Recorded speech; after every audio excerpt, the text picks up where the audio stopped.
a combination of the youth that we did. So it won't be any black, white, yellow, red. It will just be this combination of all people. It's oneness, the singularity that we look for. So we can't get superiority on your separate. No, I'm not saying anyone in particular. I'm saying, naturally speaking, if all the races were to combine, there would be no white race, there would be no black race, there would only be one race. I don't know what you're talking about, y'all. Genetically, scientifically, biologically, medically, even taking small concepts doesn't really exist. As many people will tell you, it is merely a social concept. Maybe you wouldn't call it and give it another name. It's not race, it's something else. But do you not understand the concept I just tried to explain? Do you not? You don't see the evidence that black people plus black people equal black people plus white people equals something else?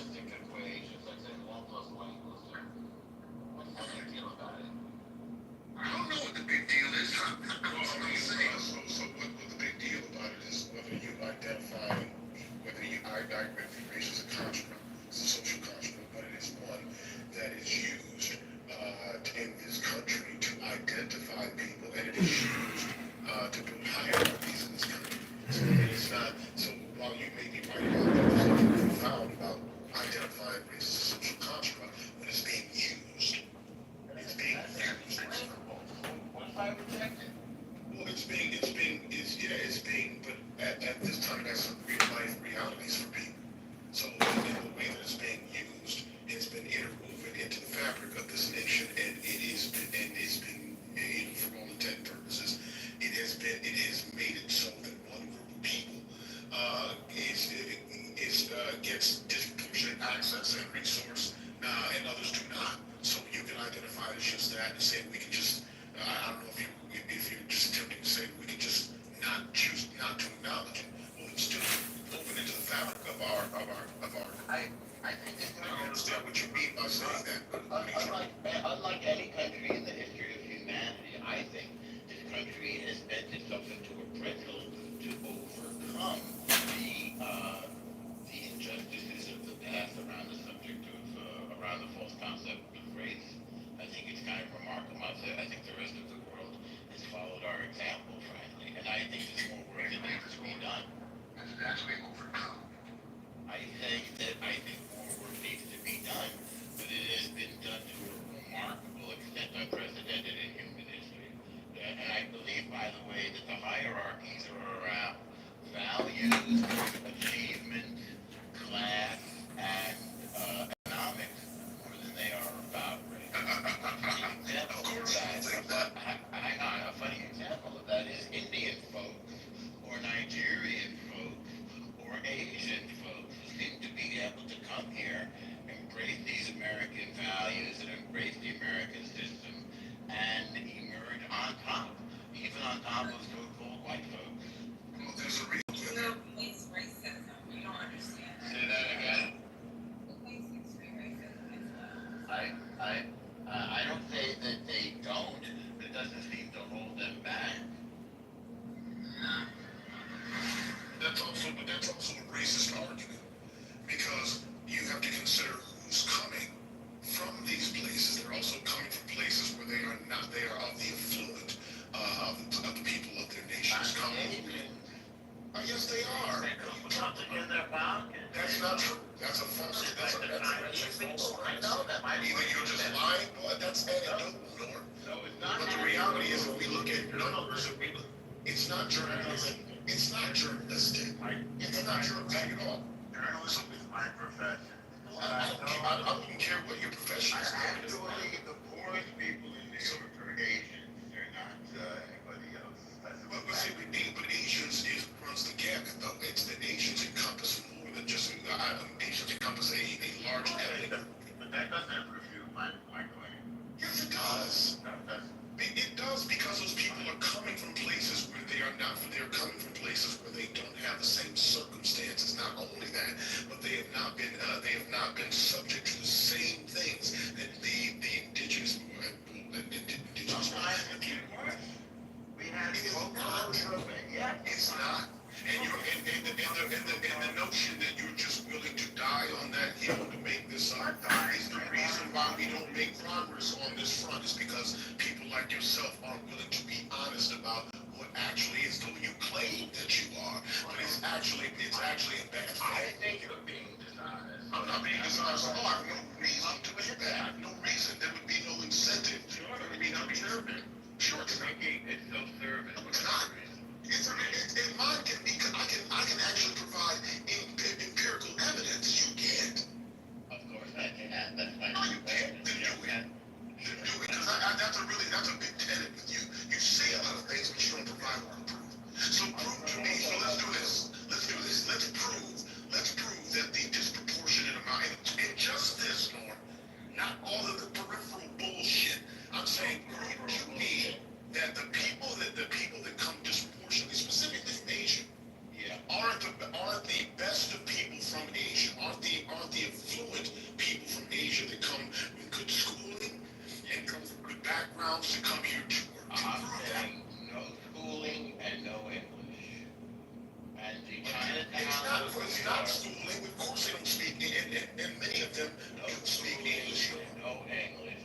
And the Chinatowns of New York are the I'm not talking about New York, no. I'm talking about Asia, the country We over. need a laboratory. So let's look at The country is the laboratory, Norm. The country is the laboratory. So prove to us that Asians in general, not just those that choose to go to New York, Norm. I'm talking about Asians in general, because we're not just talking about black people in Georgia either. This is not a problem with arguments with you. It's not even fake. You're just trying to be an asshole. That's what you're really trying to do. We're gonna have a discussion, hold on, we're gonna have a back and wait, 1 second, 1 second. And then you're gonna go back and forth with Norm. You're gonna speak, you're gonna be allowed to speak without interruptions. And then Norm is going to be allowed to speak, and Mike, if they see you, they're gonna have a back and forth, and then people are gonna be able to, other people are gonna chime in, maybe put like a hand emoji or something. But go ahead, Quinn, go, and then Norm. Norm, if I see you get off your mic, you're going to the go. All right, I have a meeting in 2 minutes, so please just stop acting a fool. All right, go. Norm thinks because his demeanor is not elevated that he's not saying foolish things, but he does. So so this is what I'd like you to do. Very simple. Prove to us that the people that you're talking about from Asia, I'm being very specific, Norm, the people that come from Asia, that migrate here, are not among the best people they're not among the best, most affluent people that come. I'm not talking about the language that they speak, because some of them do speak English because they learn it in their country. So I don't care about that. And it's not relevant to this conversation. I'm saying that the people that come here are not of the affluent people that come from Asia. They're not their most educated. They're not their most affluent. Go.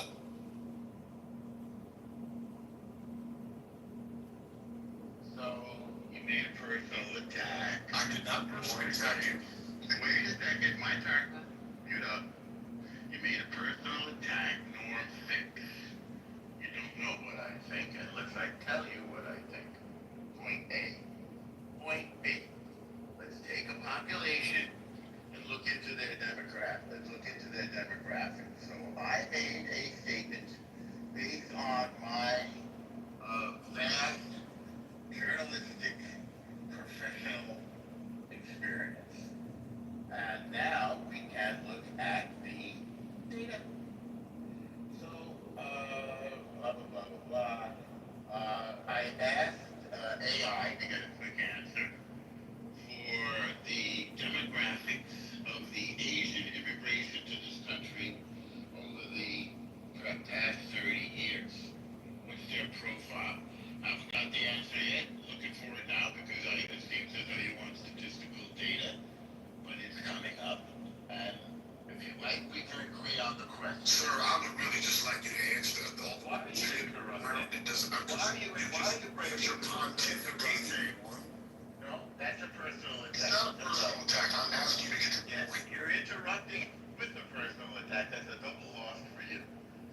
hit the winning column by agreeing on the question, as I was just. I'm not going to agree with the question. I asked you a question. I'm asking you to answer it. It's pretty rude. You're still interrupting, which I guess you're just conceding.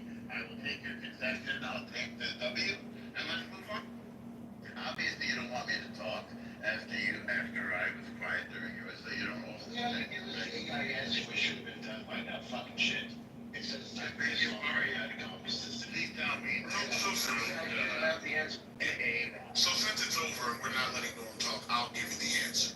So the answer is, and I'll tell. So I looked at Google Scholar, which is faster. I don't know why people use that other bullshit, but the Google Scholar says that many Asians who migrated to the United States or Western countries do tend to come from more educated and relatively affluent segments of their own countries. He's right, I just looked it up. Here is a breakdown of why that was such. You didn't pay all. Immigration policy favors skilled migrants. Norm, it says the majority. It says the majority of Put the link in the chat. Put the link in the chat. It says the majority of the United States arrive with more education and money. Where do they come from? Okay. Oh, I have that answer. I mean, if you stop talking, I'll tell you. So the countries, We're both gone. so, okay, that's fine. I'm referring to the Chinese population of New York City because they have a lot of press. Right, because that suits your narrative, so that's No, fine. because that's the people, because those are the main. You said down, so let's go with down, and that's why you went to. Hang on. Those are the main component demographically of the greatest wave of migration in human history, which happened in the 80s. The migration of Asian immigrants to the New York area. That's why I think they're representative of this conversation. And based on information and belief, they were poor, uneducated, didn't speak English, and they got their hands on the American dream and rose up as a result of that. That's my position. That just doesn't align with reality, and it doesn't align with the empirical evidence. It doesn't matter. The truth doesn't need either of our What's the evidence that I'm supposed to get rid of this. So we'll come on, can I I have evidence actually. According to the U.S. Census Bureau, AAPI immigrants who have arrived in the United States less than 5 years ago, so this is all quite recent, have even higher rates of educational achievement, 66.1% hold a college degree. More than half of immigrants from South and East Asian countries, 52.1%, had a bachelor's degree or more in 2016. So this goes back quite a ways. Recent immigrants to the United States were more likely, and I can provide links for all of these things. That last one was from Pew Research. This also is from Pew Research. Recent immigrants to the United States were more likely to have a college education than earlier immigrants or U.S. natives in 2022 among immigrants and women who arrived since 2010. 45.2% had a bachelor's degree or higher, compared with 38% of U.S. natives. went wrong just in the last 5 years. That's what you I think the last 20 years, I think the last 20 years. was from 2016. The second thing, Pew Research I said, was from 2016, which is more than 5 years ago, of course, in math. Further, the third point that I said, immigrants who have arrived since 2010, which is over 20 years ago, for those that can do math. Okay, this is not 5 years ago. You were a senile man. But quit. At the end of the day, Listen, you want to be Jew, but that's another thing. I am actually a Jew. Basically, you've avoided my detention, which I don't blame you for because you're unable to read it, by looking at the past 5 years after I explicitly said the last 30. So let's look at the demographic, education, and let's look at the, hang on, let's look at the demographic. You can see it all fucking uneducated more than me. I will say it again. Let's look together at the economic and education of the greatest wave of migration in history, which is from Asia in the last 30 years. Let's look at it together. It's on Make it go back. We can go back to the video. Hey, if you want to concede, I'll take the W. Well, that's fine. You won. You got it. Let's play in the dog. I'll get it.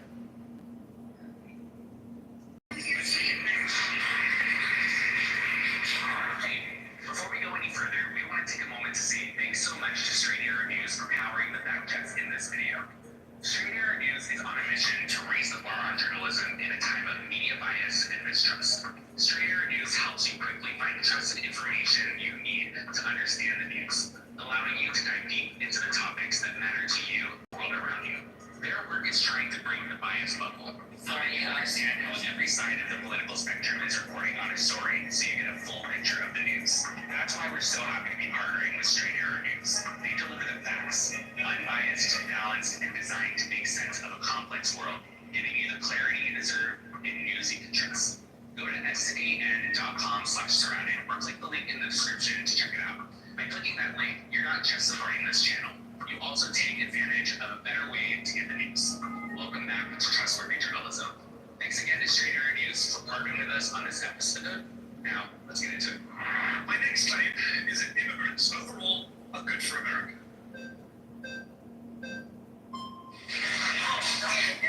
How are you? Hello, nice to meet you. Oh, Lord. Is this Norm that's going to end this next segment? What? So in the first Is Norm in this next segment? you're more about helping Americans or immigrants in this claim. Immigrants are Americans. I'm an immigrant, not American. Well, immigrants are not Americans. Americans are the people that were born here. That's not true. What's the basis of your claim? Are you talking about people that get naturalized and possibly American? 14th Amendment, have you read it? Okay, yes, I have. Citizenship clause. Any persons born or naturalized in the United States are citizens of the United States. I'm aware of that. There's about 40 to 50 million naturalized I'm Americans aware in of this that. country. Yes, but You didn't seem aware of it because you said Americans less than immigrants. so, but are you understanding that the process of getting all these immigrants that come in here for even also the millions of immigrants, it's up to the millions, and it's the last 20 years now, and it has dramatically affected Americans here in the country, which Positively, I would. people like me and everyone around here, we cannot find homes or even get jobs if we run fields that we go to college for that we get into debt for. And because more blue collar work, especially in construction, agriculture and so forth, and the hospitality industry, we cannot get jobs in those fields, so we would Are you require looking for a this. job in I construction? am not, no, I went to college. Many people here are in college or went to college. We can't even find jobs in our fields, also because of the H-1B visa program as well. But in regards to just your claim about immigrants specifically, we can't even get jobs to pay for housing. Unemployment is at a record low right now, even under Donald Trump. And I'm not a Donald Trump fan, but I would say unemployment under both Biden and Trump has been at record low levels. Okay, is this in regards for American citizens? Yes. Okay. Okay. Well, I'm not aware of that statistic, but from what I see, from what I can I'm an see, immigrant and an American, and I employ many American citizens, both naturalized and the ones born here. I employ my parents came Americans as defined by my parents came as immigrants and became naturalized, so I'm not necessarily opposed to immigrants. So you're the child of immigrants. Correct. I'm a child of immigrants. I was But born you here. don't accept that immigrants are Americans. Not in this moment. So your parents are not American. Not in this moment. No. Your parents They're are American. citizens. They became You naturalized. just said you can't be citizens by being naturalized. No, I was born here, and I'm not opposed to naturalization. I never said that I'm against naturalization. Are you against naturalization? No, I never said I was against naturalization. Yeah, everyone is here, they can play it back on YouTube. You said Americans or immigrants. Are your parents Americans or immigrants? No, my parents are United States citizens. They're immigrants, you said. No, they came here as immigrants. However, but They are the immigrants. claim that we I can't came here as an immigrant. I'm But an at immigrant. this point, when they came, the United States Well, how do you know where economy, this is going for you? the United States economy was not at It's better now. The American economy is better than it's been not for from many years. not from And I can say that as somebody they who have like Donald Trump. when The you say statistics are billions easy. and billions of dollars to Statistics people are of easy. minorities as well as The reason it's invalid is that we Donald can Trump's never tariff get policy. votes. We can't even Nothing to get do with migrants. businesses. In fact, the We can't even congressional... start businesses. I'm an immigrant. I started a business. No, I understand because the SBA is giving people billions of loans. They're getting them billions. I didn't take any I'm not loans. saying you did, but I'm saying that statistically speaking, they're giving billions of So should loans. we do statistics?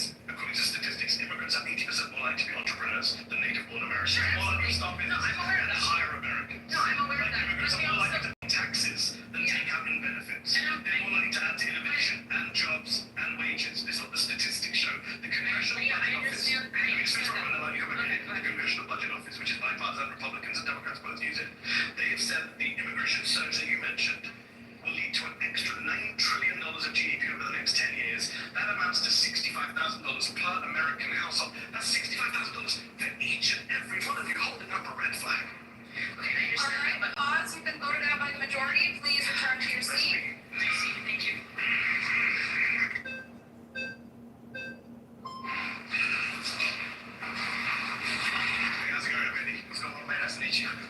So first before I start, I need to know what you mean by good. I can talk about the economy, I can talk about culture, I can talk about all of those things. I need to know what you mean. All I'm saying immigrants are good for the economy, they're good for the culture, wages are good for society. Where's the lower wages? What do you mean, where's the lower wages? Where's the lower wages? Yeah, so you can look at basis for saying no lower wages. Sure, so you can look at like the STEM industry has been in like a complete and total recession. There's been tons of studies like from the Economic Policy Institute that shows that like companies like Tesla, companies from Silicon Valley, they engaged in mass firing of workers around 35,000, but then they hired around 12,000 H-1B visas, and it's kind of just standard economic thinking. If you can stop staff and economic, the vast majority of economists and economic studies suggest that there is a negligible, if no impact on wages over time. That's not necessarily good.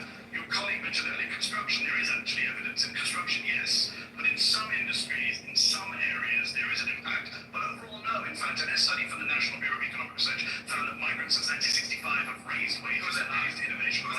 National Bureau of Economic Research. No, hold on. That's where he published studies. I didn't memorize it. I know you didn't. Right? Yeah, Jay, hold on. The study you're talking about is from Giovanni Perry, and what he did is he didn't account for aggregation issues, nor did he vast majority of that. Let me speak, please. Yeah, thank you, right?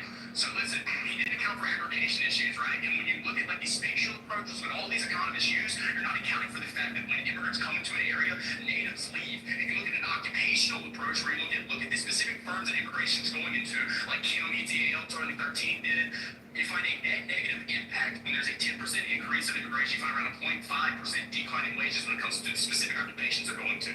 So all your studies are so 0.5%. Weighed up against what I just mentioned for the Congressional Budget Office, which is a massive boost in GDP per head, which you're not counting for, massive increase in tax revenue. Immigrants actually funding the deficits and debts by paying way more in taxes, right? Unfortunately, undocumented immigrants. And what's interesting about wages is I'm in a room full of, I don't know what to call you anymore, conservatives, Republicans, fascists, I don't know. One of you is correct. Paul's correct. One of us is correct. I'm in a room full of correct people, but do any of you actually care about wages? Yeah, I actually do, right? Do you support raising the minimum wage? Absolutely. You can do that when you're bringing all these people coming in. That's not the reason the Republican Party loves the minimum wage. You think Republican politicians don't vote for an increase in minimum wage because they worry about immigration? Did I say about Republicans? Did I say about Republicans? Well, I'm going to show that was called 25 far-right Republicans. As a matter of support every single Republican. Right? Good. So you and I disagree. I don't vote to support raising the minimum wage. Yes, $7.25 since 2009. It's lost 30% of that. If you care about wages, we should be raising the minimum wage in this country, not scapegoating migrants who aren't the cause of low wages. You know who's causing low wages? Millionaires, and the people who won't pay fair wages to their wages, regardless of whether you are an immigrant or a native. The monologue, right? No, you have one study that had 0.5% impact. Yeah, you're like suck that you didn't even know, right? So like let's get back to the point, right? Because I know you're hearing us. The majority of studies say that wages are not impacted. The majority of studies are flawed. That's what I'm telling you. My studies, right? I know the economists. It's the economist studies. This app pays your bills now and you pay back later. Turn big bills into 4 manageable payments. So my app, there you go, economist, not gonna be. Are you? You're not gonna be. Are you? I'm not gonna tell you. Are you?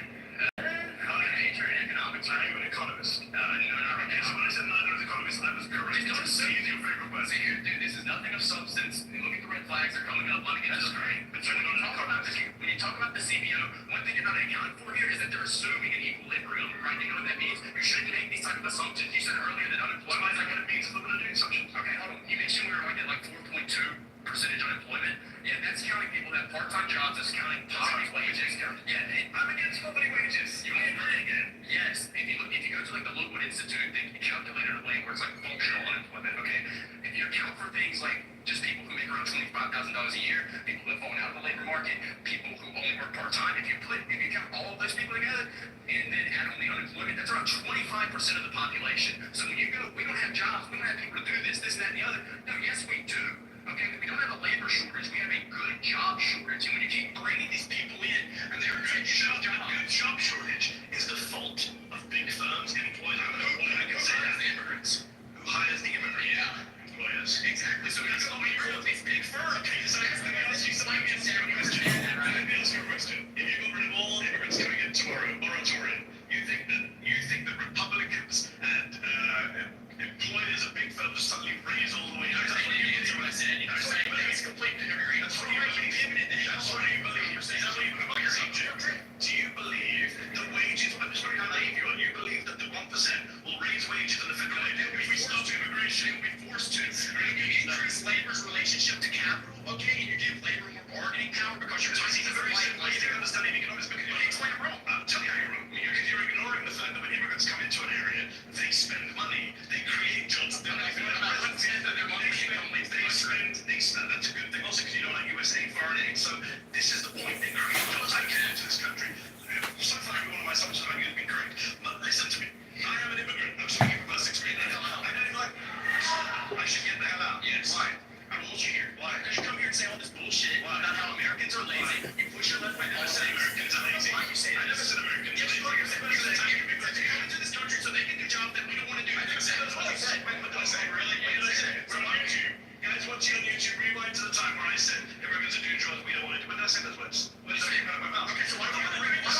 Why do we have to bring in the United States country?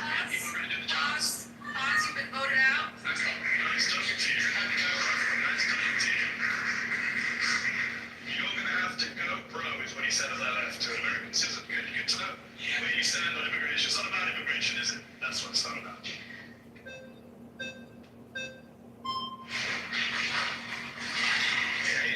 Nice to meet you. Good to see you. How are you?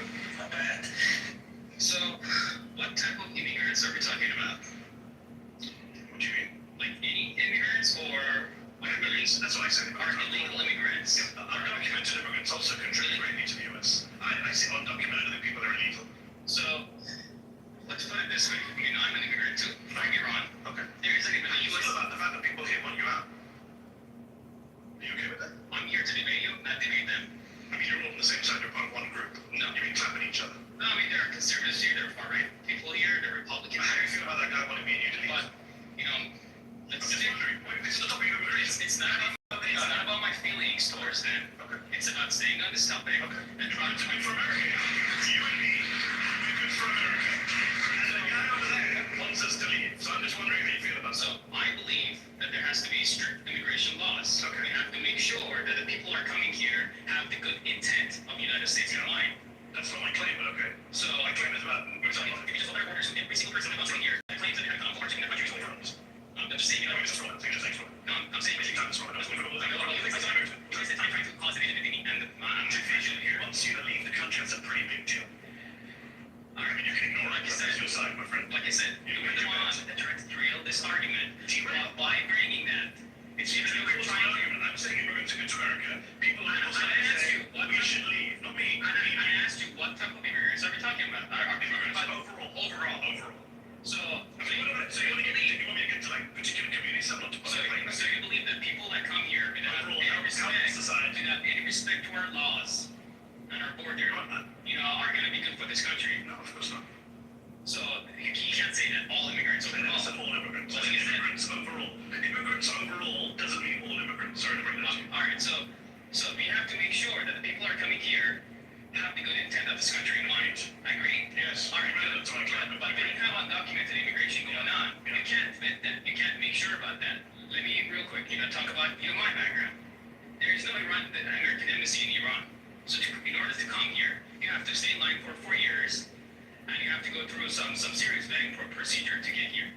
When I made it, and that process has to be in place because you don't want terrorists to feel this. I made it too. I'm an American citizen. I went through lots of vetting. I took my test. And that's how it should He be. wants us to leave. But He wants us to leave. when people People don't really care about vetting, do they? Well, it's not really about vetting, is it, my friend? people should not have the right to ignore our borders and our laws. What about those who don't ignore the borders? Should we get to stay?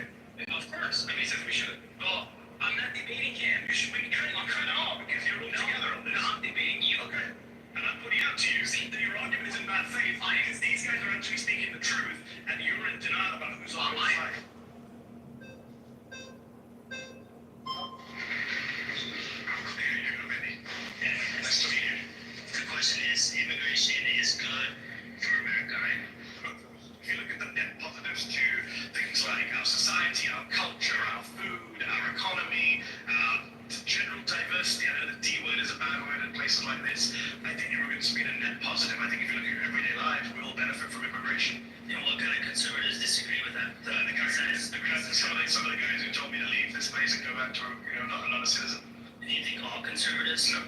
No, in fact, Ronald Reagan, who was the president, I wasn't a big fan of until Donald Trump came on, and now people like Reagan look good in comparison. Reagan said in 1986, our country is a nation of immigrants. Our immigrant heritage is our strength. He gave an amnesty to 3 million undocumented migrants. He understood the value of immigration, so I'm with Reagan. And this guy is putting his thumb down there, so Reagan's not popular in right-wing crowds these days. Well, he's popular with me. Good shit. I'm a deferred action of childhood arrivals. I was an illegal immigrant myself. I came here when I was 10. I'm what you would call a legal aliener. I didn't have any say on my parents' choices. Yes. Do I think that they were well-meaning by wanting to bring me over for a better future? Absolutely. I believe that. Yes. Did they break the law? Yes. Do I agree with people breaking the law? Not necessarily. Do I think that there's ever a situation where you can which is by watching movies and TV shows. Watching, you can translate words straight away for the better or the greater good. You know, immigration is it's an interesting issue because I do agree with you that everyone is an immigrant in the sense that. Can you tell me a little bit more about your journey? I've been here 10 years. I'm a proud American citizen. I'm a dual national. I'm British American. And I am an immigrant who's contributing to this country. So, yes, I'm very much proud of America's immigrant heritage. I'm part of it. And despite what one of the other people said on the show earlier, yeah, everyone here, and there's many Americans. All right, pause. Sorry, you've been voted out. Return to your seat. Thank you. Nice to meet you.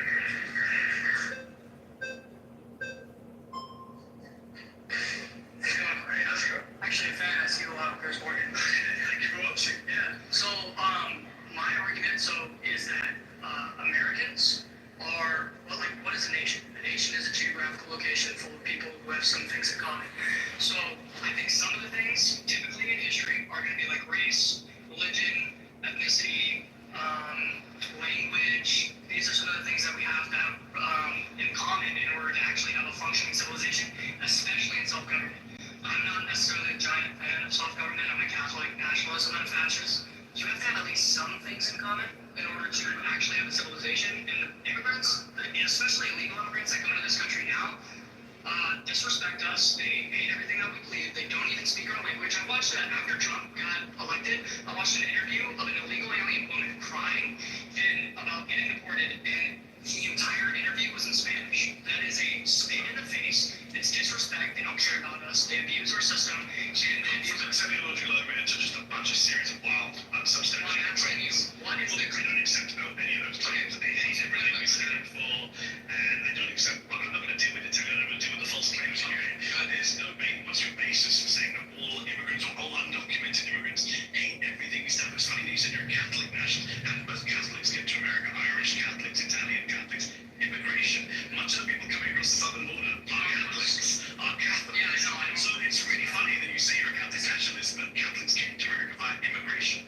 Yeah, so there's So immigration is good for America. Even I can agree. Otherwise, people of your faith wouldn't be here. no.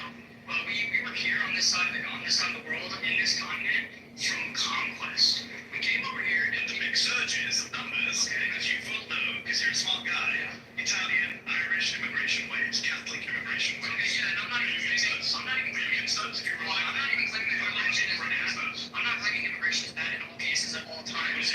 My claim is that immigration, especially now, and especially for foreign people that have nothing in common with us, It's funny you say it's is a especially negative thing.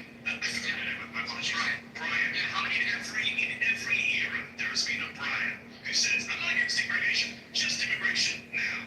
This is what people say about Italians, it's what people say about Irish, it's what say about Russians, Poles, and now we're saying about national people southern border. Because you're not being, you're a little disingenuous and voting against immigrants now. This is a trope. This is a trope that's been used by nativists throughout American history. And every wave of immigrants has come in and faced the same hate and animus and bigotry and lazy trope. And every wave of immigration is ultimately assimilated, integrated, benefited the country. In fact, assimilation right now, according to Jacob Victor from the University of Washington, assimilation rates based on language and citizenship and naturalization are higher now than 100 years ago. Okay, let me make a statement first. I think that you in your own My statement, bro. you and your own person are a complete perfect example of why immigration is negative and why we shouldn't allow people who don't have anything in common with us. You're pro-abortion, you're pro-euthanasia, you're pro-euthanasia. Yeah, you went. I've seen your stuff. You had to do Pro-euthanasia? Yeah, on Pierce Morgan. No, I've never discussed euthanasia. Okay, so my point is that you don't agree. Actually, I'm the guy here in this country. If anyone wants to go home, I'm the only guy here who actually supports American values, democracy, free speech, the Constitution. I'm not folks here tonight who don't believe in democracy. I'm a nationalist. Why should we care about that, by the way? Isn't that what America stands for? What does America stand for? Lying to you, what America stands for. I'm not even In fact, all the studies show that immigrants actually will be So the only reason why that's the Mexicans in LA right now burning it down, waving Mexican flags, being please don't send us back to the country that we're waving my flag out. for a few days. I didn't see anything about it now. Yeah, I know that the riots have ended. That's because Trump said But it was burned down. What is it? Burned down. I haven't seen it. Fire Trump around where I'm saying. It was burned down. Yeah, Fire Trump as well. It's not very expensive. yeah, but I'm saying that they're burning. No, they're burning. It's all euthanasia and it's burned underground. Bro, just immigrants here. Fine. Okay, so you're from Oregon, what you say? Where's that state? No, so you're from Oregon. I had to put a position over here, so.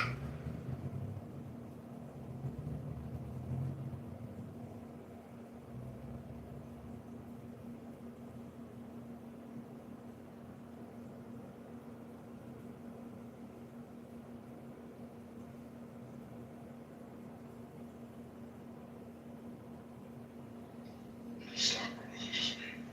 When you cut out, I think she got a phone call. Hey now. Wow. That could be so. That was interesting. That was interesting. That was definitely Clubhouse stupid. I thought we was abnormal, but I guess we're normal.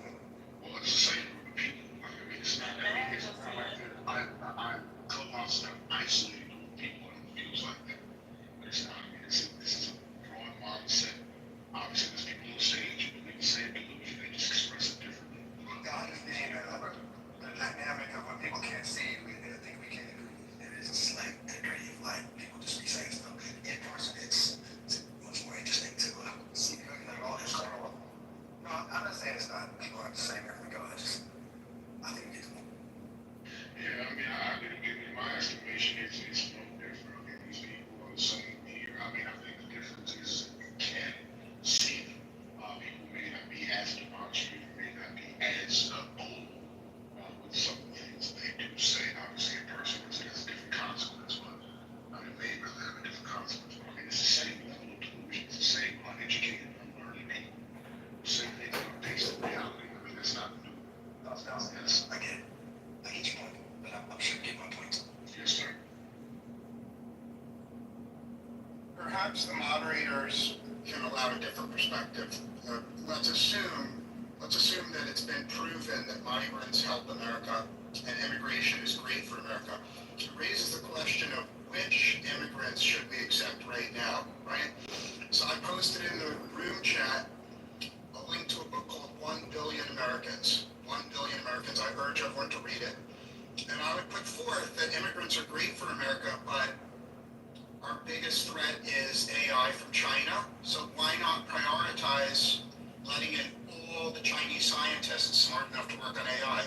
Put them at the front of the line, steal every single smart person from China immediately, and then we don't have to fight a war with China. Now, after we've stolen, and I'm about to land my plane, after we've stolen every single smart person from China, and they've settled in, then we can start accepting immigrants from other places. But the urgency to steal people from China trumps everything else.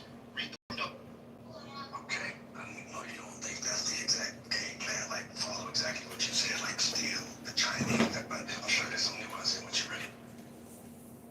No, it's not nuanced. Actually, I've traveled to China many times. Pretty much all the smart people would prefer to live in America. America is a better place than China in every. You know, I mean, we're not going to steal them and just put them all over here somewhere in some Chinese camp. And well, we just. No, that's not what he's saying. That's my point. I know that's not what he's saying. So I'm trying to go past the middle. It's a little bit. Well, if all the smart people prefer to Well, wait a minute. Wait a minute. For the sake of conversation, why don't we just ask him what he means versus making that's a what it's at. It's not. Okay, all right, go ahead. What do you mean by all the Chinese and I'll answer you very briefly. There's internet access in China. Have an online test of how good you are with AI and with science and with robotics. Have it set up in a non-cheatable way and allow every single Chinese person, without exception, to take that test. If you are in the top 20%, you get an interview at the U.S. consulate in Beijing and Shanghai. And then you take the test again inside the U.S. consulate so that it's impossible to cheat. Those Chinese scientists that prove in an uncheatable way that they are smart enough to lead robotics and lead self-driving cars and lead AI and lead all these technologies that we desperately use, they immediately are given a work permit to flee China and live anywhere in America they want.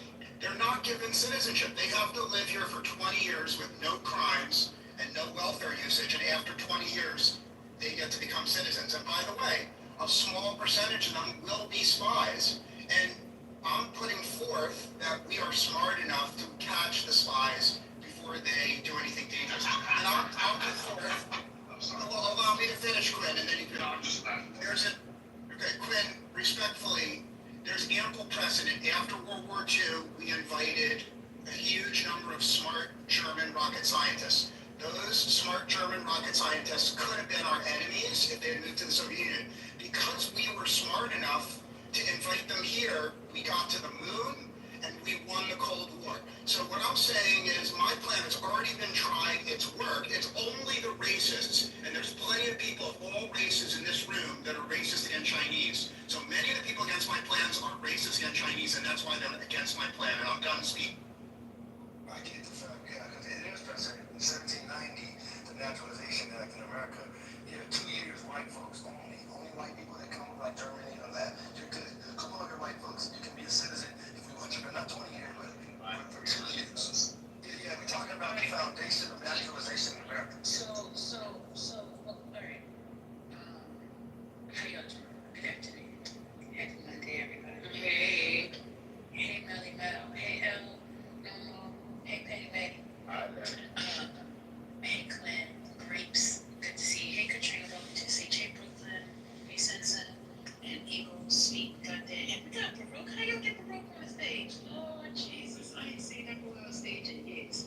Anyway, great.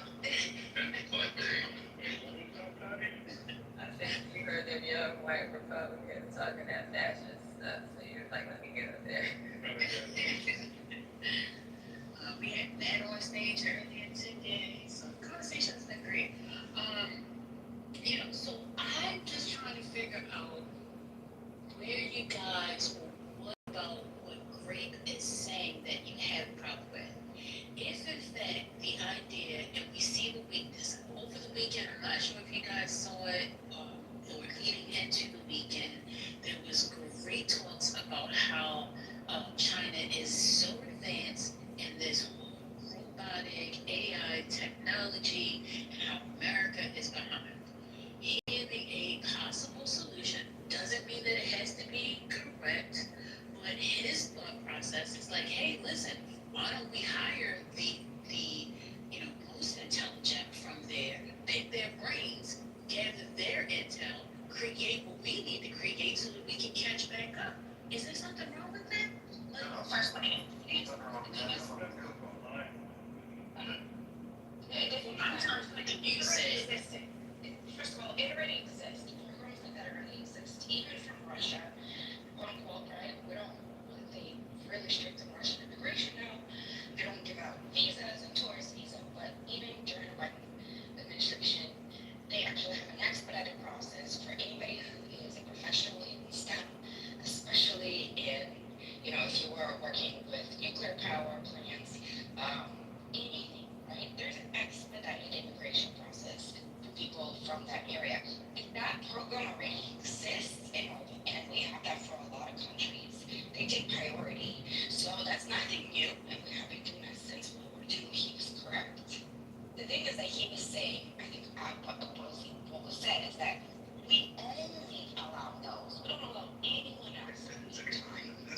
And then we, quote unquote, have all the talent, only then we still pick and choose the rest of what we bring into this country. That's the problem. There's no problem with hiring and bringing talent over here. I mean, hey, we're stealing talent from our that's fine. And we have always done that, and those programs still exist to this day. They're working. Except America is not the star-spangled awesome fucking place to people from across seas that you think it is. More importantly, because of the heightened amount of degenerates that we've developed over the last 40 years. It's not as attractive as you think it is. You're not as good looking a girl as you thought you were, a guy as you thought you were. There's some people in the world who think you're fucking ugly. That's the point. So those programs aren't new. We've always attracted people who want to be a part of the American experiment. It's not as attractive as you think it is to some people. Or else they didn't be here. 50 million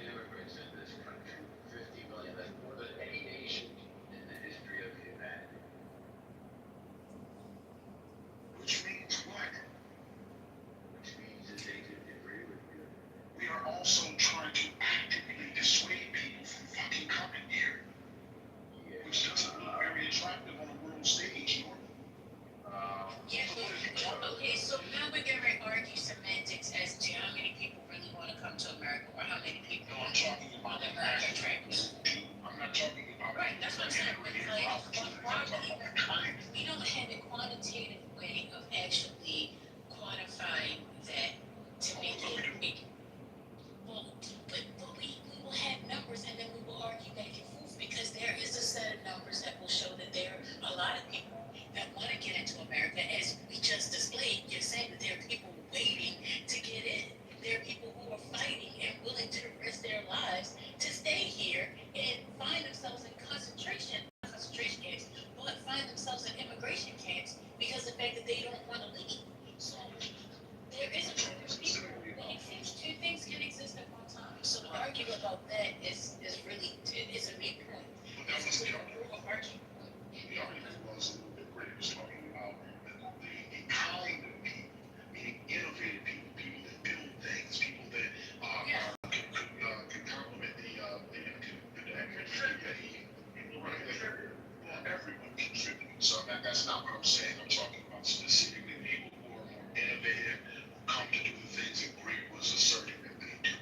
Those people don't find it up at some point they had, but those people specifically don't find this country as attractive as they once did. You are living in the past. This is not the same nation, at least from perception, because you have people like Donald Trump on the world stage trying to dissuade America, trying to dissuade immigrants, and he doesn't specify, trying to dissuade immigrants in general from being part of this nation. It's not as attractive as you believe it is. That is part of the American delusion. And for those who don't have a sense of a worldly sense of our perception of the world, that's what you would think. But that's not true. 50 million immigrants is not a delusion, it's a demographic fact. That's the thing. Okay, again, we're talking about before, and we're talking. If you're gonna think the entire history, that's one thing. We're talking about the last 4, 5, 6 years, right?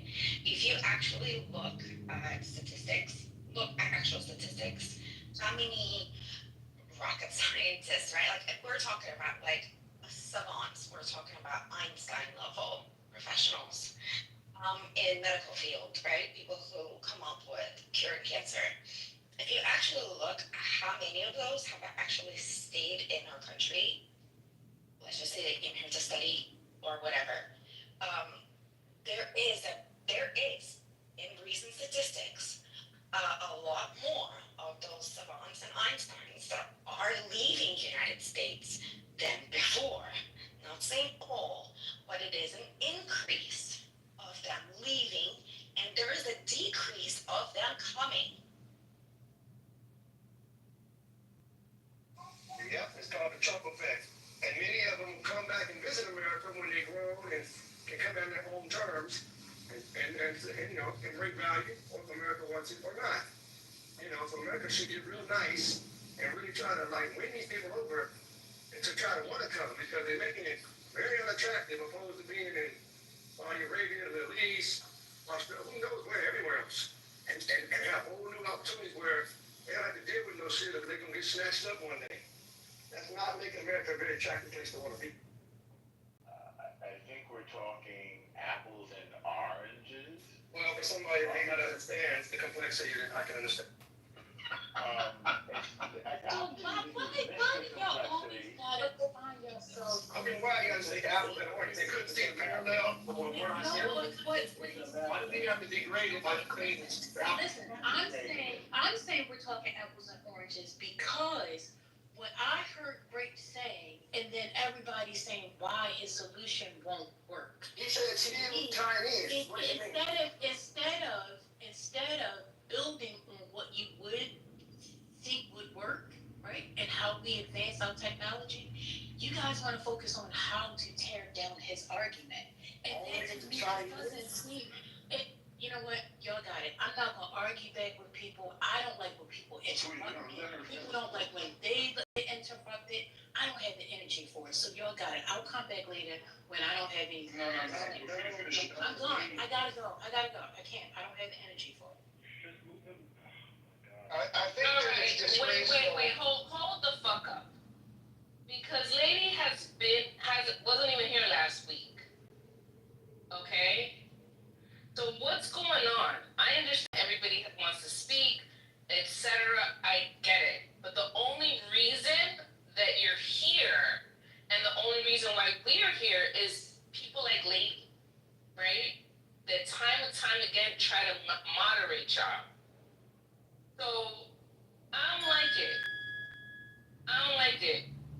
Like when you see Lady, think of a red carpet rolling on out.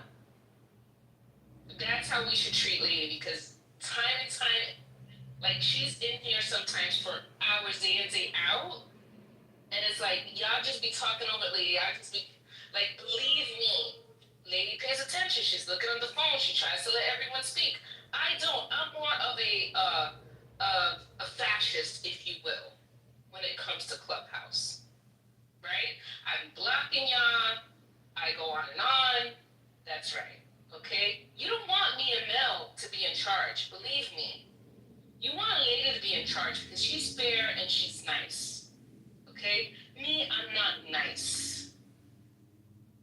Thank you, Grape. Alright, so let's keep on going. Lady decides to grace us with her presence again. I don't want the malarkey, okay? Alright. Okay, Sin, I think the next time someone interrupts Lady, just move them to the goo for the day, period. Now I'm going to respond very briefly to what other people on the stage said. My observation on Clubhouse is most MAGA white people are racist. They only want white immigrants, period. And I'm not here to argue with them. That's my opinion, the MAGA white people. They only want white immigrants. However, my impression of many of the leftists here is they only want immigrants who are going to be leftist and vote for leftist policies. And my impression of the leftists in this room, and I'm about to land my plane, Sin, my impression of the leftists in this room is they only want immigrants who hate America, who will burn shit down and vote for their leftist policies. And I'm asking for a compromise where we let in immigrants who, of all races and all religions, who love America, who are going to produce and pay very high taxes. And that's the reason why the MAGA racists hate what I have to say, and every leftist hates what I have to say. Because what I have to say is good for America. It's bad for racists and it's bad for leftism. I'm done speaking. I don't disagree with what you're saying. I think what Katrina and I were saying in some capacity is that those things already happen. What you're implying is that we should, in order to offset whatever deficiency we have in technology or whatever you were referencing, that we should invite those people, via, as you specified, Chinese, to come here and do the same work. Well, we didn't have to make invites to those people at one point. They were just here in some capacity, maybe not in large, not in large capacity, but maybe sometimes in large capacity, whatever you perceive that to be. But those people were here. The problem is that there are places that look more attractive on a world stage now. This is what we're saying. So we're not arguing against what you're saying fundamentally, because we agree. Those things that we just don't agree with the way that you're framing it. We didn't have to invite or coerce these people to come. They would do that on their own because of what their perception of America was, which has now changed on the world stage because we have a degenerate and his cohorts running the highest offices in the land. Does that make sense?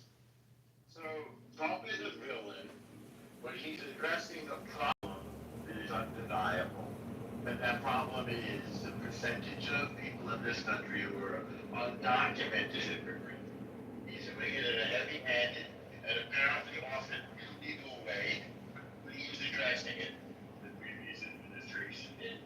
And he was elected to address precisely that problem. Namely, 10 to 20 million people who are here. We don't know who they are or where. What does that have to do with what we're talking about? It has to do with the way we are addressing immigration.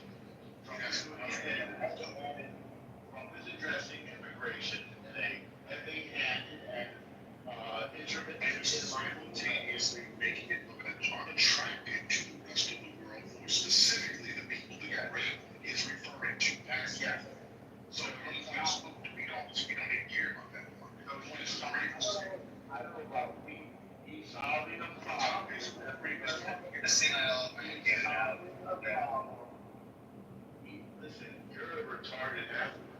He's solving a problem that everybody agrees exists. That's undeniable. What are you saying? What we're talking about. Get it out. The senile man, get it. We attract talent to this country. Are you listening to the conversation? These days. We're not talking about Trump and his way of immigration. We're talking about how to bring talent into this country. Jesus Christ. Alright, mute up. Normal, mute up. Go ahead and mute up. Thank you. Okay, Katrina. Where are you? Where do I see you? Okay. Can you go ahead and confirm the topic? Because I've been in and out, and I'm sorry, I'm lost in the conversation. So we were talking about, yes, we were addressing when Greg said that, hey, we are behind technological advances in the United States and China is ahead of us. And he suggested an immigration program. He said, let's pause all the other immigration completely and only allow the talented people from China to come to the United States because we really need that talent and we did that in World War II. So his response, everybody says, yes, that's a great idea, but the thing is that that idea is already going. We're already doing that. That program never ended. And I already posted a link that we have been attracting, particularly in computer science, a lot more, 75% more than in any other STEM field area. So,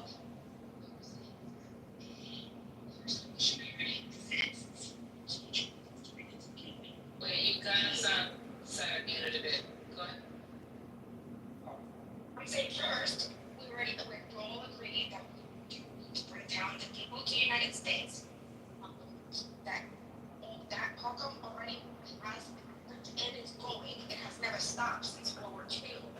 Right? In particular, I think Einstein and geniuses are definitely brought into the United States much faster and take priority. The talent is up.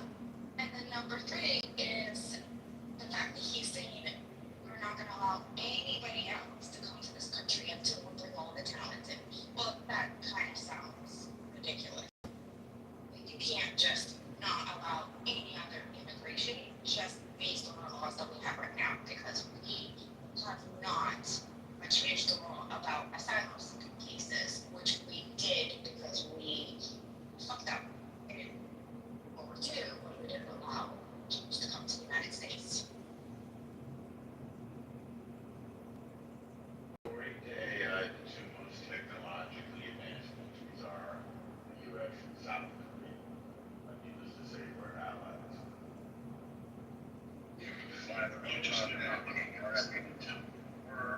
We're taking North Korea to task on a trade regime unilaterally. I wouldn't use the word ally so easily right now. South Korea. Also, makes sense. South Korea, senile. Sounds retarded quantity. Elmore, he's retarded. I'm sorry, Mons, but Elmore, don't fucking use You just make this wrong. That's just, I'm sorry. No, you're not. I'll find another word. Alright, bye, Norm. Alright, let him leave. Alright, bye. If he's saying he's leaving the room, let him leave. Like, I don't understand. There shouldn't be anything else, right? Did you say you were leaving? South Korea would not exist without the United States. They are our allies. See, right there. Thank you. And so, back to addressing the immigrant problem and then moving it all of a sudden 10 seconds later to he solved America's immigrant problem. No, he didn't. He addressed it, which is a good entry point because everyone agrees. Yeah, he's addressing it, but he also stated, he meaning normal, stated that Trump actually was doing it in a crazy, offhanded, illegal, he even used the word way. So how about this? We still address the immigrant issue, but we get rid of the illegality person, or at least the whole idea. We coalesce around squashing this illegality and how it's going about. That's what everyone is now, when the benefit of the doubt has been given to you, Trump, and your administration, go ahead with your mandate, how you're going to do it. Now that we see your ICE tactics, your very cold-blooded tactics, and your ICE tactics, which are different. The ICE tactics using ICE to go out and do these things, and then other people mimicking ICE and police, and they're not even that, but everyone just trusts someone with a badge. Don't check the badge. Don't check ID. Just, they got a mask on, just let them take you wherever they want to take you. We know that's not going to work. So let's have a real conversation, defensive. Actually, point of correction, can we actually, I got no parents in the corner, can we actually get back to the video? Yes. Because the video stopped, because we were paying a phone call, that's how it's even descended into the madness that we want to be now. So, can we get back to, can someone resume the video in some capacity? Is that possible? Because that's what we need. Yeah, I know that. We went there. I can find the link and maybe find Actually, I can send it. Oh, you have it? Okay. Yeah. Oh, you can send it. So I can't. I'm like, I gotta make a couple calls for work and I gotta do a couple things, so I can't. Well, I'll be in and now, so I can't necessarily play a video right now, especially like a long one, because I have to call. Well, there wasn't that much left. Yeah, it's Okay, yeah. 30. I got that university, and then well, like next to you, man. Like I started because watching these faces. That's not It's 35 because when she started it, Quinn is the you're watching this board and there's something about watching these people. It's the table, so I just had it on mute, watching as Patty was playing. But this is it. She stopped at the 105 mark. It's 140. Excuse me, an hour recording, so there's about 35 minutes left. I don't know how many other people he's gonna be. Does he pay all 20? Or Just those within the time frame. yeah. So I don't know. I don't know how to Patty and the mods they're better at knowing how to. Yeah, I don't know how to do that either. I don't know. Me, I'm old school. I just turn up the speaker on my phone next to me.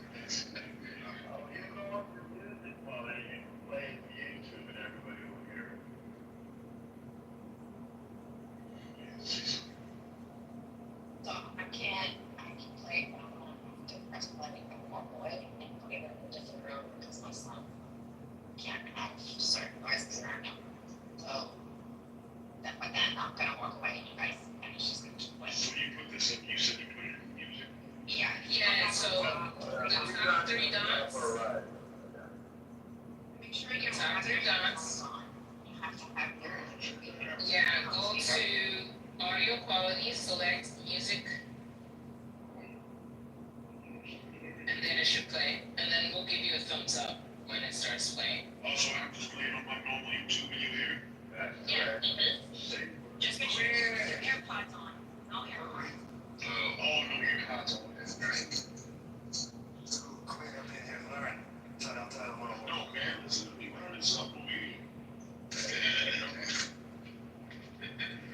Talk about advanced technology, boy, we getting it down. Never too old. With the glass. Hold on a second. I think that Patty, I'm trying to figure out what Patty was when she left off. It was at 10. If you move it to the hour and 5 minute mark. Shout out to all. $100. Can you all hear this? Answer correctly. It is. Can you be your petition is a document that should see. Let's go to the hour. Is it 5 minutes? Yeah, I got it. What is this? Hour and. My name is Cyrus. I'm also 2 immigrants came in legally. I'm also Persian descent. I'm just born in LA. Just yes. Well, I am mainly upset not at the immigrants, legal or not. I'm mainly upset at Wall Street. I'm mainly upset at these the special interests. They are the main reason why we've been having this issue since 1965. And I understand most want to do well. There are a few bad apples, we can agree. But we want to go after the elites. They are the main cause of the problem. And just like healthcare, trade, everything, did you know, Cyrus, that the top 1% pay $163 billion in taxes every year? Well, undocumented people pay $100 billion in taxes. Well, I know why there are issues with our tax system on the rich, but in a state like California, some taxes are too high. I used to live here in Las Vegas. Okay, saying immigration is good for America. It's not the taxes. Really good for America. Yes, it depends on how it's being done. So, yes, I'm not blaming the housing crisis on immigrants, not on wages, but in a state like California that doesn't build enough homes, and they're bringing immigrants in, you have to increase supply of housing. Okay, but this is where our anger is at the political class. The Democrat Party used to have a different stance on immigration 15 years ago. Bernie Sanders, Hillary Clinton.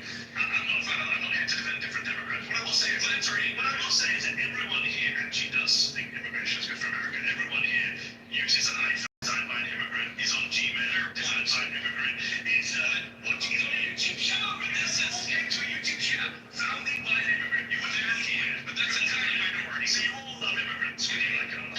Okay, but it is a taboo subject. Should we be concerned about the demographics? So, Anglo-Saxon, European American, 0% of America, it doesn't matter. Nothing 0% of America? Let's say if it becomes 0%, it should not. No good. Why are you bringing way hypothetical? Well, but there has to, they're still part of our country. There's culture, even Britain, it concerns me when Britain is changing, and it's like you're losing their culture, but it's losing their culture. Are they going to try to? I'm telling you, that was losing. London is going to be very little British.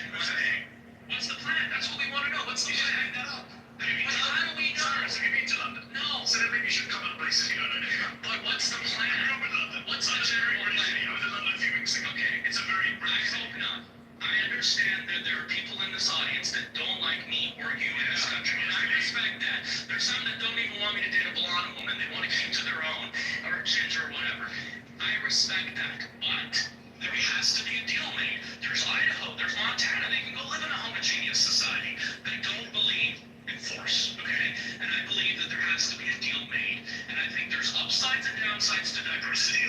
People have elections, they vote for elections. And right now, there's Donald Trump in the White House, not someone I support, but people voted for him. Why did he get in? Mainly because we had 2016. Sure, we had 2016, the 30 Sanders. Okay. Part of the reason he got in is that people in this room want people like me and you to leave, and they voted for him to try and make that. I'm not surprised. One of the Charlottesville marchers doesn't like me, and I've met those people, and I respect their views. You really should. Well, there's not so respect racists and fascists by university. Well, they have their preferences, That's just, we can't change that. Did you hear how much was trying to do today, but they... Alright, that's time. Thank you. Pleasure.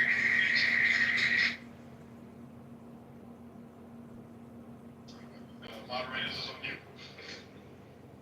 I was just gonna make one comment. What I realized when they say culture, American culture, British culture, for that, culture is the white supremacy. That's the culture. So if they're saying culture is gonna be gone, American culture is gonna be gone, right? What did it say? Anglo-Saxons are not, they're gone. Then America is gone. So basically, culture equals white superiority and white majority. You can't see him, Katrina, just for context. The guy that Betty's talking to here is he's an immigrant himself. He's not white. Yeah, he's Yes, Persian. that's Persian. Yes, I know. But that's the thing. There is a lot of I see this a lot with immigrants who, they actually, it's not their skin color. It's their beliefs, right? Like he actually believes that majority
folks around, so slow down.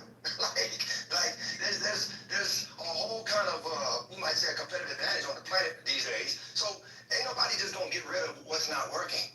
If it's working and it's going good, it's gonna naturally evolve into it's all good. That's what everybody's striving for. So that fear, if that fear drives all the politics to where now it's just a justification and just come in and start snatching people, that's where you gotta say, calm down, bro.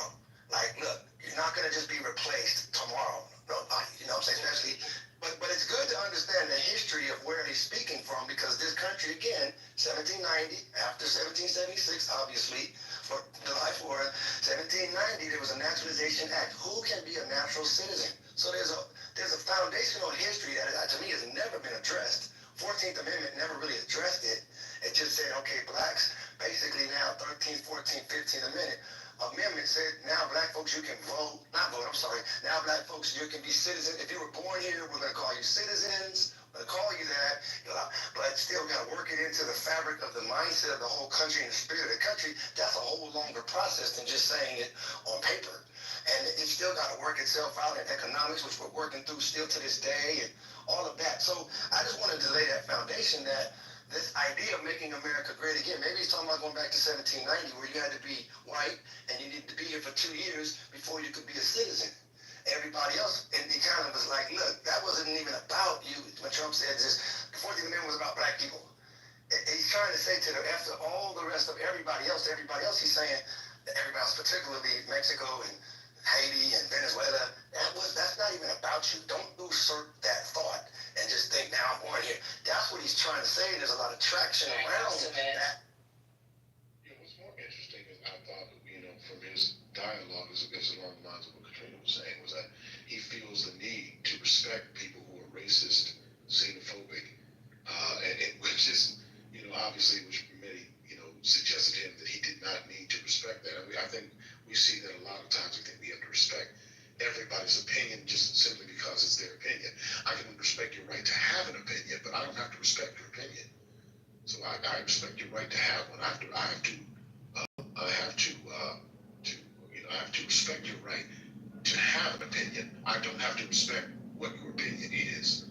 And I thought that was really interesting. It kind of feeds the notion that Katrina was referencing, is that there's a lot, and we saw that play out obviously in the election this past year, that there's a lot of people a lot of immigrants who get the card for some reason, and then think that they have to deny others that in that process simply because of the way that they came about, even though the process tends to be a little long and a little more judicious than I think people think it should be. But yeah, I think that that's an interesting dynamic in that they protect white supremacy because it's essentially the de facto law of the land, right? So it makes it feel like you have to do that in order to gain closer proximity to whiteness, or those whom you feel are in the majority in terms of the way that they feel. So they feel like they have to protect that. It's interesting that he thought he had to adhere to that. What is the law that protects whiteness? Well, there's several of them. Every fucking law. Let's start with one and then we can go. Pick one. Look, okay, you tell me. What law protects whiteness? Stop and frisk.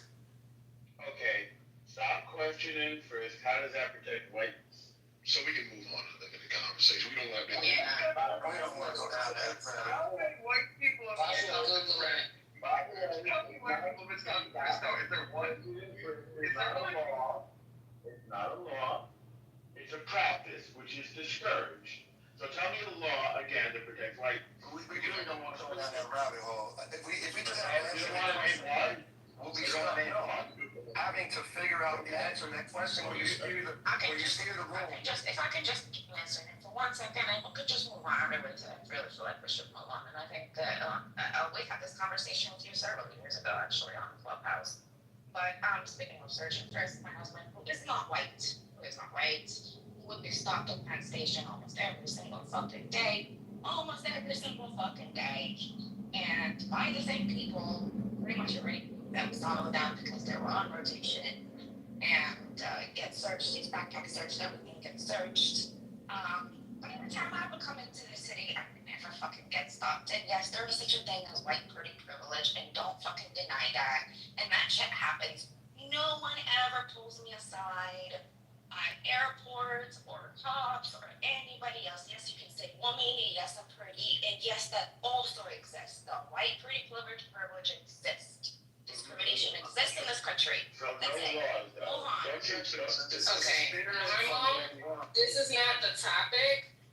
You derail again, I'm putting you in the ghoul. You're being disingenuous. This is not what we were talking Somebody about. made a Can we point, just get- I asked I about don't it, give but a I'll fuck. drop it. I don't give a fuck. Okay? You know what? That's it. I'm fucking tired of yours. Then Mel, should I continue with the video? Sure. Thank you. I actually have an answer to that question.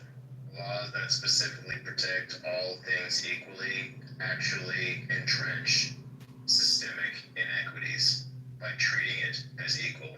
Therefore, many laws could be suggested as protecting whiteness because they put it on the same level. The most relaxing game of 2025. My bad, Aaron, I didn't mean to jump in there. No, it's all good. It's all good. Basically, any law that protects equalities across the board entrenches whiteness because whiteness is far larger of a pot than anything else at the moment. Although by 2045, that might be different. And for folks under 40, that'll be true for 2035. And no amount of immigration policy could change that. But generally speaking, any law that entrenches the current quo as equal, de facto protects white. Here we go. My final claim is that Donald Trump's plan for Gaza is ethnic cleansing. Hi, Sarah. Nice to meet you. Nice to meet you. You too. So, why do you say this is Donald Trump's plan? Why do you think that? He says it's his plan.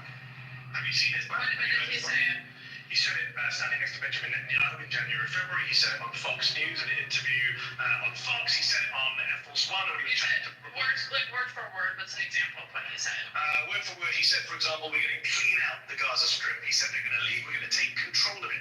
He says, we'll own it. I would own it. He said, I'm not sure under international law how he can own a foreign piece of land.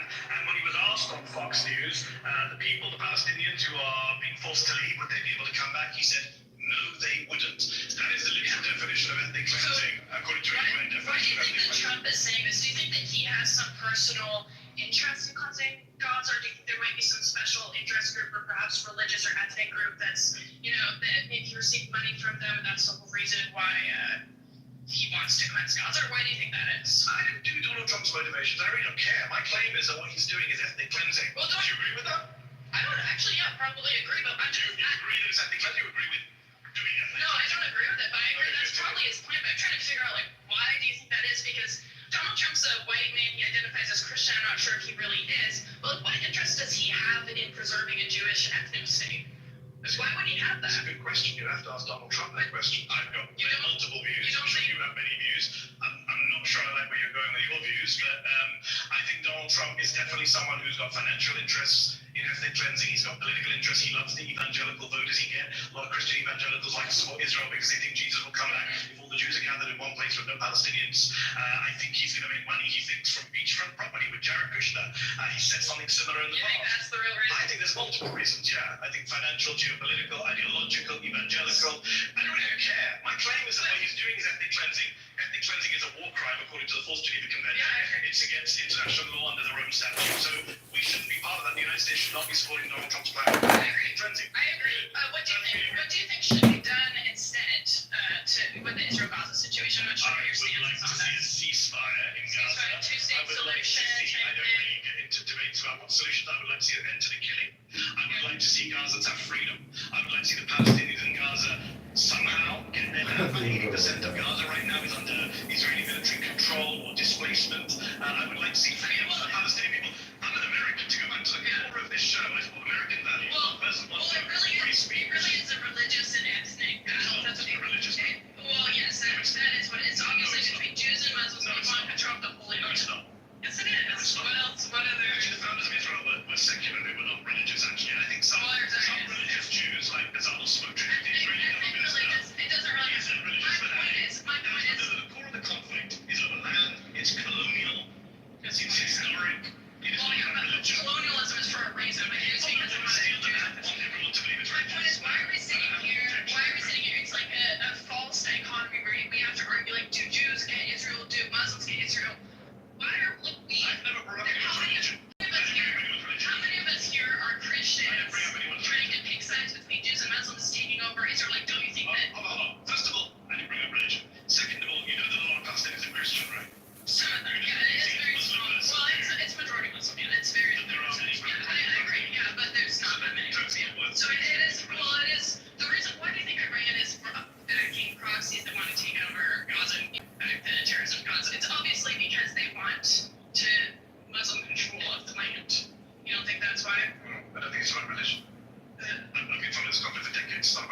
I was trying to say is we kind of have this false dichotomy here where we're trying to take the side of the Gazans, which mostly it's a Muslim majority, or the side of the Jews to try to decide who gets control over Israel. America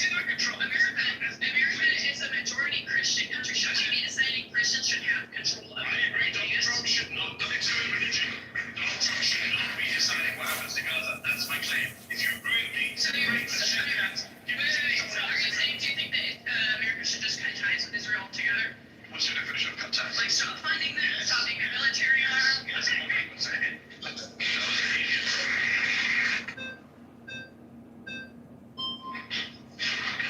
you could pause for a second. Quinn, if you could pause for a second. Yeah, there's some stuff going on in the chat, Dark. I'm sorry. I had to remove somebody. This person accused Dark of something. And I removed that person. I removed someone else. I took screenshots just in case, before I remove somebody, I put the sick shit that they put. Some of y'all need to be removed as well. And I'm just kind of giving you a chance to not mention Dark's name. And Dark, just don't even speak about these people. If you want to talk about the issue at hand, you can talk about the issue at hand. Okay? No more personal attacks moving forward as 1:17 p.m. Eastern Time. I don't want to hear that shit. I don't want to hear people accused of, touching children's and shit like that. Like, I don't want to hear that shit in here. Open another room. I'm not doing another warming. I'm just going to boom this shit. You people are fucking weirdos. Okay? Alright. Anyone want to talk about what we just heard? That was mostly about Trump's vision for Gaza, is what I heard. Everybody else different. It was just kind of the debate between that lady and it was just religious. It's kind of remedial in my opinion. But I don't know. Hey, I'm back, y'all. Like the rest. Yay. Where did she go? I'm right here. Also, I think I left the Okay, you are. Alright, there was some shenanigans, and I took some screenshots. They were accusing Dark of liking children and along those lines. And so Matt Cool was part of that train. Someone else was part of that train. So I was like, any personal attacks, I'm not having it. Normal's been very disrespectful as well. He's begging because he knows you're back. He feels like he's padded protected, so now he's begging to come back on stage.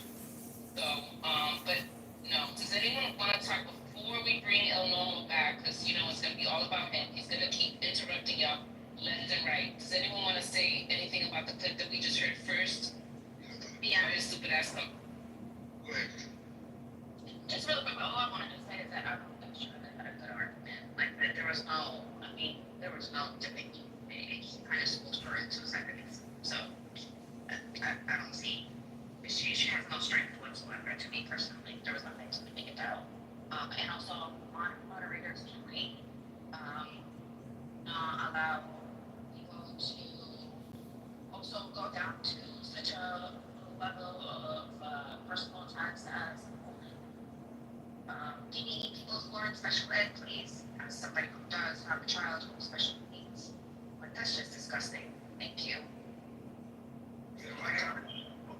My comments on what we just heard sound similar to Katrina and sound like Brian, but 100% at that point. But I appreciate the moderator for not getting. He's obviously educated, understands, and has a nuanced understanding, and has a big enough heart. Sometimes it comes down to a heart, and it's just wanting to hear somebody like her getting down into the weeds and just trying to make it into to make it into talking points that we all know serve nobody, all leads to what the hell's going on, and nobody says anything. It's just like, this is okay. And so I appreciate the moderator for one person I was answering the question back and forth today. I appreciate him for actually dealing with it. Great, let's move on. Like, okay, let's get back to some real. I got nobody got to lose, y'all. Oh, let me shut up. Did y'all hear Malcolm Jamal Warner died? No. He drowned.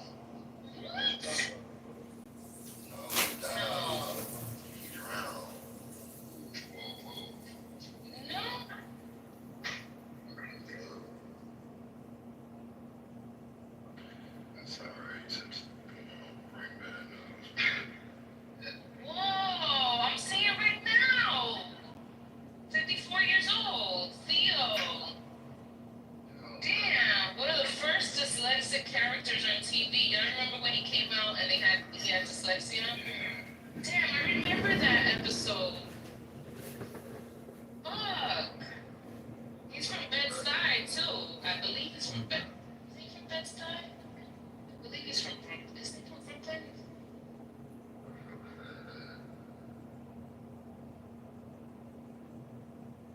He's from well, he was born in Jersey City, New Jersey. Dang it, man. He has a baby with well, not a baby, a grown woman now with Shantae Moore, right? No, that's the name artist. Oh fuck. My bad. Damn, rest in peace.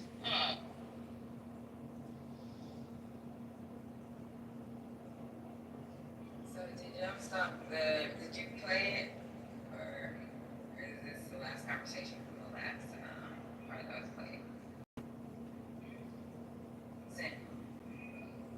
Yeah, Quinn just finished playing the clip, and it was about the Gaza, how Trump's handling Gaza. Go ahead. Yeah, sorry, I've been following the video on mute, so Quinn stopped it at 1 hour, 14 minute, and the news threw me off. 1:14, 27, give or take. Yeah. You can go to 1:14, 1 hour, 14 minutes, 20 seconds. That's where the last debater, Sarah. I still have it. Who's the main guy being debated?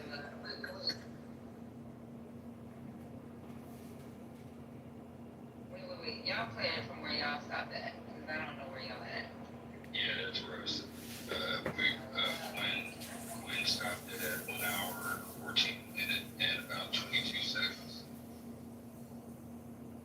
Hang on, I'll tell you exactly where it's at. Hold on just a second. Gotcha. Somebody mentioned the name of that person. It was at 1 4. It was actually, Play it, Quinn. Can you play it, Quinn? yeah, ready to go.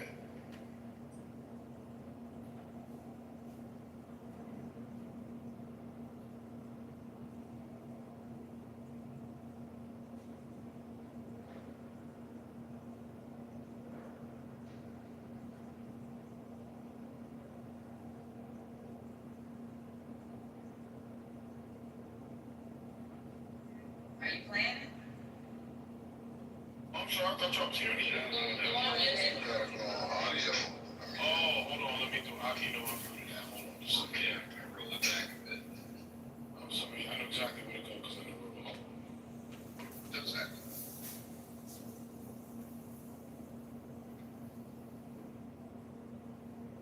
Let me go back to 114 where it was on.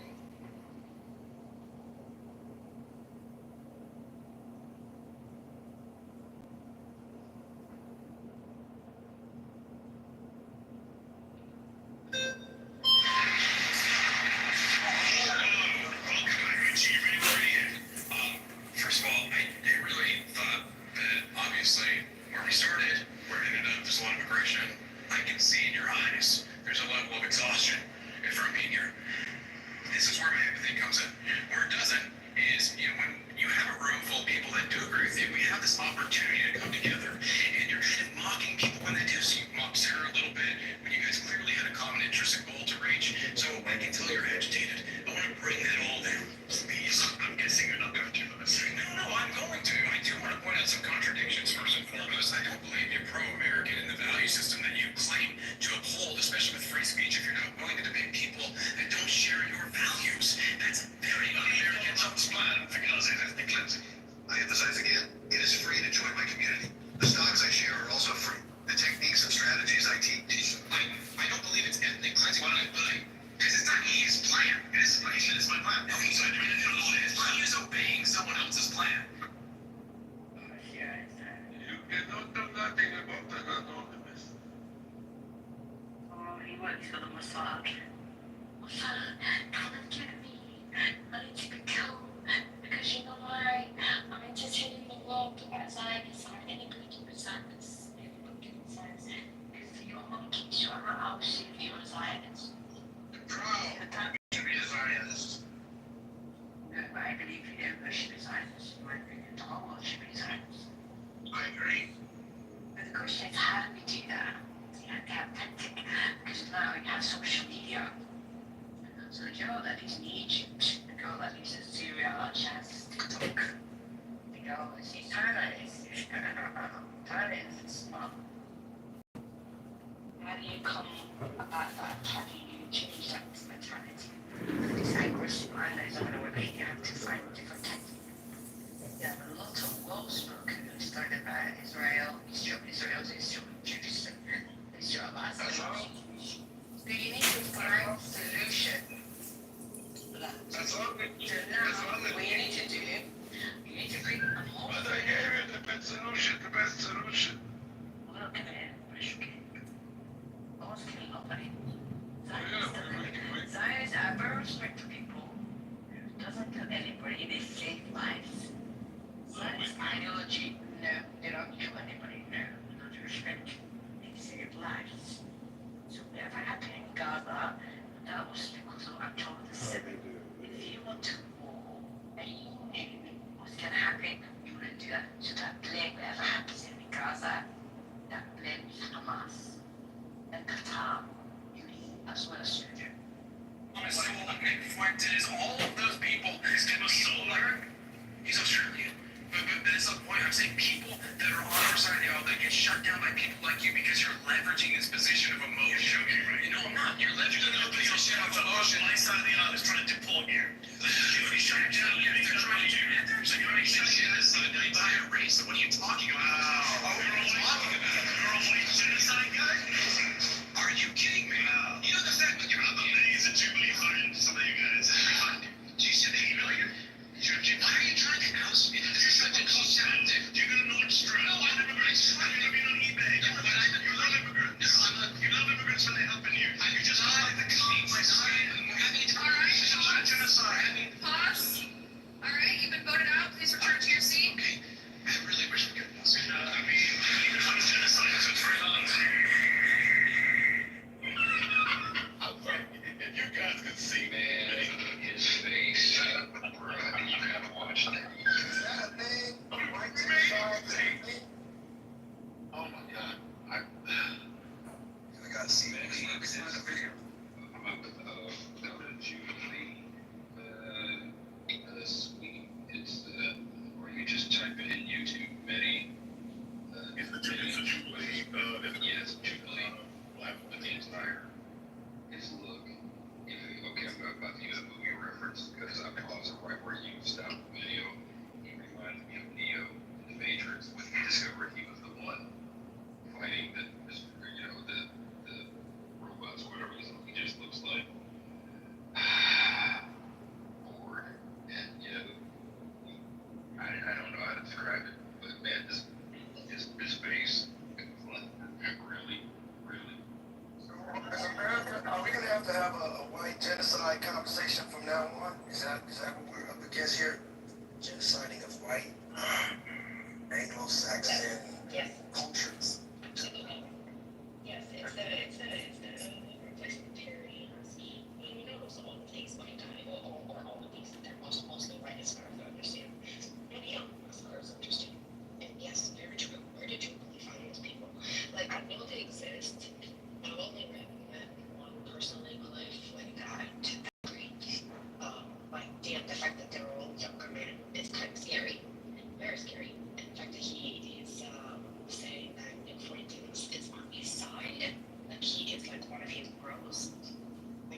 other people that aren't really aren't in that category of white, whatever that, which is all the construct that was kind of crazy. But bottom line is, then it's like everyone's watching that play out, watching like, okay, there's some people that, in that boat that have benefited from colonialism around the planet, from white supremacy ideas around the planet, it's just everything. And now that's losing weight. So if you have them on down, you've got different people that have a voice, and you've got all these bring us everybody into America from around the world, and now they actually can be contributing Americans with real citizenship.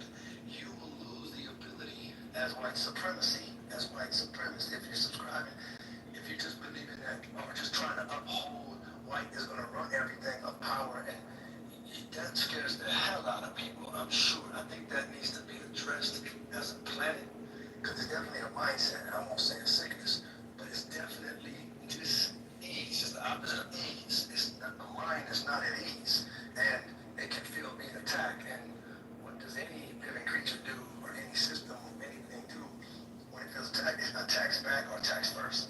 And I think that's a real study. It looks like it's not going away. Yeah, I think that's partially right. I don't think the impact on this white supremacy is depleted in any way. So that's not actually true. What's happening is exactly what he is saying, is that these are people who feel like they are losing their elevated position within that contract, within that construct.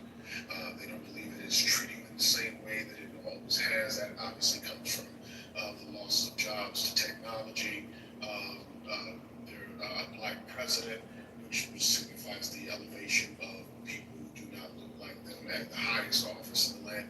Excuse me, I'm sorry, I'm doing two things at once.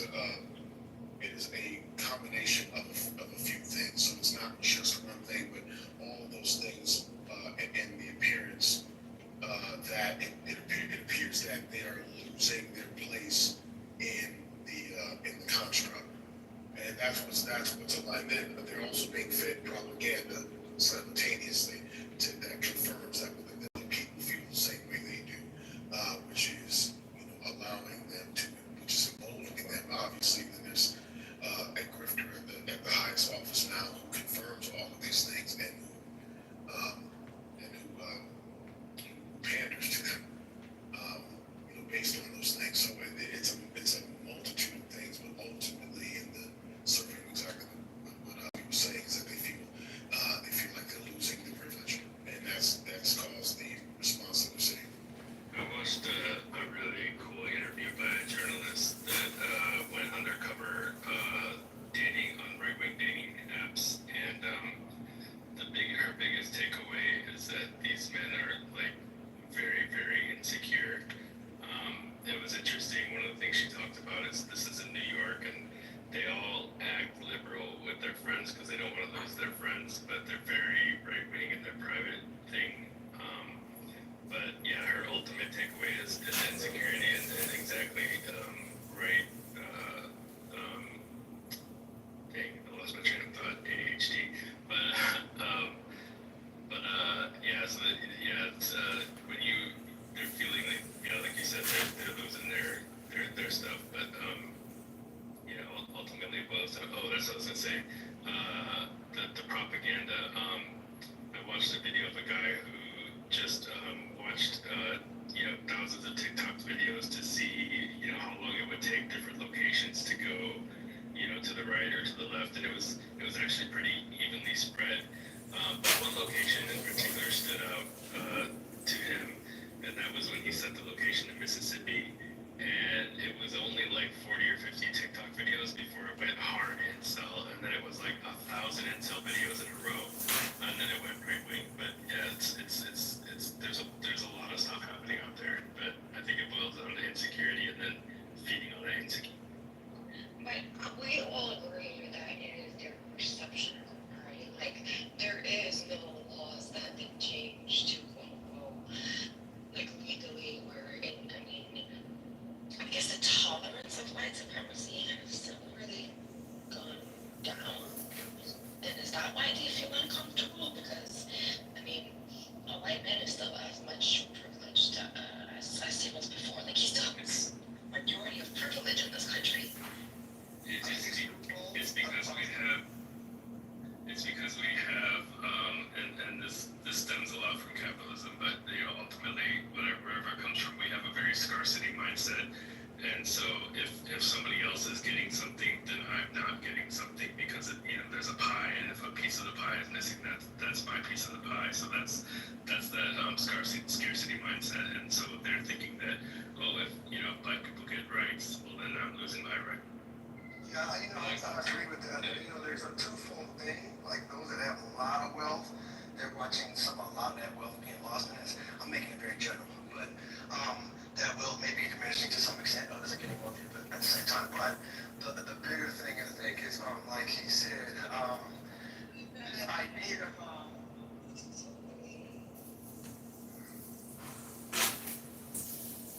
this idea that there's a scarcity of resources and there's only so much space, let's just say, which is a fact. There's only so much space, but there's a lot of wasted space that could be used, but that's not their concern. Their concern more, if you get the job, I'm not getting the job. And it's really, that's why I call it like a disease. Just like it's an idea that's in their head, as you brought up, Katrina, but it's not an idea. It's an idea that by doing the right thing is at the core. It's like, if I do what's right, then I'm going to come up short. I'm not going to have. Everybody else is going to come in and creep in. And there's also a sense of the wrongs of the past of ancestors that's going to have to be dealt with on this generation. That's a real thing I've witnessed. That it's an idea like there's going to be a get back. Not that I did it, but you're still mad at my grandmother, my grandfather, you're still mad. And there's a coming to terms with the reality of just not allowing how things got to this point on a corrupt level to get to keep moving. And therefore, well, if you know somehow or another whether you were involved with it personally or not, the idea that you do benefit off of that, and that's no longer the play anymore across the board, then it's like, oh wait, will there be enough love for me, enough tolerance for me? Will I still be able to survive? Well, can I just be a part of the whole thing and be one of the majority in that sense? All of that is, I think, some of what will come up in a study of this phenomenon.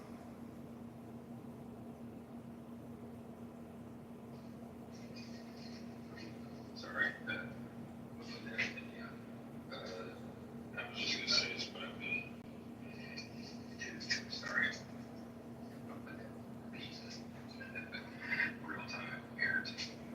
Just what I've been mentioning since Patty started sharing this video with us. And we're having these pauses in various clips.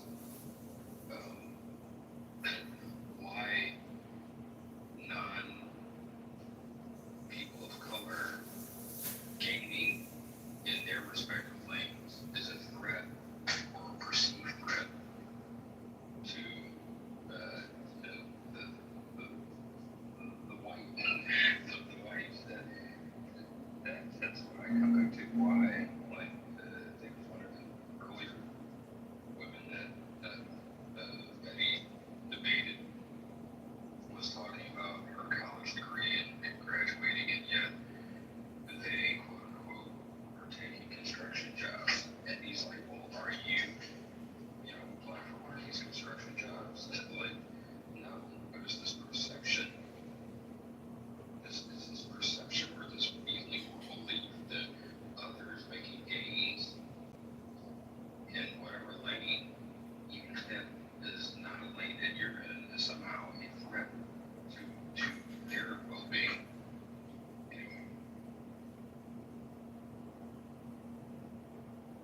That's dying. It's almost dying. And you realize that, they probably got more days behind them than they have in front of them.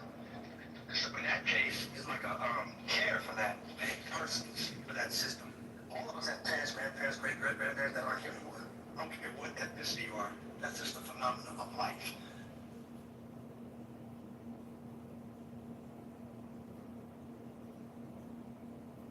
Alright, Quinn, was that the end of the video or is there?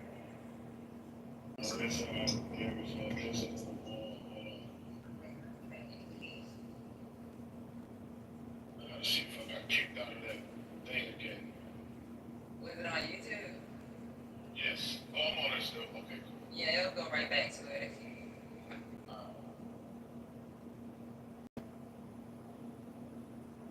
Teenagers are building businesses with AI, while the only AI you know is ChatGPT. Let's be real. Most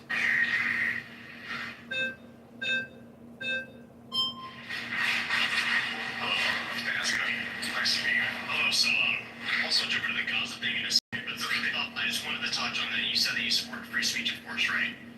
So, what I'm confused about is you refuse to debate people that have disagreed with you, and you said that they're racist or they're not. No, if we're gonna do facts, they said they were racist and fascist. Get your facts right before you speak. So isn't the whole entire point of the debate to debate people that you don't agree with? I don't debate people who don't see me as equal. The point will be support democracy, because that would undermine the whole idea. If you don't support democracy as our friend here doesn't, and support General Franco, then what is the point of a debate? The First Amendment doesn't mean you have to debate everyone. Somebody comes up to you in the street and starts talking to you, you don't have an obligation to carry on talking to them. I'm sure you go about your own business. Somebody comes up to you in the subway and sits next to you and starts ranting in your face. You're not going to tell them to face that. Everybody's going to share the money as hygiene standard as you. There are people you wouldn't debate, I'm sure, as well. Okay. So, can you please describe why you think Trump is supporting ethnic cleansing of Gaza just because he wants to take over the land there? How does that ethnic killing not just take over the land? Kick out all the people. That is the definition of ethnic cleansing. So, is it ethnic cleansing killing people? Because it seems like you can ethnic cleanse people without killing. And by the way, they have been killed. More than 50,000 people in Gaza have been killed by the Israelis, by people like Bezalel Smotrich, who said recently, the finance minister of Israel, we are going to Gaza to conquer, cleanse, and remain. We're going to annihilate the place. We're going to disassemble Gaza, he said. We're going to leave it behind as piles of rubble. That's the guy Trump's funding, supporting. That's the guy praising Trump. So he had to trade and smoke. I cannot deny that thousands of people are dying in Gaza, but you need to realize why they're dying. Is it possible that they're attacking another country? No, just because Israel is killing more Gazans than Gazans are killing Israel doesn't mean Gaza is righteous and Israel is evil. I never said anything about evil or Israel. I said anything cleansing. You said don't they have to be killed. I said they are being killed. And the criteria of what's happening is if Donald Trump says these people have to leave and never come back, is that not ethnic cleansing? Definition of ethnic cleansing. I would think ethnic cleansing is when you're killing off a large part of an ethnic group. That's the genocide. You're confusing your terms. Ethnic cleansing is removing one ethnic group using a deliberate policy by violence or terror inspiring means to remove another population, another ethnic group from a certain geographic area. That's the UN definition of ethnic cleansing. That is what he's doing. When he was asked Donald Trump, can they come back? He said, no, they cannot. I've heard all these white genocides, and you guys are nationalists. How would you feel if somebody, the president of France, came and told you to leave your land and not come back? Would you not feel you've been ethnically cleansed from America? Yeah. Well, because my ancestors were settlers here, not immigrants. They actually Palestinians are not immigrants in Gaza. They are indigenous people to the land. Did Israel just give Gaza land like a few decades ago? No. I'm pretty sure Israel used to have that land. Pretty sure it did. Then I think it withdrew it in 2005 from the land, but controlled the air. No, they don't give it to them. They control the air, the sea space, the borders, the population registry. They controlled what went in and out. It was a prison, an open-air prison. That's not giving. Don't forget the border with Egypt and then the Mediterranean Sea. Israelis and Egyptians worked together because Donald Trump and Joe Biden broke the Gaza. Yes, they're funded by the United States. Did you know that Muslim countries do bad things too? No, I know that, dude. Okay, we're in agreement. All right, pause. You've been voted out. Please return to your seat.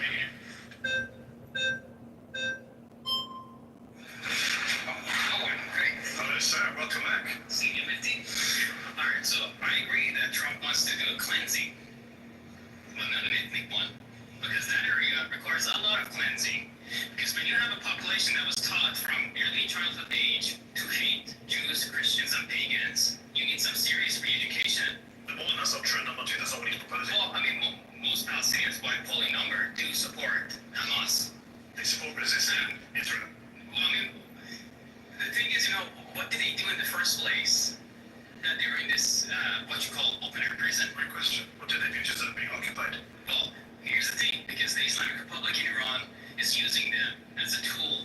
What is it as a tool to do with this? As a tool for their Islamic expansion. When did the Islamic Republic of Iran, you're Iranian, Yes, I am. when was the Islamic Republic of Iran founded? 1979. When was Gaza occupied by Israel? 67, yeah. So, can we do the maths together? 12 years before the Islamic Republic of Iran existed, Israel was oppressing, occupying, and dispossessing the people of Gaza. So your argument makes sense. Were there any terrorist organizations at the time? The PLO was considered a terrorist organization by the entire Western world. Alright, so what's Hamas? Hamas did not exist until 1980. Exactly. My point is, After the Islamic Republic came, it became chaotic because the Islamic Republic started to use what's the so-called innocent Palestinians for their own ends. Innocent Palestinians, the Palestinians are innocent, not all of them. Because I think 17,000 children were killed. They're doing the 17,000 children were killed, but they're not innocent. They're not innocent. Who's responsible for that? Israel. No, Hamas is responsible. Hamas is responsible for hiding in hospitals and making tunnels underneath. So when children are shot in the head by Israeli snipers aren't responsible for that. Look, this is a simple question. Here's the problem. Israeli snipers shoot Palestinian children in Gaza in the head. As eyewitness testimony and doctor's testimony, he proves that's not the fault of the Israeli snipers. This is the problem. Because when you have a problem, answer the question. I'll ask you a third time. When Israeli snipers shoot Palestinian children in the head, is that not the fault of Israeli snipers? Well, you gotta let me finish. No, you're gonna answer the question fourth time.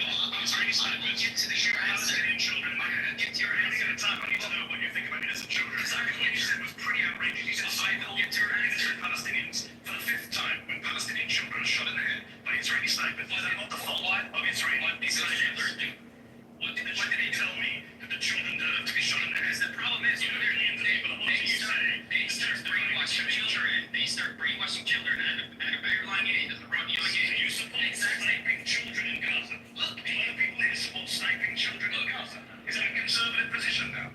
What if they're very suicides? They weren't. But what if they are? They're not though. What if they are? I have friends who went there, doctors, went to American doctors. They came back and said we got multiple children. What if they're hell-bent? What if they're hell-bent on killing you and your family? A 10-year-old child, an 8-year-old child, a 6-year-old child? Because that's what I'm saying. Like you're saying on their brainwashed television, millions of people are going to see your neighbors and friends. You support the killing of children. Millions of people don't know what's going on. Even your fellow right-wingers are saying, don't go this far. Genocide, sure, but don't spread. Millions of people don't understand the brainwashing that is going on in Israel, the Islamic Republic, and in Palestine to create this hatred. In Iran so much that you're supporting the killing of Palestinian children who never harmed you or any other Israeli. That's insane. Well, and the fact that you support Trump's ethnic cleansing now doesn't surprise you. I didn't say ethnic cleansing. I said cleansing of the land. Because you need to cleanse the land from all the You've been voted out. Please return to your seat. Wow, he didn't even want to shake his hand. Wow. I mean, man, he was disgusted. Yeah, he said If you were saying it's okay to kill children in their heads at 6, 7, 8, 10 years old, like snipering them, like I would be disgusted too. I almost have a 10-year-old. You know what I mean?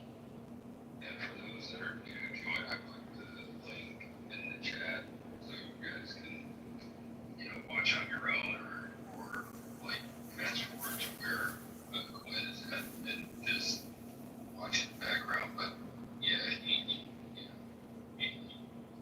it's like he was being even remotely civil and halfway shaking his hand as he left the table. Oh my God, he's visibly, it's beyond disgusting. Like the man got up to shake his hand. He didn't even look in his direction. Maybe he didn't look guys direction. Can we understand why? Oh, we based on the topic that was why? Are you kidding me? Okay. I don't know, obviously it was a young guy. I don't know. I think I want to say he's Israeli. I don't know what his actually. I don't know. He was from Iran. He's from Iran. It was just that piece of the debate. That's really strange. It wasn't the whole debate. Just for those that don't know, the whole debate wasn't just that last guy. That was just for the record. No, it wasn't. You're right. It was two different people. The last guy. Okay. Yeah, but remember we were talking about the immigrants, right? Who come here and justify white supremacy, just like the other guy who was from Persia. Was he from Persia? I think also an immigrant. This guy's also an immigrant from Iran, and he totally supports white supremacy. Like he's sitting with them.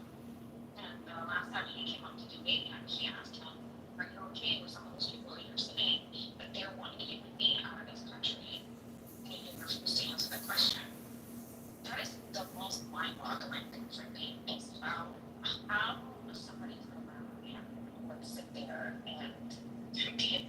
white supremacists in the United States. It's so crazy. Is it crazy?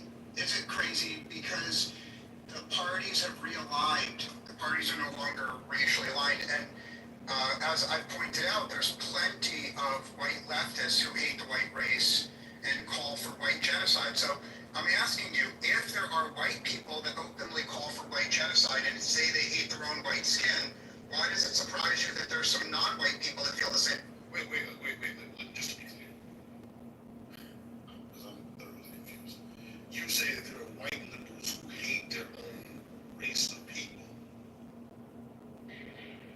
That's your contention. Yeah, Quinn, if you bother to read the room, Quinn, I'm being respectful. Quinn, I've never once interrupted you, so don't interrupt me. Quinn, don't interrupt. Was he interrupting you? Yes, he was. So Quinn. I actually want to know the same answer because I'm wondering, I hate a lot of white people, but I don't want genocide to all of white people.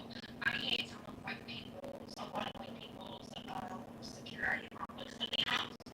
Okay, so what is your definition of white people wanting to genocide on their own white people?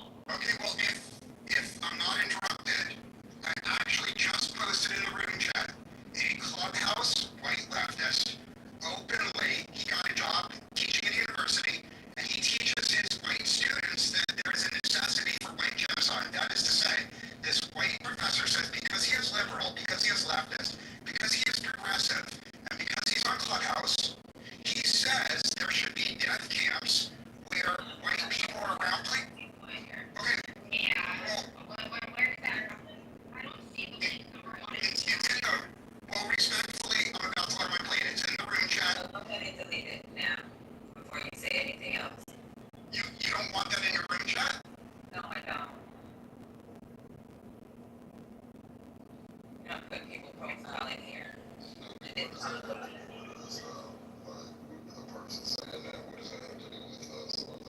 Delete it now. Is it the one about it? I don't understand why you're trying to.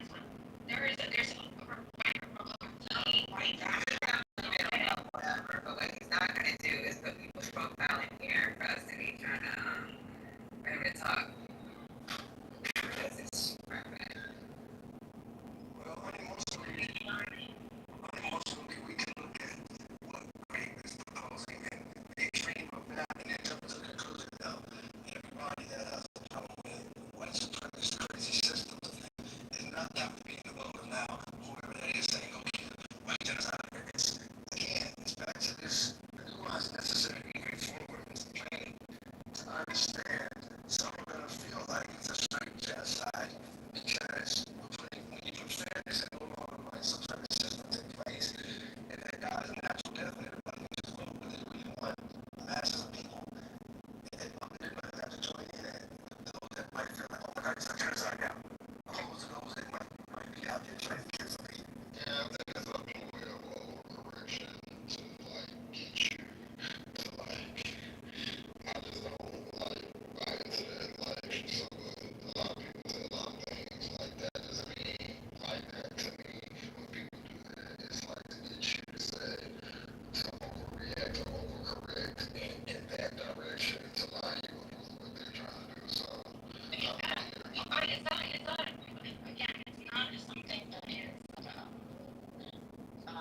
me saying going around, I was with white people saying genocide. Like, there might be crazy people out there, right? There's always crazy people out there, but I guess I'm looking, it's like a movement. I don't see that, number one.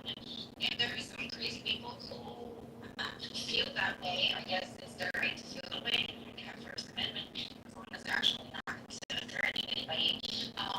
But that doesn't fuel the chocolate, right? That's not a main view. Well, respectfully, the moderators. What we're talking about is the main view. Did you delete it or did you replay it? Yeah, so I deleted the Clubhouse person. So the moderators asked, I'm being very brief here, the moderators asked, why are there non-white people who are calling for pain for non-white people? Why are they not loyal to it?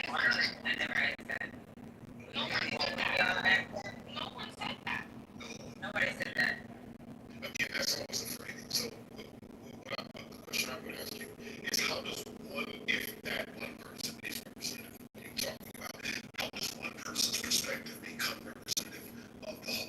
Well, there's proof that it represents the whole because there were a series, I'll answer you very briefly, Quinn. There were a series of surveys of tens of thousands of people where they asked people of all races, how do you feel about your own race? So tens of thousands of people of each race in America were asked, how do you feel? Now what's interesting is every single race felt good about their own race. No, I will, but no, well,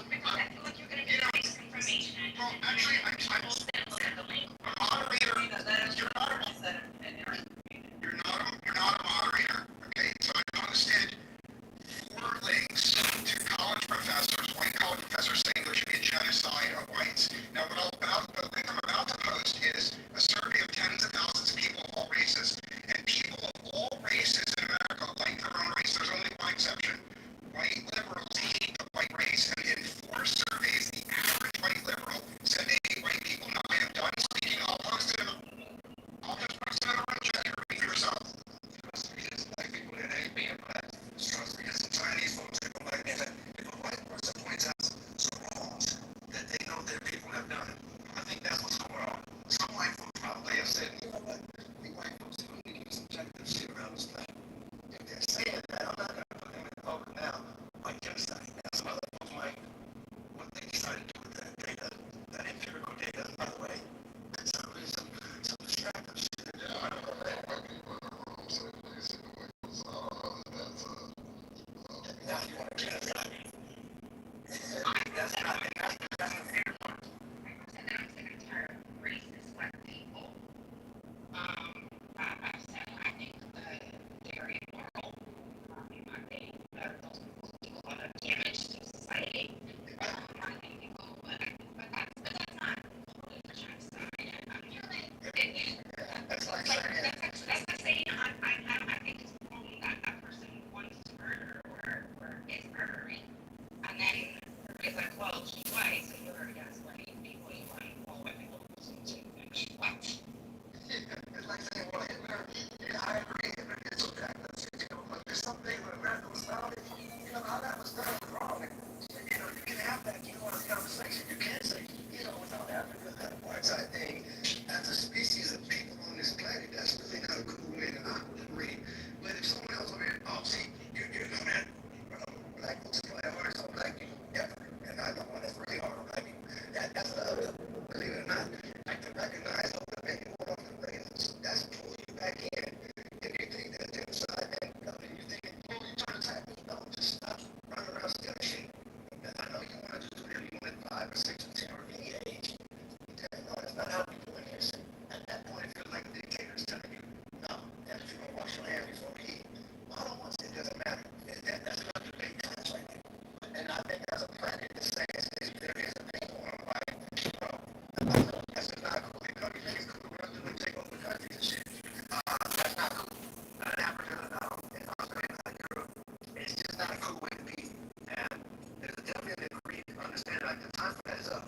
And if somebody reads that like, oh shit, they're coming after us, I don't know what to tell you. Nobody's gonna go into agreement with me. You can keep on doing foul shit whoever you are. Micro level, macro level, there's a thing of how to do the right thing. And just take it over because it's not good. Sorry, the link is forward is there. Sorry, I just don't understand. There's a peer-reviewed, respectfully, Katrina, there's a peer-reviewed study of the It's actually not peer-reviewed. there is a peer-reviewed study.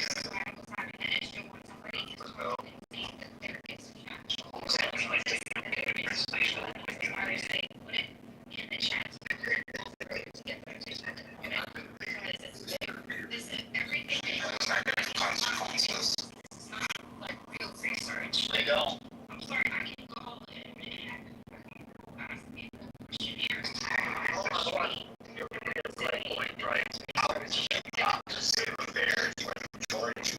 I mean, know, hate children too. You know, the article explicitly says it's not peer reviewed. I've never do that. I don't believe in that. Tell me, I was reading an article that I mentioned is an ad for wasting a piece of string. This is a British novel from World War II, spy novel. Actually, it's the spy came in from the cold. Really, really good novel. So this ad hit him for wasting string. Imagine, that power. Yeah, exactly. They were that broke, everything mattered. Hell yeah, I'd be that too if I was that broke.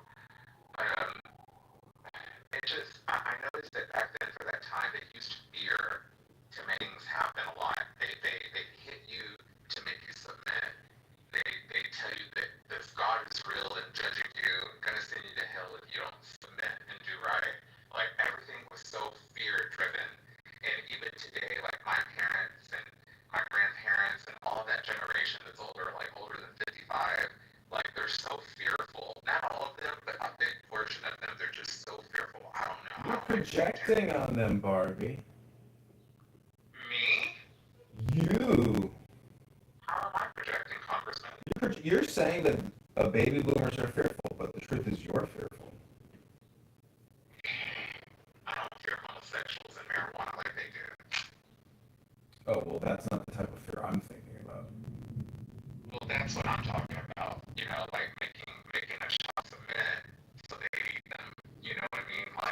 Well, why do you think, young people should be using cannabis? I mean, it's a sacred herb. If you're just going to use it to look at TikTok videos and not even go to the gym and just waste all your time consuming propaganda, I mean, it's not beneficial for young people.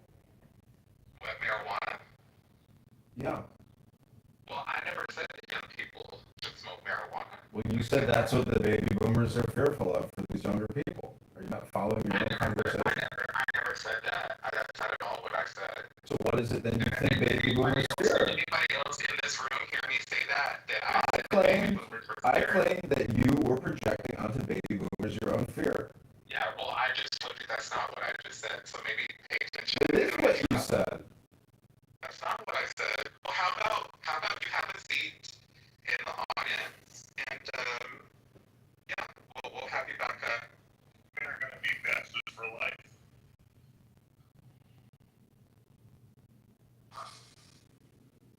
Facts is two completely different things. So, Is it a more interesting conversation to ask?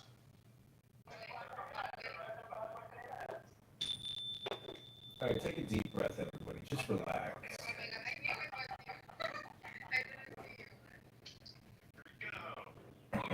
Welcome back to Ultra Diogenes Radio, the #1 clubhouse extremist room. An Ashkenazi-looking Jew with a fat grocery store clerk combined create the Ultra Diogenes Radio. Hey, does he know that I shot my dad and I'm not Jewish? No, it's about your mama. But, right, he knows now. It is about my mom. My mom might have made me Jewish. I've seen your photo. I've got, you know how people got Gaydar? I got Ashkenazar.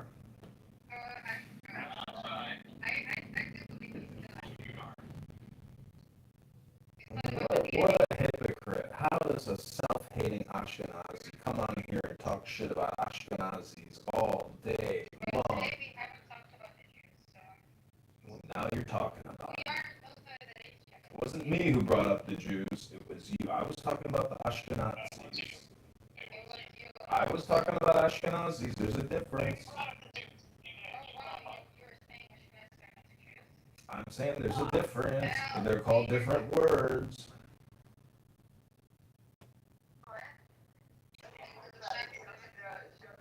He's got the Scottish Freemasons thing back there. That's cool. Yeah, American history. Oh, that's maybe why you look Ashkenazi.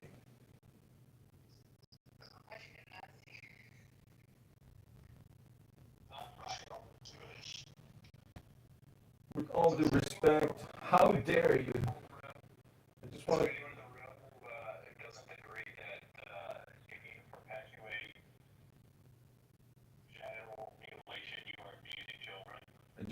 I just want to quote David over the say, "How dare you? How dare you?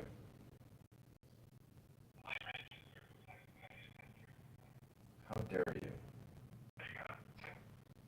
With all due respect, kick it.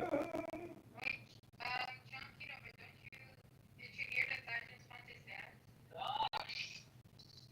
How did you find him? Like, were you on Craigslist or something?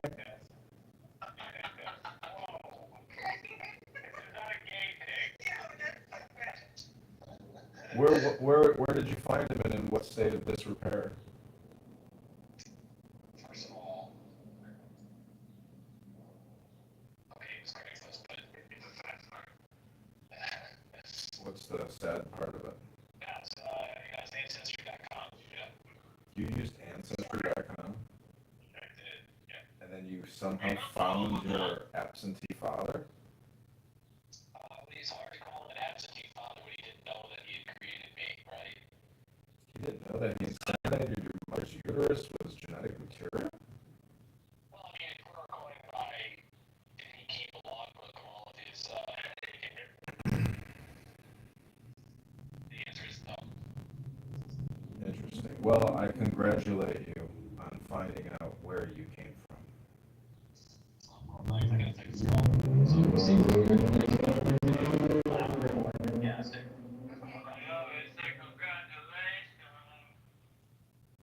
Commercial break, guys. Welcome to the new Build Residential, where me and That's right. You're in control of the house now?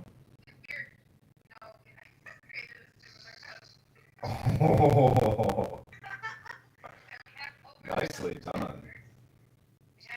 Thank you. They have over 1,000 members. If anyone wants advice, if anyone wants to open up rooms, you're welcome to do so. Princessia must be fucking shaking in her fatties.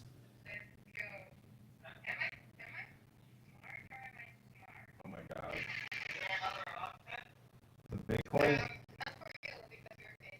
I'm gonna open up a room at 3 o'clock, everybody. I hope you come to it. It's called the Bitcoin Laundromat by Roberto Taylor, the Bitcoin scammer. Plus Princessia Nora Bandura, whose legs are all lasered up and her legs can't be in the sun. So we're gonna do a leg laser sun therapy room for her. And I hope you all come so we can listen to just how schizoid she is and how much hair is falling off her head. Thank you very much. It'll be 3 p.m. CST, where we'll do the ultimate roast of Diego and Princessia Nora, the divorce. I heard them break up yesterday. Diego loves to push. Diego loves to extend all conversations with Princessia until the next day. He is the ultimate fucking beta cleaner. Have you seen Princessia's new PCR? No, was it when she was 22 or 23? No, yeah. Oh, really? I cannot find it. Is that actually like a selfie, Abby, that you took? Which one? You on the tricycle on the scooter? Yes. How did you? Yeah, me and Elle look like each other. Think about that. Think about that. Think about that. I want a personalized song like Julian has. Julian SeaWorld. Yeah, that's great.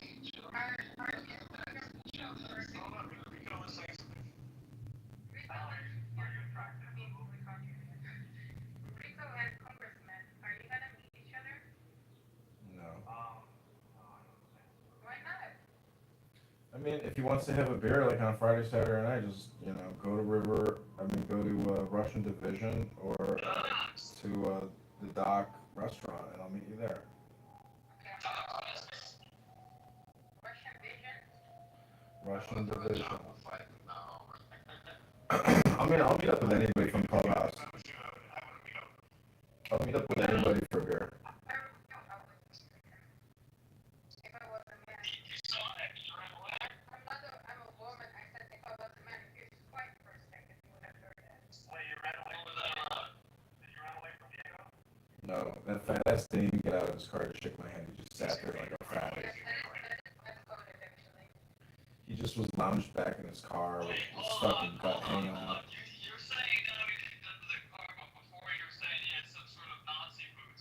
jalopy, yeah. It's a joke, dumbass. I don't think he was wearing boots. I didn't even get to see his shoes. You know what happened? He stuck his head over his window and saw the boots. How about that?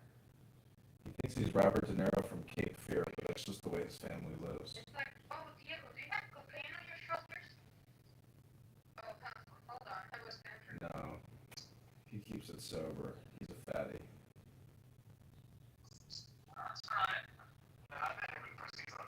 Are you kidding me? He was so weak, he couldn't even stand up and shake my hand and say, "Oh, hi, my name is Robert. What's your name?" I'm like, he didn't even know how to communicate. He thought he was in Clown House, talking in Clown House when he met me. Like, that's how he acted, like we were on cell phones or something, because he's a fatty. Alright, you don't need to call me fat. I will be going on a diet soon.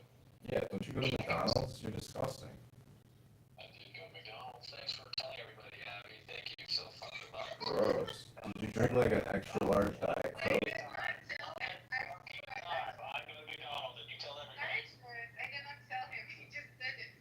No, she was talking about how fat you are and how you're going to McDonald's. How much you let her down.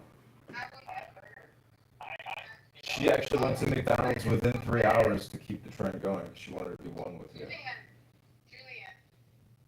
were you there? Yeah, you were there. I didn't see that. You were there. You heard that. You heard Abby say that.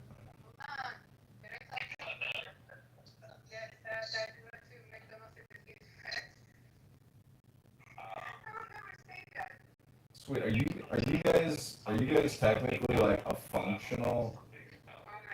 You guys are like a functional neuro and Roberto Taylor. They copied us for the last. But how are you guys like friendly to each other? Because they like hate each other.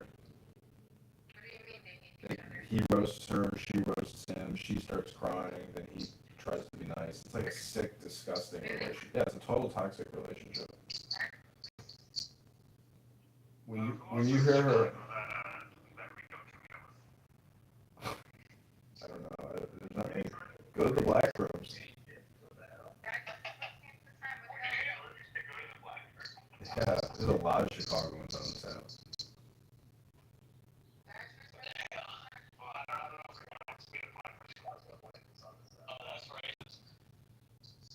You meet up with Jazzy, I'm sure, right, Rico? Oh, God.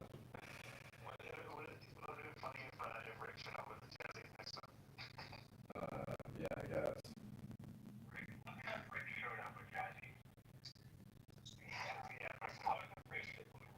I would get her a shot of Malort.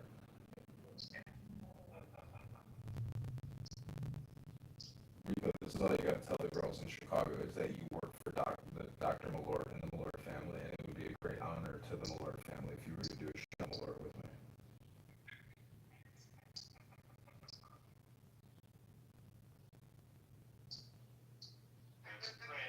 Always angry when Rico was laughing off me. He's like, why are you laughing off me? Fun, you did that. Jokes on you, Congress. Actually, people use Rico's last name in Chicago. Mr. White.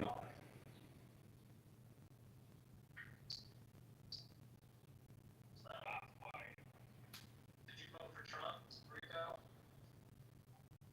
I did because of different candidates without anything. I don't know. The Bitcoin candidate, how do you feel about that? Well,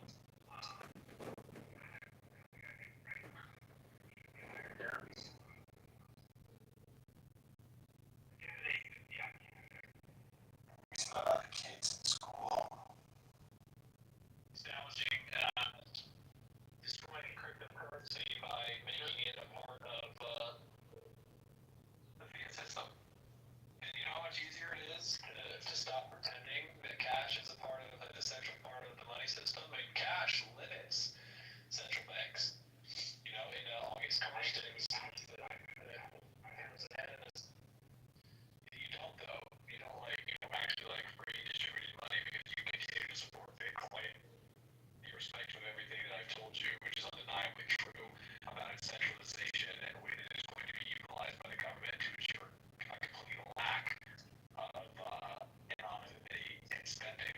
I think we put all the rich people are fighting us on the big ones. Good things are happening. Yeah, things that you go out big ones. Yeah. Let me ask you a question. Big way deep back, you would want to your man.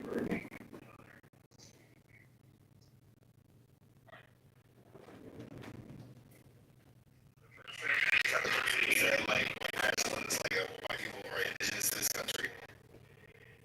Well, the introduction here is like at the end of this, he's going to, so the last 10 minutes of this, he's going to debate. He's going to choose someone to debate. He chose, I don't think it's the first guy, but he chose someone to come up and do. August will wait for 10 minutes.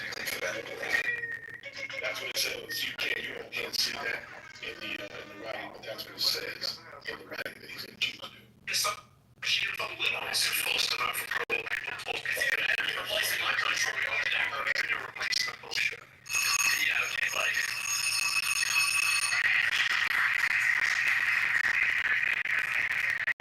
So, 3 people so far. Let's keep counting. We should be nice to you, otherwise you'll do all sorts of like a great argument. This is a free speech right there. It's not your country, my friend. It's our country, whether you like it or not. Or to debate for a claim of their truth. I was speaking about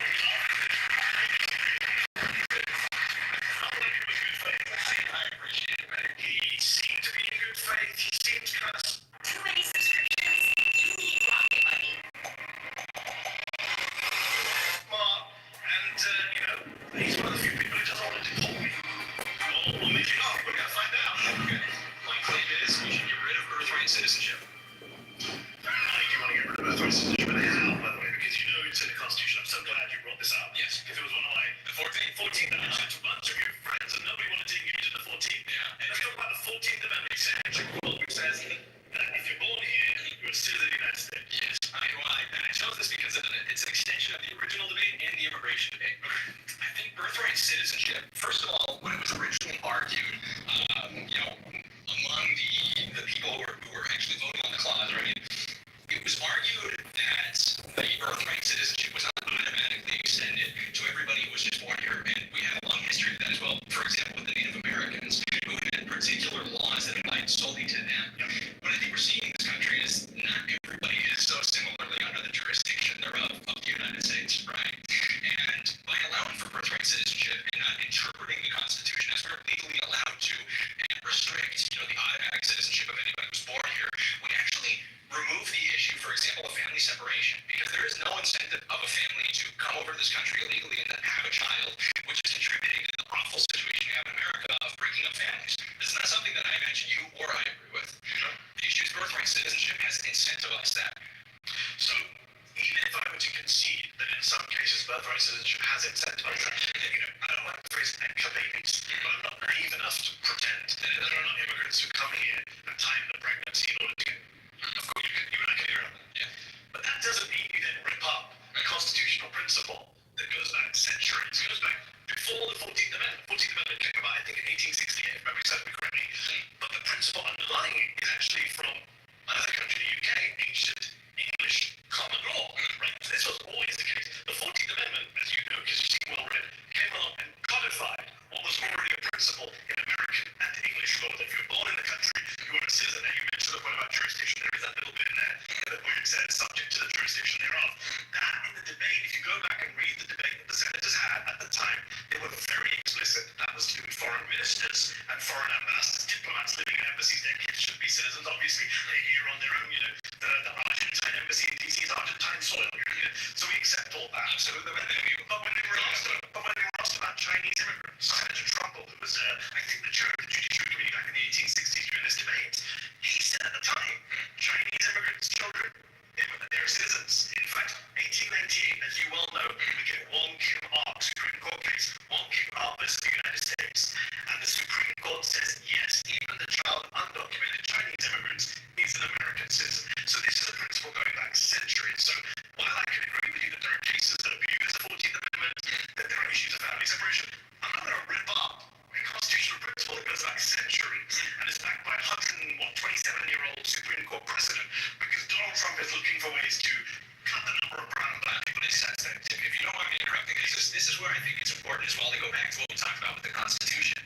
When we're analyzing, and admit I'm not as interested in the legal argument. There's obviously many ways to interpret the Constitution, but I don't think, especially among conservatives, that it is positive to use the Constitution to dismantle it. When we analyze the original context, like you were saying, in the late 19th century, our immigration law was absolutely different, including, in respect with the Irish and Chinese immigrants that were coming over. It was absolutely different. Changed over. We don't have borders, my friend. Well, some people don't know what it means, but we don't have borders for half of American history. Well, I don't think that's very true.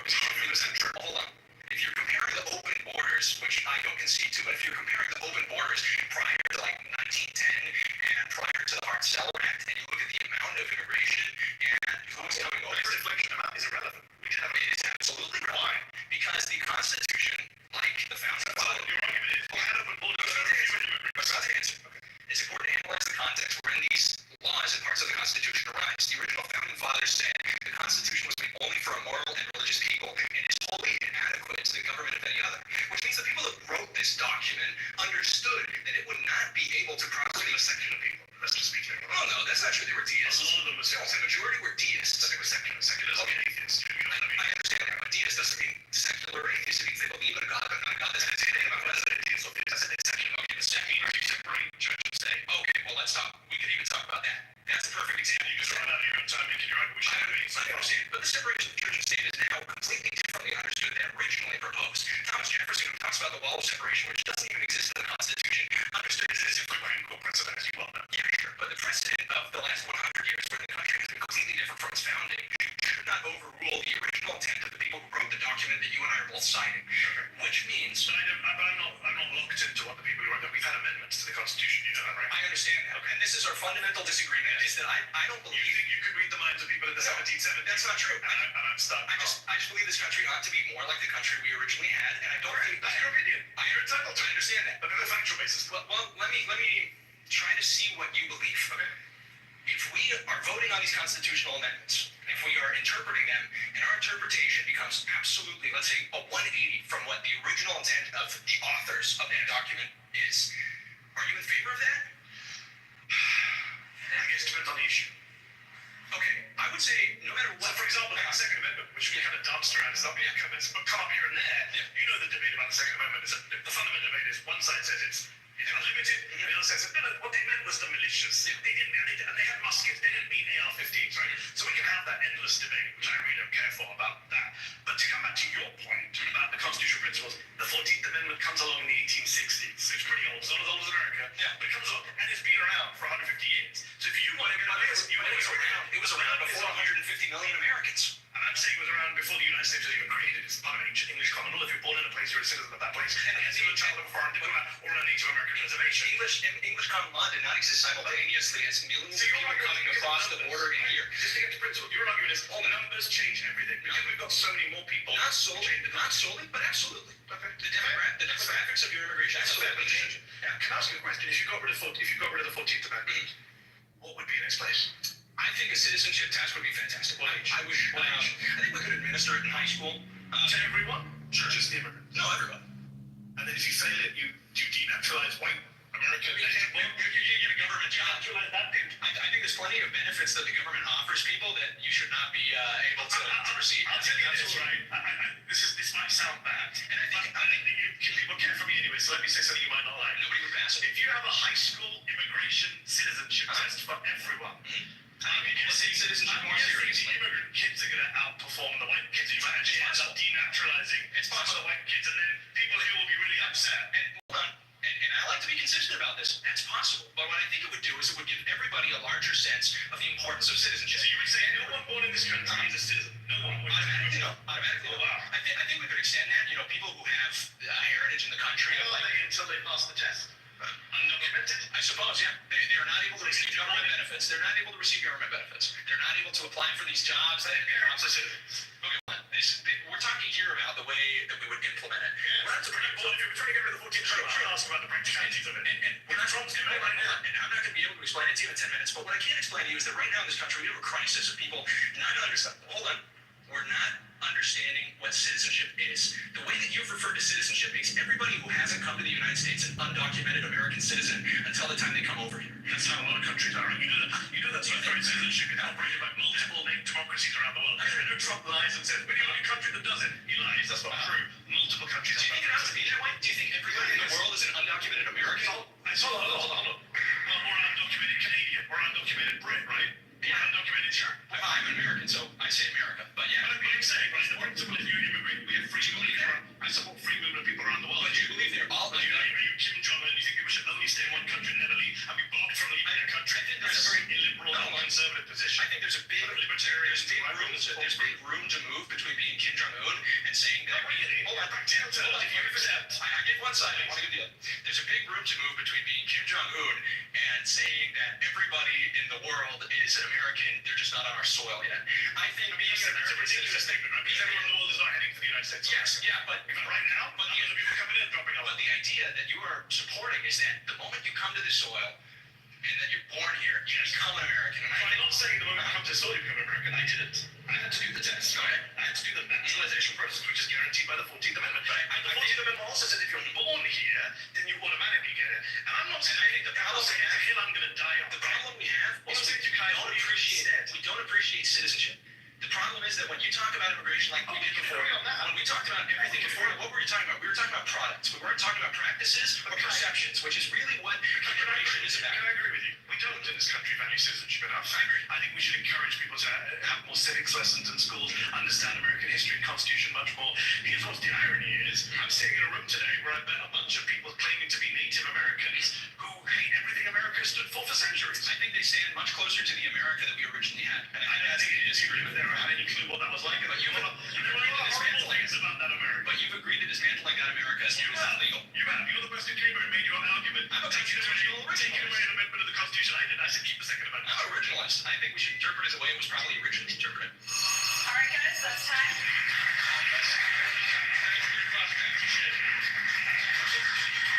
I thought it would be an interesting exercise in trying to understand what genuine far-right conservative folks think, and it was kind of disturbing to see that they think what I thought they think, and they were happy to say it out loud. I am disappointed that I had to sit across from people who believe in white genocide, who believe I'm not a citizen. Multiple people here said I should be deported. One of them was even the child of immigrants, which I found bizarre. Obviously, we're way outclassed. Like, we're not professional debaters. I don't think anyone in this room was. Maybe one or two people. And clearly, Manny, he does this for a living, right? He's a journalist, so he's really good at what he does. And he essentially is pretty good at, taking cheap shots, trying to, derail people from their arguments. Trying to, pick me against, some of the people that wouldn't like people of my color to be in the United States, which is irrelevant. I think one person said if he walked off, he was the first to go, which is ominous and racist. I think that was disheartening and particularly discouraging because it just felt like it was fitting into a stereotype that we're trying to fight against, which is we actually have arguments, we can provide good reason, and that rhetoric just pushes that far away. I guess, far-right Republican, but as I learned today, not as far-right as I thought I was. Someone gets up and they're just like, yeah, I just want to have, autocracy forever and Christian nationalism, or just being like, yeah, I'm racist. And to me, that's very foreign of a concept. Well, I didn't, disagree with most of the people in the circle. It did bother me at times, to see them say mean things. There's not really a reason to do that. But it also upset me when Maggie said, I'm not willing to debate with people. Free speech doesn't mean you need to give credibility or oxygen or platform to people who don't agree with human equality. I hear Vinny's point about not giving them a platform, but the thing is, if you stop giving them a platform, they don't just go away and change their mind. And then you tell the rest of society no one exists who thinks like that. And that's not true. I do like to debate people, even people I disagree with. I try to avoid bad faith folks. I think some of the folks today were bad faith. I'm anti-conservative, right? I don't support conservative views on taxation. I don't support conservative views on immigration. But people here today were way beyond conservatives. This is open authoritarianism. And this is what is being normalized and mainstreamed in our country by people in power, by the media, by people who don't know any better. These are the 5 places I put my money into. That's the end. Can I give a gold star to the class for getting through all 1 hour and 40 minutes? That Patty started. No, we need participation awards. I don't know that I'll ever be the same. Thanks for that, Glenn. Really appreciate it. Good listening. I've only watched clips of it, so I appreciate it. Absolutely. Absolutely. I don't know whether to say you're welcome or I'm sorry. No, you're welcome. Yes. It's really hard to listen to conversations with people who are staunchly racist and anti-American, I will say, xenophobic, misogynist, and stand 10 toes down on it. They're morally bankrupt. I know they're out there because I listen to them on this app. So it's interesting to see the face. I've seen some of these videos, so I know what they look like. A lot of them look the same, by the way. So it's not really surprising that this happens and that they're out there. But it's weird to give them any kind of, for me to give them any kind of credibility whatsoever. I know they're out there. I know they're staunchly immoral. But, whatever, it's interesting. Y'all ready to start calling people dumb yet? Or y'all still doing decorum? Slap us down. Oh, I do. I thank you, Jess. Yeah, I've said it at the beginning of this video hours ago, and when we've had breaks. That's why I just stay muted. I mean, I cannot have a quote unquote healthy conversation with somebody who the objective is my demise, or people who may not look like them or share their skin tone, who don't see me as an equal, who sees me, or those who I champion for, who sees them, say, getting ahead in their life as a threat to their existence. And, we see it on, you hear it on this half constantly.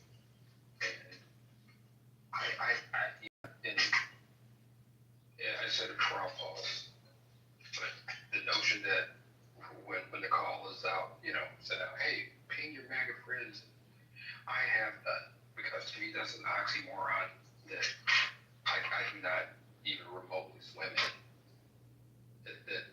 There are some people that lack some serious intelligence, dumb, stupid, downright scary, and when I'm looking at this, another thing that popped up, these cats, they're college students. I'm in my 50s, and the thought that one of these mofos out here sooner or later will try to weasel their way into government and potentially be somewhere in a state of government, whether it be local, or state or federal. And they, like people they already are in government. Yeah, but I guess I'm being just like. Hey, Brian, speaking of government, all registered in program for a master's degree. It's a pilot program going on right now. 50 people. They're doing 25 veterans and 25 basically federal employees who got fucked by Trump. And the degree's gonna be policy degree, so if y'all interested, let me know. It's $100,000 fellowship for the year that they. I have a question, Haitian. So, what about the people who got fucked by Trump? What? You have to work for the government? No, so not the rest of us? Hey, well, I don't know, but that's up to you. But if you want to do That's the whole. it's a free degree, so. Yeah, so I'm talking about who can apply to do this program. Federal employees and military. Oh, okay, gotcha. Yes. So the rest of us that got fucked with is getting fucked by Trump. We just out here. According to Trump and his MAG, is like mad. Y'all not getting fucked because us federal employees, we were scumbags and didn't do any work. So. Oh, my bad.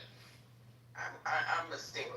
But back to the dumb thing, I just feel like it's important that we stop pretending like these people not knowing or not understanding. That's a thing of the past. They get it, they're with it, and they actually want to push it further. So I just really think that naming that is very important, because a lot of times I feel like we were trying to explain, these people understand exactly what the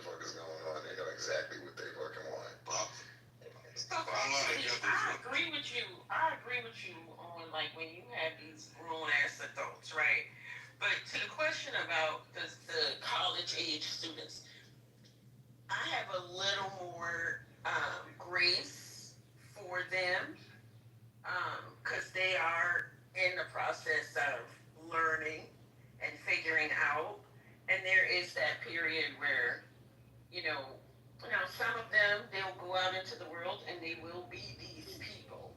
But some of them, given information, given critical engagement, and having them learn the process of how to evaluate and to come to their own decisions, you know, that's, I have grace for that process. But I do agree with you that some of these people are just wholesale signs. But why have grace when high school kids are seeing how fucked up things are? Right, but Why have grace when these kids, whether they're in college or not, it's not like times before when, okay, something might happen to an adult and you don't feel the consequences of it. These kids are seeing the consequences of what's happening right in front of them. right, Haitian, but a lot of times, you know, when a lot of times there, it depends on where you come from, right? What your socialization has been. And oftentimes, you know, people who are early voters, very rarely, we see it a little more now than in times past, but very rarely do these people go against what their parents' political philosophy is. So when you talk to them about their politics, like, and I'm just speaking like college people, and you talk to a lot of them about about their political ideas, they're the political ideas of the people around them. So when they become exposed to other people, they can they can open up. Is what I'm saying. Like there is a possibility for some sort of change or enlightenment or moderation. You know, that's what I'm talking about. Now there are some people who are they're gonna be what they're gonna be. You know what I'm saying? But for me, I give the college age students a little more grace. And I, you know, full disclosure, that may be a personal, that not personal, but that may be like that may be a professional disability. So Yeah, because I own that part too. there's a moral thing, even if you're a kid. Like you like, it's plenty of people. Even Kellyanne Conway's daughter went the other way. So I feel like you could like maybe run up your credit card. She got a Well, hold on, but you could run up a credit card. Maybe you know you crashed your car, you drive too fast, you curse too much, things like that. But you're deciding, if is it okay if people get trafficked across the country? Then you have a moral problem. Like, and you like, I don't really have anything for you, and it's because it's nothing that like you're a bad person. You know what I'm saying? Like you're morally corrupt, and I just feel like that. At first, maybe I thought like, okay, maybe they don't get it. They don't get it, but these people understand. They get it. Young, old, and in between. If you still saying go, like at this point, then yeah. Yeah, but are you guys, I have this, I don't know, it's just a theory. Would you guys agree that people like Trey, who has been doing hundreds and hundreds of these one-on-one events in college, particularly giving that space to the white, quote-unquote, conservative men, right, and showing the conservative masculinity a safe place, as he says. I think that contributes a lot to them not learning or changing, because here's somebody who comes in and validates what you're maybe still considering. Maybe it's not 100% ingrained in you, and then they give you that commodity, they give you that group support, and you belong. And then I think at that point, it's already completely ingrained in you.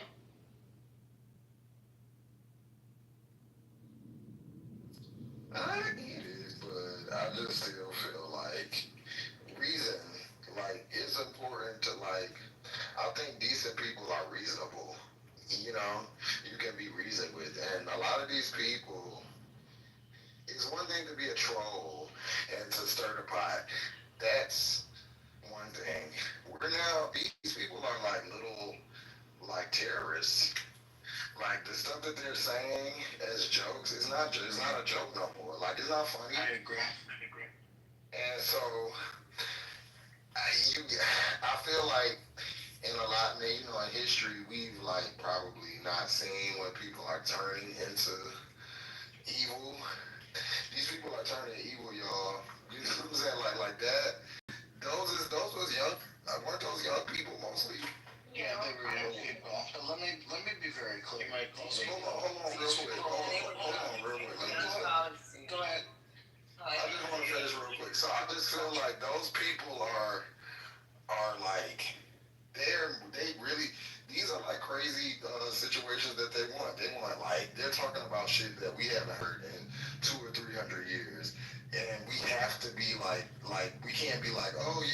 this masculine, but this is beyond that shit. Go ahead. Thank you. Yeah, let me just say this, and I'll be very clear. These people are the enemy. These are the mortal enemies that a lot of us, who are decent, moral people, who are humanists, have. These are the fucking enemy. They're not, some wayward teen kind of nonsense way. These people are beyond moral corrupt. These are the people who want to see us as second and third class citizens, as locked up, as kicked out of the country. These are the enemy. There's no other way to look at it. It's not just they have, strictly conservative parents. These people have gone way too far, and they are the mortal enemy. They want me dead. They want everybody in this room dead, whether they are white or not, because of their beliefs as well. So let's remember that. These are the fucking mortal enemies, the people who think like this. They don't get grace in my. You might call them filth. I agree with Scotty. I mean, I think that after a while, once I determine, right, that somebody or entities are enemies, there's nothing to do but defeat them. And in this case, the defeat should be largely political. In some other cases, very well may be physical. But the point is that we have to just see things for what they are, and you just have to defeat them. It's a battle. It's a real life battle. Dr. AJ, I could agree with you on that some of those people might be very ignorant, or they were raised in that environment and they don't know any better. And I think it's kind of like if you look at these people as cult members, right? I personally grew up in a cult, so I know that it is hard to deprogram yourself, and you grew up in these beliefs that you just become you as an individual, like it becomes part of you. So it's really hard to kind of just get rid of it on your own, or even realize that that's wrong. But I think there's a big difference between having beliefs that abortion is bad and that there should be less abortion. And that could be your own personal belief and quote unquote the environment that you were raised in, compared to we're gonna force women to have children and they're going to be breeding machines. Because some of these guys that spoke, that debated, they are fans of Nick Fuentes. And I just think it's a completely different level. These people have psychological issues. There's something really, they're very sick psychologically. If they think that Nick Fuentes is they're I don't know, they think he's God. It's something else. Yeah, Katrina, I'll just say first, I don't say the whole thing quote unquote they don't know any better. There's a lot to be said about that, and I guess my approach to this, as I say, professional disability, is a little different, because I think I am fundamentally and primarily always have been. I am a humanist, and so I take the humanist position, right? And it's not that you don't. Let me see how I want to say. Let me go on mute and get my thoughts. Okay, I got it. All right. So I'm not saying that every person who holds these. I don't believe every person who holds these beliefs. I don't think they're in a cult or whatever. Because I have heard people who are very articulate in their position that people who hold leftist views are in a cult, right? My comment was strictly about engaging with people in the college environment, and how many of these people, they come with these views, and then when they engage, they can moderate them. that's not to say, people go out here and do conversion, because I'm not into conversion. People can have whatever belief. It's just making them understand what the consequences of those beliefs are, and people choose what they choose. I don't demonize people for their views, even though I may find them morally reprehensible or abhorrent. That's just my position. So my comment was strictly in reference to the person who said these people are in colleges and stuff. That's what I was talking about. And I would really appreciate, I'm getting seriously triggered by the Dylan Roof comments, because, I lost people in that event. And I don't think that what we're talking about is comparable to that. So my comment is not comparable to that. So Dr. E.J., quit referring me to that. I think I understand what you're saying, and now I get it. Because I hear a lot of the very poor MAGA conservatives in like Chuck says, right? They say that college makes their kids liberals, and they think the college education is actually full of Democrats who are liberals, and they indoctrinate their kids to be liberal. So, okay, yes, and now I can see where you're coming from, because a lot of people do, once they get out of their environment and they get out in bigger cities and they go to college and they have exposure to a lot of other things, yes, they absolutely will have a lot of different things that might change. Now I understand what you're talking. I mean, it is called liberal arts, so clearly they're teaching liberal studies. I mean, they kind of have a point, right? Like, I think sometimes there's like an infantilization of the long-standing, right-wing white supremacist faction of the U.S. Like, they're right? Like, if you lived in a white supremacist enclave, and so did, your parents and your parents' parents and your parents' parents' parents, they're right. Absolutely. The vast majority of colleges you go to, like pretty much anything this side of liberty, is going to teach you a different way of approaching the world.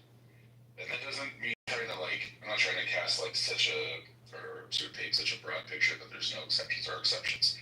But there's a lot of parts of this country that were really explicit in what they thought was right. And I honestly feel like I was done a great disservice with my education, that there was sort of like this, renaissance that happened in civil rights, the civil rights movement, and all the concurrent movements that happened at the same, that same period, and that somehow we emerged victorious. Because we sure as shit didn't. And there's lots of people who lived in their same town, which didn't change a whole lot, that was totally homogenous, both, in terms of how they worshipped, in terms of, who was there demographically. And in a lot of ways, what I think is happening right now is they've always understood the battle, right? Like some of the terms that other people have been using, they've understood in reverse, and that hasn't particularly changed. Like, if anything, what's happened for them is that it's gotten worse for them. And while I think it's a misunderstanding of misunderstanding the world, misunderstanding economics, misunderstanding of how the world is changing, I think what has happened is that their sort of their explanation of the world is such that this is a moment they have to fight back because they've lost so tremendously. There's been such a loss of dignity. They've fallen so far that we have to get our country back and make America great again, and so on and so forth. And this is the through line through so much of the right-wing rhetoric right now. And I think that one thing that's fairly consistent in this room and plenty of other spaces that I'm in is that there's some sense of progress within some kind of shared context, and I just don't think that they ever shared that context. I think they've only understood that sort of approach from afar, and I think it's important if you're going to understand these people that's where they're coming from. So, Aaron, let me ask you a question. Do you think that is the reason why Charlie Kirk and a lot of these others, like Nick Holmes and all these young white men, particularly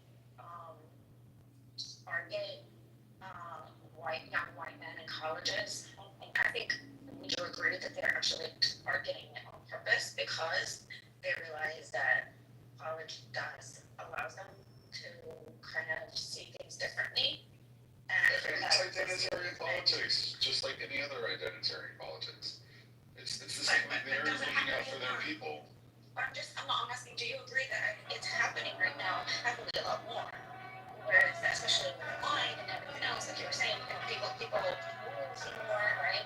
What I'm saying is that it never changed. That you can draw a straight line through all kinds of historical efforts of this type, and it never stopped. It just like changed who the people were. Like, you know, Charlie Kirk. You can draw a straight line from like, I don't know, like John Birch to Charlie Kirk. Like, I don't think that there's that. I mean, there's like an intellectualism, or like maybe a folk intellectualism. John Birch was a little bit different, but like they're all coming from the same place. Well, so yeah, they're going after them just like they always have. I just don't believe that it's new. I think there was just like a mythology that was created where, you know, like lots of people rightfully, make fun of or deride the sort of, you know, Barack Obama won, and now we've transcended race nonsense. I think that there's a mythology that lots of people who live in cities, who live pretty cosmopolitan lives, who are used to having food from all around the world be part of their diet, and are used to people speaking other languages and engaging with other cultures in a whole variety of ways. Those of us who live that way are actually the weirdos who have changed the most. Because that wasn't normal. Like, that wasn't even normal in the places where we lived not that long ago. And meanwhile, particularly the people who have been living in like other places that haven't changed as much, they're still doing the same shit they've always done. No, I get it. I guess my question was not that this is something new. Charlie Kirk being Freud music, boys and everything else.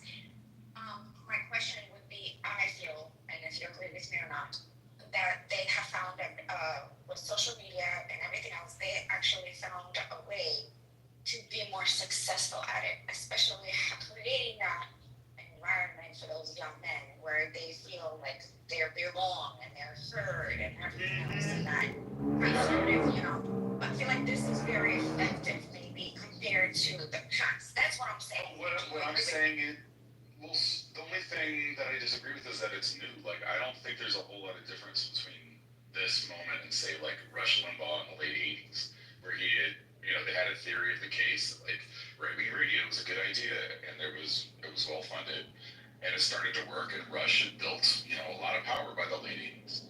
I just think this is kind of a different medium, but like the same playbook. I mean, it's got its particular differences because social media is different than radio, but in terms of its sort of institutional role, I don't know, it feels kind of the same to me, and we can go back to, different mediums in between and before and see the exact same patterns play out. I'm not gonna go in a circle. I wasn't saying that it's new. I was asking, do you guys feel that they found a way to target better and be more successful? It's new media. It's not that difficult to understand. It's new media. All of these ways to get into people's brains, whether it's YouTube, whether it's social media, TikTok, whatever. This is nothing new. What's been going on, but the way we are exposed to it and kids are vulnerable to it, that is what has multiplied greatly. That's it. But exploring the psychology of this and trying to understand these people, I just think I don't think it's fruitful, and I think we do understand, but I just want to know, are people on this side or any type of disenfranchised people given the same grace when, they do the slight? These people are saying wow shit, and we're trying to break down their psychology. Why? I get it for Dr. AG because of her. It's like when a animal conservationist goes and sees like a dog fighting ring. It's like, oh my God, I have to save them. But truthfully, they would maul you, ma'am, if they could. That's literally, and they're too far gone. So I get it, but for the rest of us normies, like we need to understand, like, these are the people that are going to continue with doing like school shootings, and because they're telling us. And I don't want us to get down the road 2 years and be like, oh my God, and they told us. They do this all the time. They tell us what's coming, and then when it comes, we surprise. But they're telling us now. I'm just letting y'all know they're telling us. These are young kids with this stuff, and we're trying to break down their psychology instead of acting.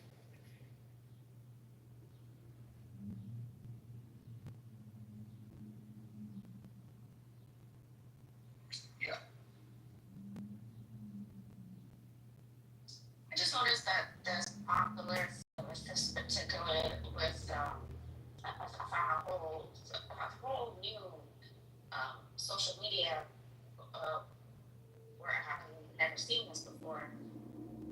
That there is a lot of attention and it pulls in a lot of young men about like masculinity, the gender roles, there are so many right wing social media accounts. I mean, it's just so, I didn't realize how much it was out there to kind of like, I guess, well, maybe I didn't know this and I'm just realizing this and everybody else did know. But this effort of a young white man to be conservative and what is masculinity and all this other stuff, it seems like it's just all over. Yeah, Katrina, I will say, I will say that while I do see the through line, I think it's right now it's an interesting mix of that kind of incel culture. I do think that that's like an added layer, and it's clearly in response, to women's empowerment. We could probably date this stuff. I mean, we already know Trump was enacted. While he was always a racist, right?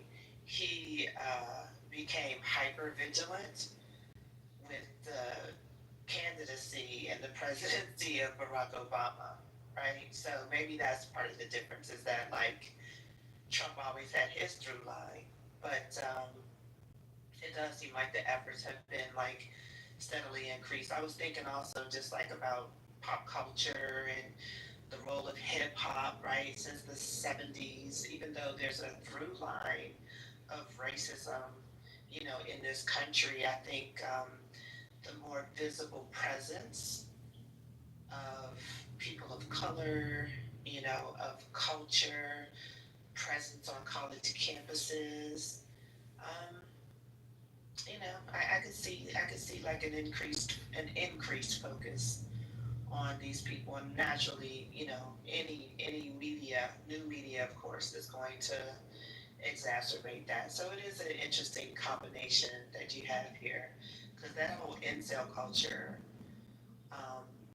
that's generally new, ish, in terms of being a part of social media.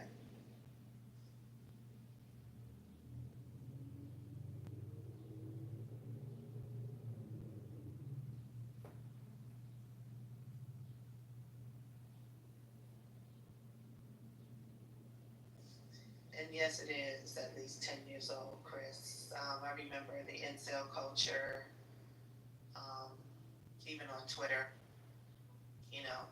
That's part of the reason why there was a whole campaign to get Tommy Sotomayor off, got his account canceled, and he is by far not the only person. He's really just a but,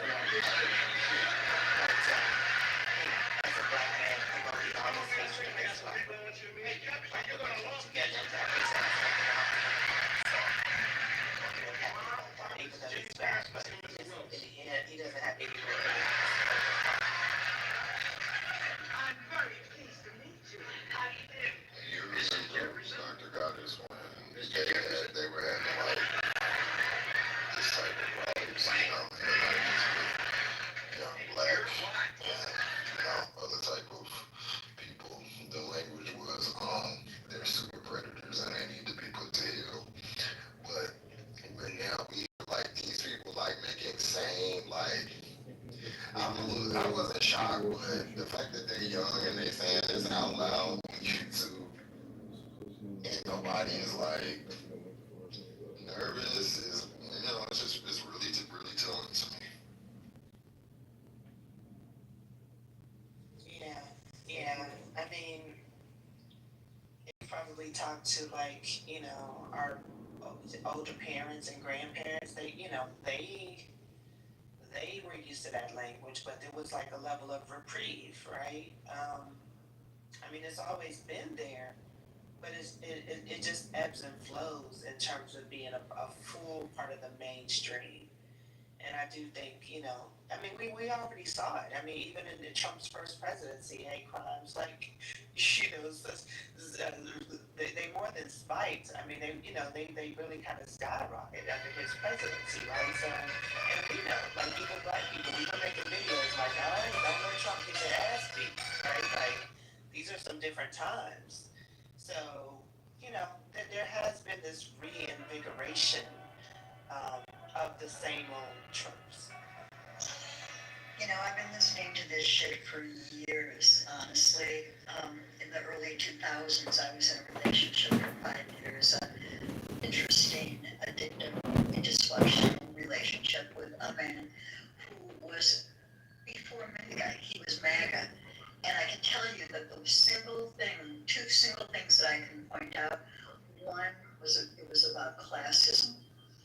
He was raised in I don't know, I mean, he was born into a trailer. He was in a wonderful family, but he was very, very aware of not being, upper middle class. His dad worked at a big automotive place, but he was not the person who owned the company. He wasn't the person who was selling cars. He was the guy who was fixing the cars. There was always this classism thing going on. But the other bigger piece is that he was completely tuned into right-wing radio. For hours and hours and hours, this guy would listen to right-wing radio, and this is where so much of this stuff began. So yeah, this is not new, what I'm hearing. Yeah, that happened to my family. My family was poor and very liberal Democrat, the white part of my family, and a bunch of them moved to North Dakota because the cost of living is lower there, and now they're all like right-wing gun nuts because their only source of information is like One America and Fox News and that kind of stuff. And when was Fox News created? I forget the year. 2000. Yeah, I mean, I mean. That's when they switched their campaign. The Republicans have always had like a strong on the grounds because they had Russia involved, and that was really there was no Democratic equivalent. So I remember a lot of people that I knew that were older that would just listen to him because they wanted to hear political radio. They didn't necessarily agree with him, but he was one of the pioneers. But in 2000 when they got Fox, I mean they just kind of up there they game, and so they reach the older people. People have that shit on in their house and a loop, and I guess and it's you can see from 2000 to now how it's created a whole different culture of Republicans. I should also add that the guy I'm talking about was a bit of a survivalist. He was also, more importantly, a Vietnam vet. And he had major trauma over he grew up watching John Wayne, because both of his parents were military. And he came back from Vietnam and he was so enraged that he was treated the way he was and that the country was suddenly, throwing eggs at him when he was getting off the ship or whatever. So that trauma was another ingredient, another piece of his psychology.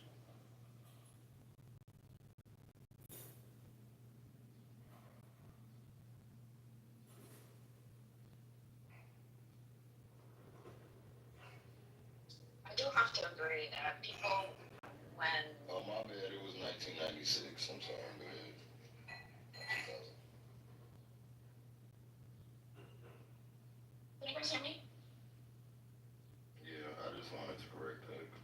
Oh, no. I think there we go. It's not frozen. My screen was frozen.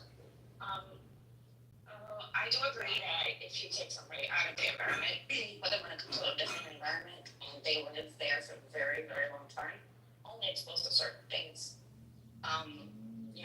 My father-in-law, who is like a New Yorker, always was very, I wouldn't say liberal, I can't even, I don't know, I guess just being decent and human and having morals now is liberal. Like, that's what it sounds to me, like how MAGA reacts. Moved to Texas like 30 years ago. And now he's like, oh, when I saw this from Fox News, when I saw this from Fox News, when I saw this from Fox News. And it's like, well, why are you even sitting and watching Fox News? But I could see how that could definitely affect somebody. I mean, he's also old. He's getting, I think the age is also a big thing too. But it's, I don't know. We moved from New York to Texas only because of financial, financially it was better for us here. I just don't see how I could ever change my views. And I fight these people every single day. In my community, in my environments, and it's like I see them. I just don't understand. No matter how long I live here, I've been here already for almost 8 years. How can I don't know. I don't understand how I can change my views. But some people do. And maybe they weren't 100%, confident in their views. But I don't know. I really see the big difference growing up in Democratic states and living in Democratic states most of my life, and then moving to Texas. I guess I'm more exposed to that open discrimination and open racism, and I didn't see it that way before in other states and other places that I've lived. So for me, it is very shocking to just have people just so wide open, and so racist and white supremacists and Nazis too. There's actual Nazis, and it seems like it's okay. It's great.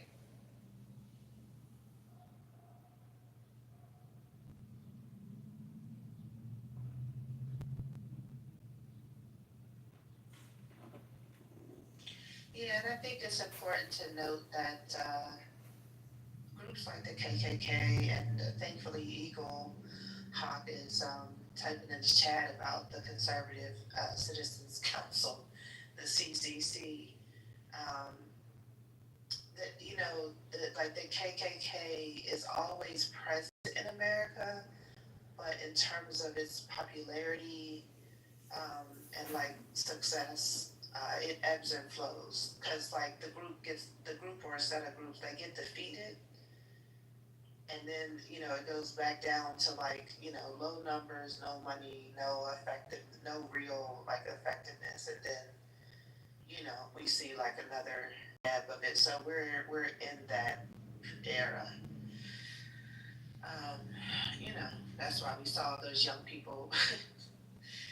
I mean, I hate to laugh, but it's like they're just so stupid. It's funny, marching with tiki torches, saying, Jews will not replace us on in a college town, right? So it's just, I think, both arguments are correct. That it has always been a long-standing tradition in this country, and at the same time, there are different pockets of like extreme popularity, and we are in that time right now.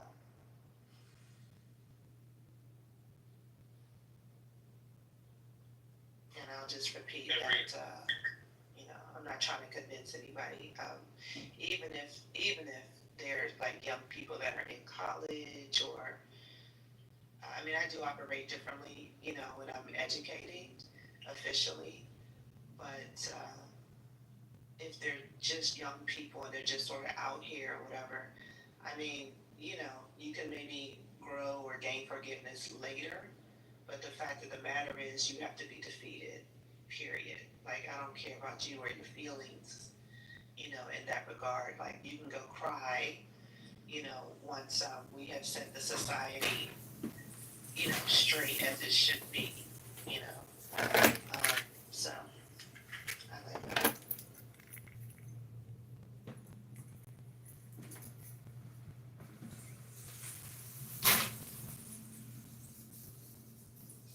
And yeah, for the record, I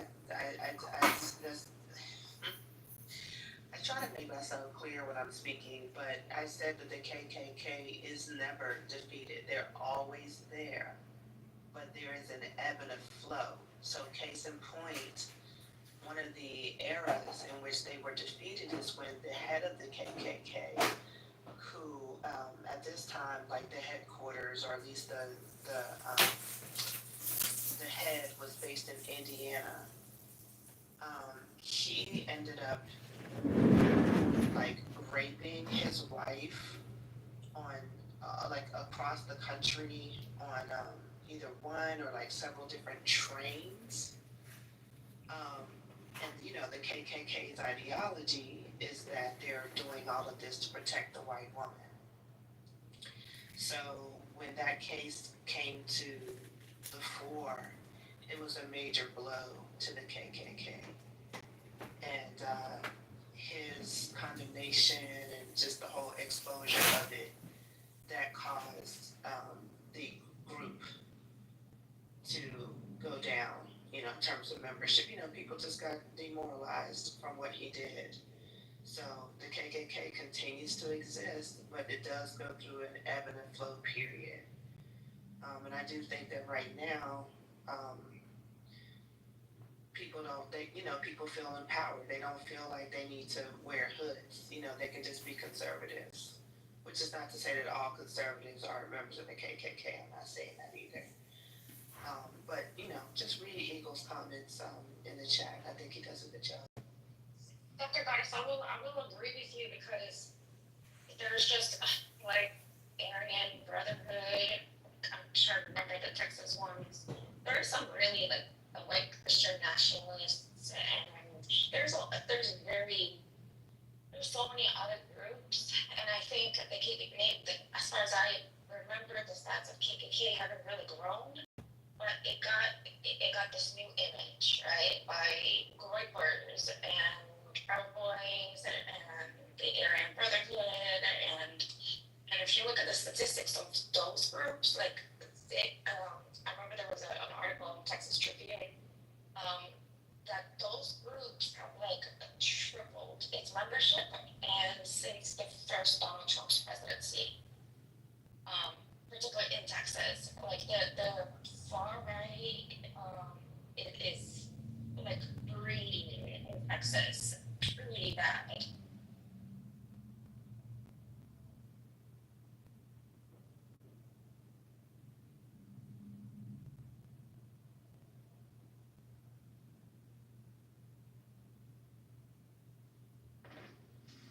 I'm sorry, I might have been covering on mic. What's the event that you referred to? Yeah, I just came up in Texas, and since I was looking up recently, I read an article on Texas Tribune, and there were basically showing statistics of the far right groups that kind of pretty much the same as KKK, their beliefs are, but they basically rebranded themselves, right, as like militia and Christians, and the Aryan Brotherhood is like grown, and all of these groups have actually grown 3x since the first presidency of Trump in Texas. Like it's a breeding ground for these far right fascists, Nazis in Texas. Oh, okay, yeah, I definitely believe that. No, if I may, let's not get confused here. Yes, there are people with the tiki torches say Jews will not replace us. Yes, there's more KKK members and other white nationalist groups and all of that are very explicit, and we can see them. And they march and they say those things. But let's not get it twisted. There are people hiding in plain sight who are in government at the highest levels, whether it's Pete Hegseth, whether it's Trump, whether it's Mike Johnson, who espouse these views, but are smart enough to be able to hide them or code them in ways that their racist followers will pick up on and endorse and support them. But they know that they can't get shit done unless they do hide them, and they do, cover them up with other words. But it's in the bills that they put in. It is in some of the coded rhetoric, and the people that support him do know this. So this exists full throttle in American government as we speak, and has for decades. And it will continue to go on and on and on. And we have to defeat them with, with what we're doing, with the power of the people, with being able to get out there, show the right way of doing things, and have moral clarity about making sure that we are for all humans and for the marginalized people. And this is the way we have to do it. But these people, Mike Johnson in particular, there's no doubt in my mind that he's a white nationalist. There's no doubt. He hides behind his staunch Christianity, but it's garbage. So many of them hide behind some kind of fundamentalist Christianity, but we know what they're doing. Well, look at Clarence Thomas and then others SCOTUS guy with the upside down flag. I mean, there's two of us. Yeah, Alito. Yeah, Alito and Clarence Thomas. I mean, what else do you need to know? If there could be, silent or private votes on things like, hey, should we kick out all immigrants or black people, give them, go back to laws like Dred Scott or, overturn, or go back to separate but equal, things like that. They would absolutely do it. If there was a, silent or private vote on it, they would do it. No doubt in my mind.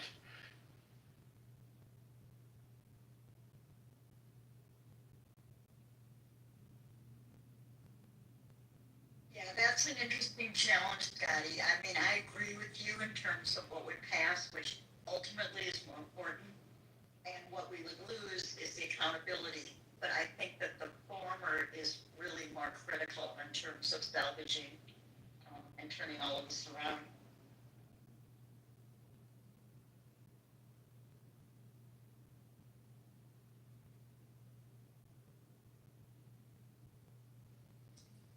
And I'm not sure, that it's going to be turned around. I mean, I'm hopeful, but, and I'll definitely, I'll do my part. But I'm not sure, honestly. Hate to be, a little negative about it, but we'll see. We'll see. I mean, we'll have our answers. We'll see come midterms. But we shall. I think that the despair can also actually be a catalyst. I mean, action is the antidote to despair. So I think you can be not optimistic. What the hell is there to be optimistic about? But also be committed.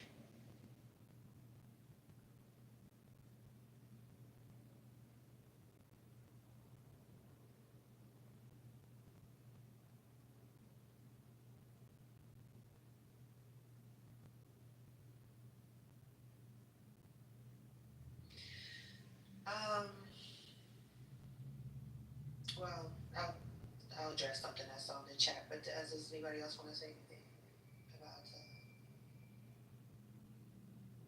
this topic?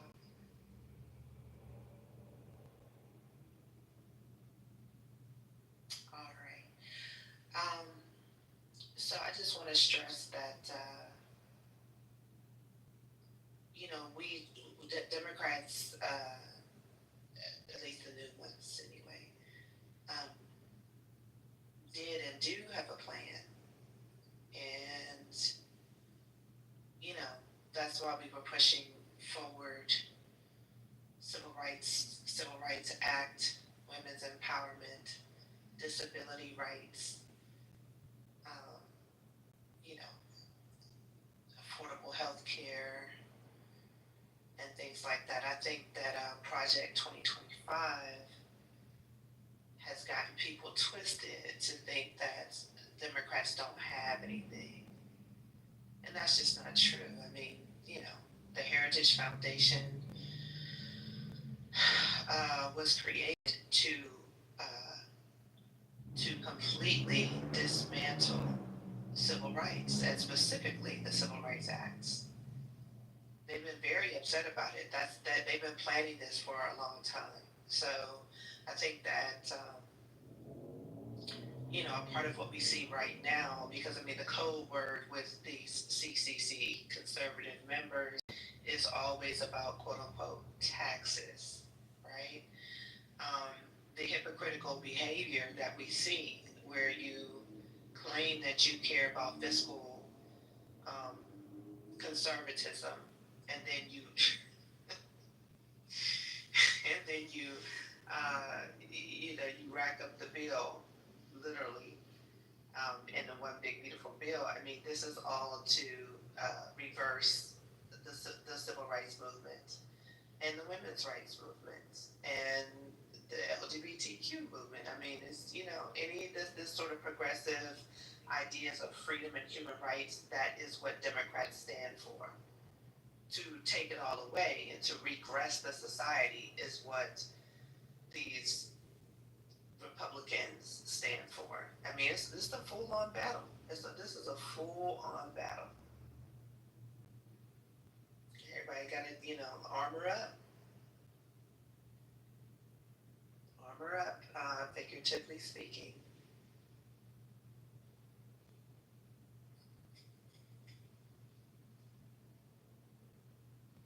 I just think the idea that people are thinking like, oh, Democrats don't have a plan. No, Democrats, that not only have they had a plan, they enacted the plan.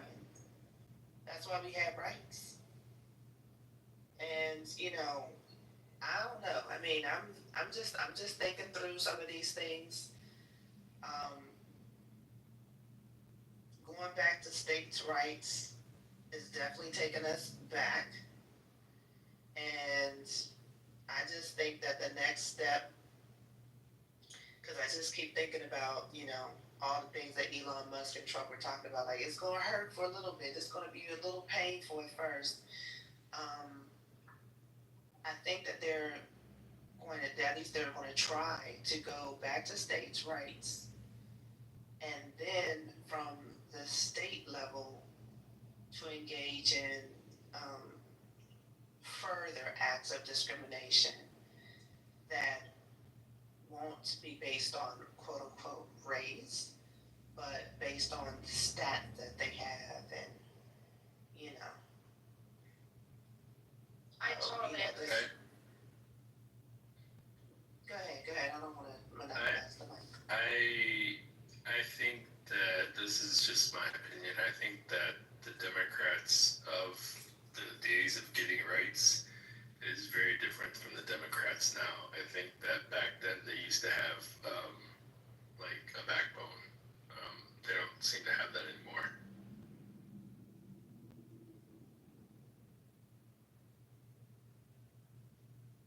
Well, what are you basing that on, Michael? Oh man, all kinds of stuff like capitulating before there's even a battle. Back when Republicans wanted to take away healthcare from kids. This is a long time ago, but a lot of times they would give up if they didn't. The whole view of you need 60 votes to pass the Senate. You need 60 votes to stop discussion. They would never even bring a bill forward if it didn't have 60 votes. And in my opinion, I think that's wrong because they never got the Republicans on the table saying I'm against child care for kids because they never brought the bill forward. They need to, well, I mean, that's their whole, they have a lot of message issues, but a lot of times in the fight, they give up before the fight starts. Yeah, but Michael, I mean, I guess we can almost sit here and criticize the Democratic Party, and yes, there has been some things that we all feel that they should have done better. Messaging is one of them. But I actually think it's not them who doesn't have a backbone anymore. Honestly, I think it's the quasi-MAGA Republicans that don't have morals anymore. Because the reason why they were able to pass, if you look at all these bills, right, that gave rights and expanded the rights of people, they were passed with a lot of Republicans. Some Republicans that are initiated. Wasn't Social Security initiated by a Republican? Now it's just, we can't agree that murder is bad. I don't know how much much of a backbone you can have when your opponent is saying no murder is good and you're going no murder is bad. Like it's I don't know. I see the big shift in the other side, not this side. Just I bring this example all the time. If somebody if you've never seen it, go to Times on YouTube, the Times, and type in Bush and Reagan Republican debate in Texas, a presidential debate. And I mean, that was 1980. And what they were talking about immigration and the border, I mean, what they said, they sound like nowadays the middle ground, independence. That's what they sound. Nowadays, if these MAGA people listen to them, they will say, "Oh, that's a liberal lefty thing." So I don't know if Democrats changed. Again, we'll come back, whatever, for a reason. There's things they could have done better. We cannot just keep saying, this side is not doing a good job when the other side is just not calling out the other side, and the issue is with the other side. I mean, you can have both things be true at the same time. Yeah, both can be true, but the Democrat bash, no, we're going to focus on Republican cruelty. That's the topic of the day. That's the topic until they change Republican cruelty all the way. What the Democrats aren't doing, yeah, whisper about that, but we talking out loud on megaphones about Republican cruelty. I know there's some legal people in here, and I have a question, or if anybody could answer. How is it legally that there's this hate group that's called Constitutional Sheriffs and Peace Officer Association. So basically, it's police officers and sheriffs who belong to this hate group, actually. Well, is it legally that they're allowed to stay on their job? Wouldn't that disqualify them?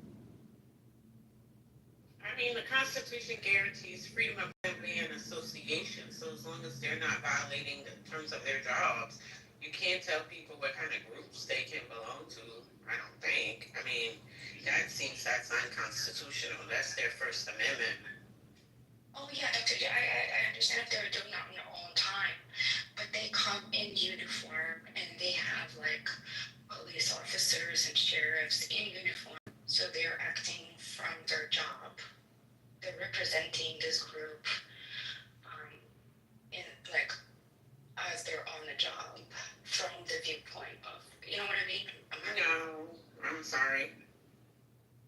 Say it one more time. I don't understand. So they would have these assemblies, right, and conferences, and the police officers and peace officers and sheriffs, they all attend in their uniform.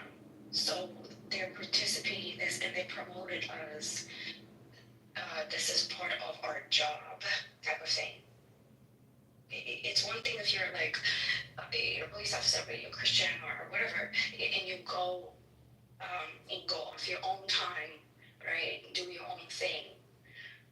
But they represent themselves in uniform, and it's only allowed for police officers to come to those conferences. That's what I'm saying. Is that it? I mean, I don't know about that. I mean, I don't know. I don't know about that. I think that might be a jurisdictional issue, like when they're allowed to wear their uniforms. I mean, if they don't have a rule in their jurisdiction that they can't wear their uniforms outside of work or whatever. I mean, I don't know. I still think that if that's not something that's prescribed by their work, because the uniform belongs sort of to the organization, then I don't see how I don't see how that's against the law. For example, I'm in an organization that has a very distinctive uniform. And not allowed to wear the uniform. We're not allowed to wear the organization's emblems, symbology, any of that in certain environments. And that's prescribed by the organization. So when I agreed to be a part of the organization, I accepted that this was a requirement. I can still, do whatever, but not wearing the uniform. So if their jurisdiction doesn't say, as a police officer, you're not allowed to wear your uniform off duty at strip clubs, and they go in their uniform in a strip club, they can't be fired because that's not, you know what I'm saying? So that's the way that I'm thinking about it. Yeah, because you have the right to be a member of, as long as, it doesn't affect your ability to do your job.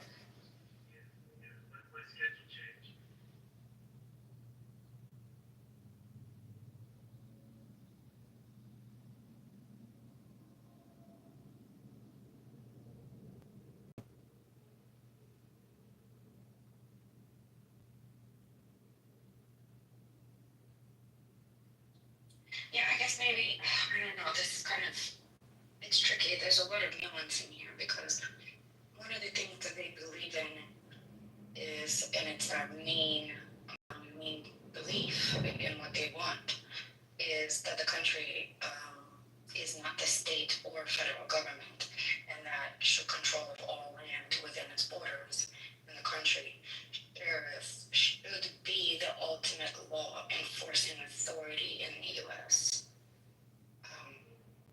That just goes completely against your job, isn't it? Okay, so what I'm gonna say, Trina, is like I'm standing by my previous submission, but it seems like you have an objection to them doing it, and you think that it maybe should be illegal. But I mean, from what you're saying, that doesn't matter. It doesn't matter if their organization believes that the dollar is God. It doesn't matter because they have the right of freedom of association and assembly. Once that association and assembly becomes detrimental or starts to conflict with how they are performing on their job, right, then it becomes an issue. But the mere fact that they're a member of this group, I don't think that's grounds for them to be fired if their jurisdiction doesn't have regulations against that. You can have like a moral objection, philosophical objection all day long, but that's what they're doing isn't thus illegal. It just doesn't. Dr. J, I was asking because it was just saying it, yeah, and I was bringing up the other point, like their main belief. That's what I was asking. I understand that it's not illegal, and that's why I said I feel like there's so much nuances and I don't know. I just feel like it's definitely immoral when you have a police officer who believes in white supremacy. I don't know. Maybe we should make it illegal in this country.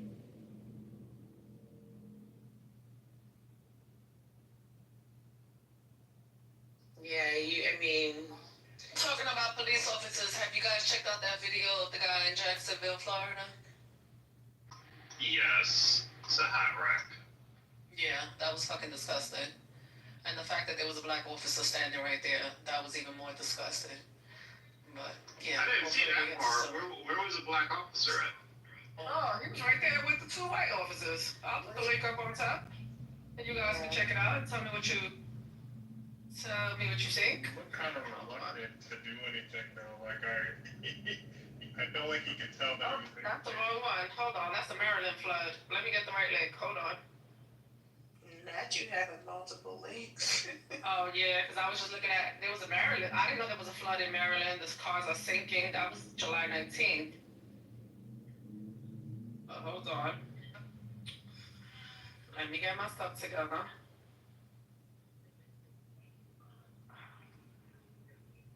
If you guys want to please check out that link and tell me what you guys think. What you ladies think.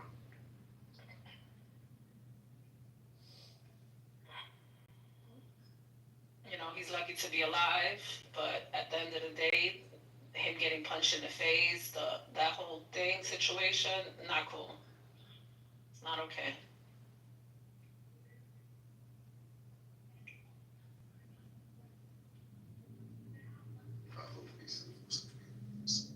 I hope so too.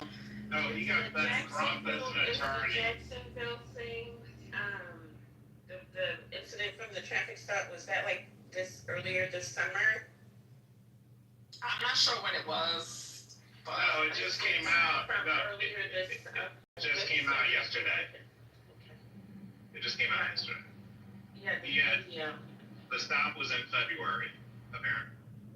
Okay, yeah, it's the same one. He has a lawyer. Ben Crump is his lawyer. okay. Oh yeah, I just saw this. You seen the black officer right there? Yeah, yeah.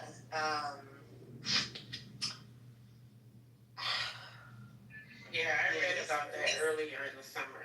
He got a He's lawyer. definitely gonna win. She's definitely gonna win his lawsuit. But just in terms of the dynamics of the video, it just seemed like the person, it seemed like he had this interaction with the first set of officers, right? And they're all like, get out the car, get out the car.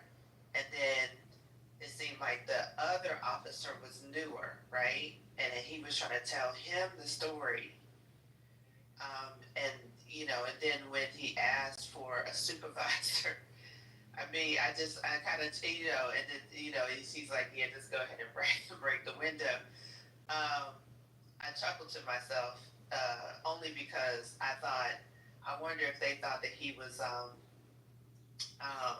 what do you call it? What was a Moor? Because, I'm sure you probably know how the Moors operate. But, so yeah, I thought it was very interesting. I wasn't sure if the guy that he was speaking to was a supervisor until he asked for a supervisor. And I was like, oh. So it just must have been, an officer that pulled up. I saw that the guy, he slapped him, the one who cracked the window. He cracked the window, he smashed the window, reached in and slapped him. And then when they pulled him out of the vehicle, he punched him, because I saw some frozen frames. Yeah. What made it really egregious was there was a brother there that co-signed that. Yeah, that's what Mel was saying. Yeah, he should have just punched. He should have been punching the white cop in the fucking face and get suspended and be like, "Fuck that shit. Don't be doing that shit. What the fuck's wrong with you?" So there's a lawsuit. I don't know. They're probably going to settle it. I think I saw where the case was dropped, was dismissed. The charges against him was dismissed, but I think he has a pending lawsuit. But he did the right thing. He was calm. Like, granted, he didn't come out the car, but I heard him say, "My window doesn't work." And I think he locked the door. And then he asked them, he said, what are you pulling me over for? And they said, because he didn't have any headlights on. And he said, well, there's several other people with the same thing, and you're not pulling them over. Plus, it's daylight and it's not raining. So then the guy said, I think he said, you still have to come out or something like that. And he said, well, can I get the supervisor? Can you call your supervisor? And then I heard the guy said, okay, something. And then the other guy on the other side of the window, where the driver window, when the cop that he was talking to on the passenger window said, okay, the guy smashed his window, reached in, slapped him, opened the door, pulled him out. And then there's three of them tackled him to the floor, and there is a freeze frame where he punched him, so he was hit twice. And then here's your black cop co-signing that. Ridiculous. Yeah, he punched him before they took him down. I mean, there was no need to punch him like that. Did they chip his tooth? Slapped him first in the car, because I saw the Yeah, and then when he pulled him out, then they punched him, so you could. Yeah, and then they slammed to the ground. So does anybody know if did he chip his tooth from the punch or from being slammed to the ground? I think I read he had a broken nose. But I heard the officer said marijuana in his left pocket. But they didn't know that when they stopped him. But I believe I read where they said the charges were dismissed. There's a pending lawsuit. That for sure I saw, and I thought I saw, now this last one I'm not really sure, but I thought I saw they said he suffered a broken nose. I'm not sure about that, but I thought I saw. Where did you see the charges were dismissed? Where did you see that? Somebody asked Guac, now I haven't confirmed this. So somebody asked Guac, so that's what Guac said, but I haven't seen any documents or anything, just to be clear. What state was this in? Florida. First I saw Jacksonville.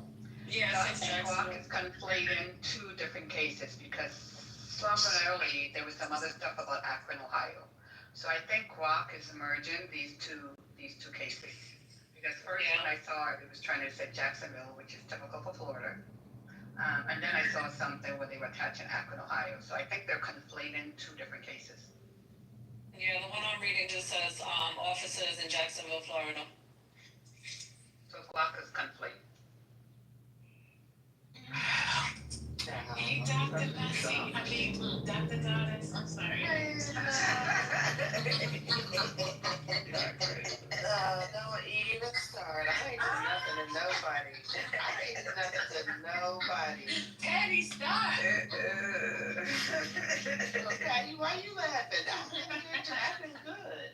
I know you're good. You're always good and messy. Yes, you are good and messy. Listen, But I love you.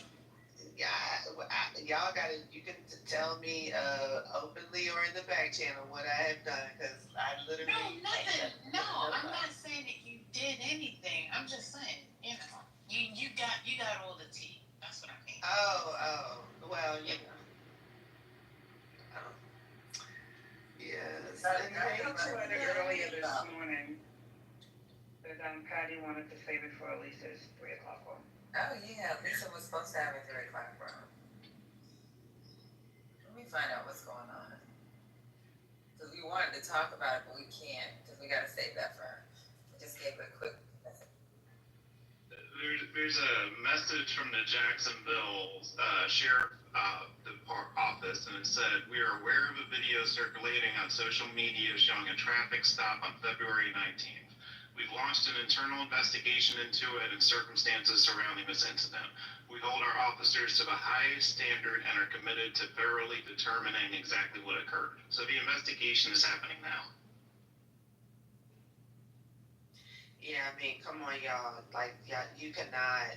I mean, Grok is literally Elon's bullshit. Like, you can only take Grok with a grain of salt. Sometimes, you know, they have some accurate information, but like, just take it with a grain of salt. Well, I mean, and also, in fairness to what Grok's trying to do, is it gets information from tweets, right? As well. It doesn't only follow news, it follows tweets. So it takes it time to work out what's real and what's not. Yeah, I think what happened is out misinformation. I'm sorry. No, I was just saying in the meantime. Yeah, go ahead.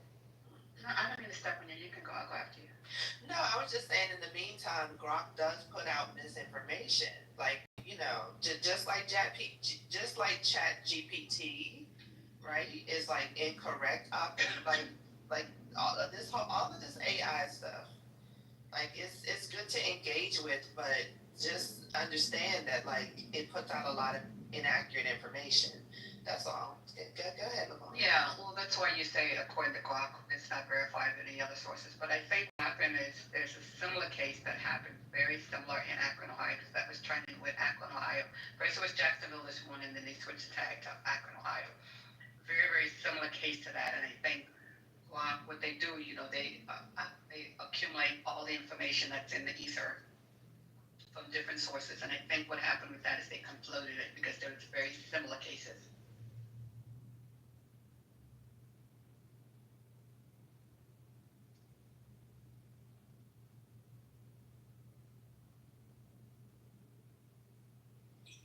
So,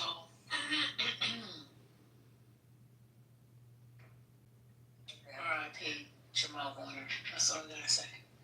Oh, I said I was on the phone. Yeah, the current took him in the ocean in Costa Rica. That's crazy. I wonder if he was planning them to tie Cause that's what it sounds like.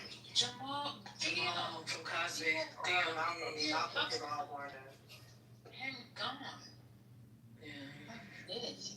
So the ocean pulled him in? Yeah, the current, they said there was an update. It says the ocean, the current in Costa Rica pulled him in. So when you say he pulled him in, was he out on a boat? Was he out swimming? No, he was swimming. It sounds like he got caught up in a riptide.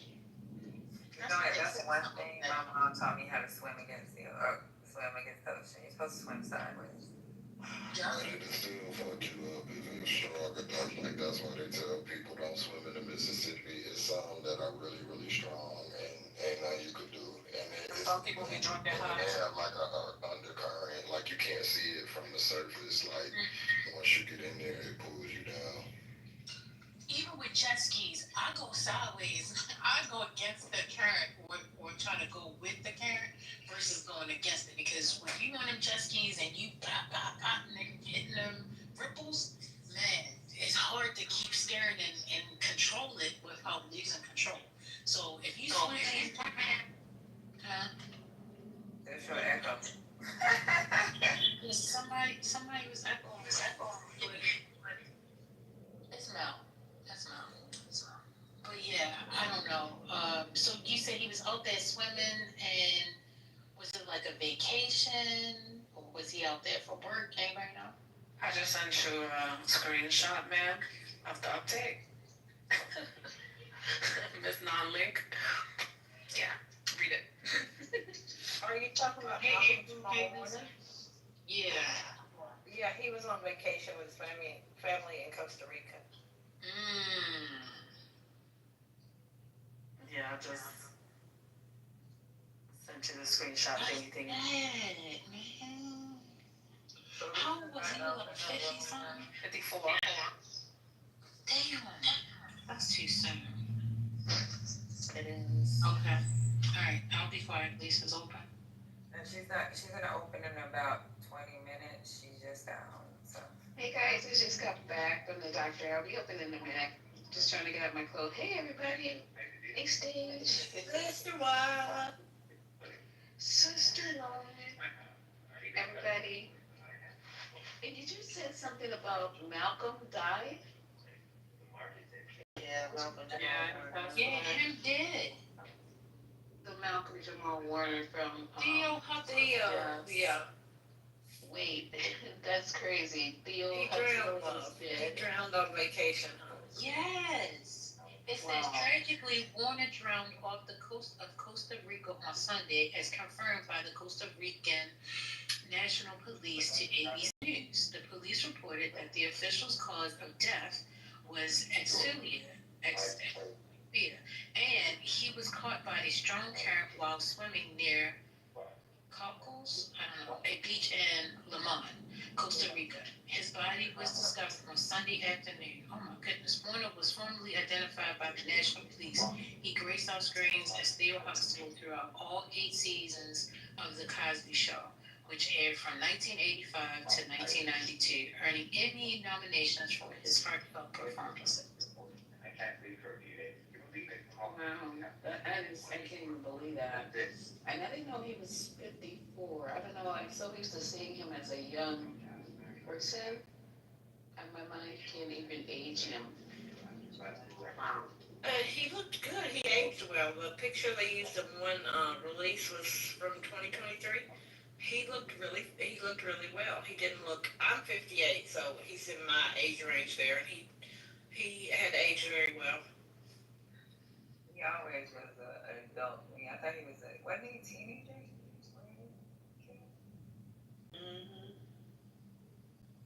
I don't know. I was a little girl when that show came out. That's what I said. I was a little girl, so he always been an adult. So I'm really kid. But he looked really good for his age. Cause I thought he was like 60. 60? Oh my God. For real, I swear. I am rolling. For real, I thought he was like 60 years old. I know. Like, you gotta remember did Cosby Show come out in the 80s? 85. Okay, so my dad was still in college. Wow.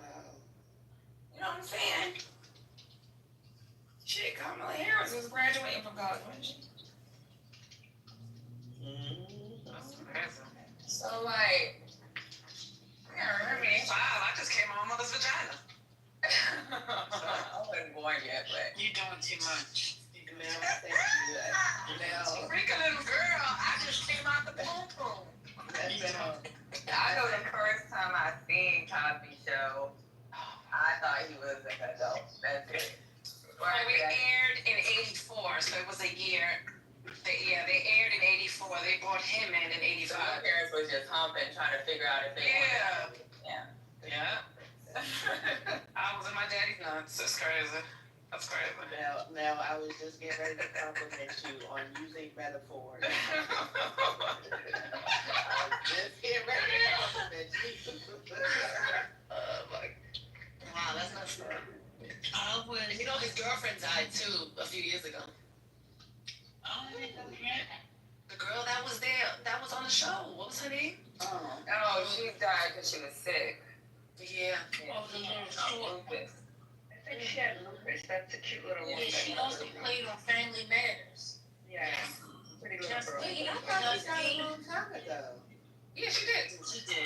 Yeah, that was. I know, but everybody's posting videos like, oh, now they're in heaven together, and now they're not together. They were soulmates. What about the rumors about him being with? Yes, because they were together. Oh, he was with the transgender too. Don't forget You know that. what I'm talking about. Yeah, he was in Cindy Star. He was Cindy Star, but. Yeah, Cindy Star put out a statement too. He was dating a trans. Yes. Malcolm, or are you talking about the Family Matters? No. Jamal. I'm talking about they would be doing now. It's Family Matters. Y'all are mixing up. Yeah, y'all are mixing Family up. Matters. Yeah, the Family Matters guys. He's with the tranny, not Jamal. Oh, I'm sorry. They all. Kids? Wasn't he married with children? They look alike. Yeah, because he did put Papa and husband in his bio. So, Yeah. but you know who I feel bad for? Regina. Not, what's her last name? No, that's the jam. Don't make me bust out singing, girl. Okay. Regina, King. Because they were on the road to marriage. Oh. Malcolm Jamal Warner, Regina There King. you go. Y'all need to stop playing. Wait. Now they didn't. Wait, no. They broke up. I'm just saying, but they were together for a long time, and they were heavily on the road to marriage, and then they broke up, and then apparently he got with somebody else. But I feel bad for her because no matter what, right? Like that was the love of her life. Wait a minute. Malcolm Jamal Warner died today. Yes. What the fuck for? How? He drowned us. Sleep. What's going on? What? I've been working, and I've been in and out recently. I've not really. Yeah, he drowned. Drown where? In Costa Rica. Shit. What the fuck? It's always something. Yes. Yeah. I feel bad for Regina King. Her son committed suicide too. Yes, that's what I'm thinking about. Like you never want to forget somebody that you deeply loved, even if it didn't work out. Damn, and he just got on that show, that show. The Resident. No, not The Resident. He just got on this new show on Fox. I forgot the name of it. It's like, where they find the missing people. I forgot the name of it, but he literally just started last season. Yeah, that's fucked up. Malcolm is very talented. Like a lot of people know him as Theo and as an actor, but he was also a poet and a musician. Mm-hmm. Hey, brother. Yeah. Hey, Disingenuous. Haven't seen you in a while. Hope all is well. Yeah, that's crazy, man. Listen, life is not promised. So the next time y'all want to get the argument on Clubhouse, Welcome back.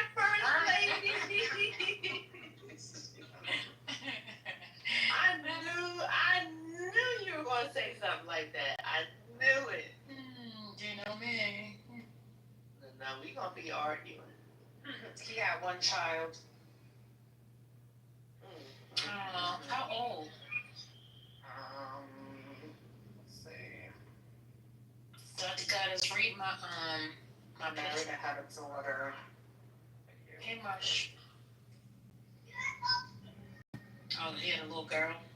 Yeah, I don't see the age. I know that's right first. I know that's right. And you look so beautiful. Oh. Thank you. That's how you focus on the words. That's the word. Vacation has been good. Well, I mean, I did read the words, but then my eyes rolled up. Child. Here, we don't know if somebody tried to jump in to save him, but if they're explaining the way it is, then that person might have died them daggone selves. It's not like he couldn't swim. It's just that just are you able to speak to it? I don't know. I've never been in this whatever y'all talking about. What's it called? Yeah, I don't do beaches. I do sand. Yeah, so they have like these things called, it's different types. So just imagine like, there's riptides, but just imagine like the water looking calm on top, and then, but like under the surface is like a toilet, like how when you flush the toilet, it swirls around, but it's like strong, very very strong, but you can't see it, so you could just jump in, and as soon as you jump in, it'll suck you in.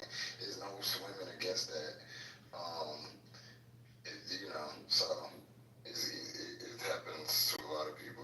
It's very current. I said it's right under, right?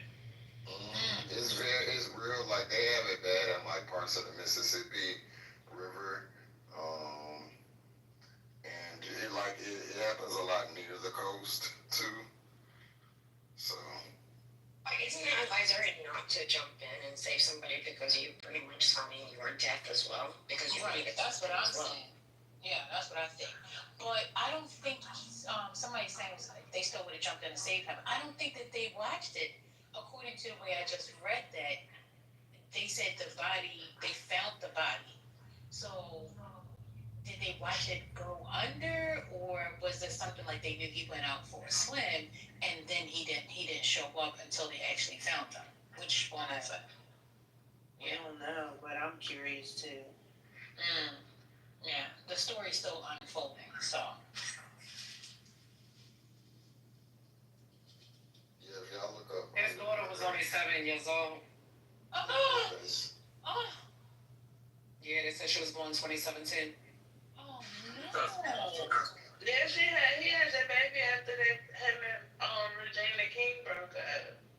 I think he had the baby by like an Asian woman or something like that. She was like Asian. Oh no. I mean, sorry, but you know.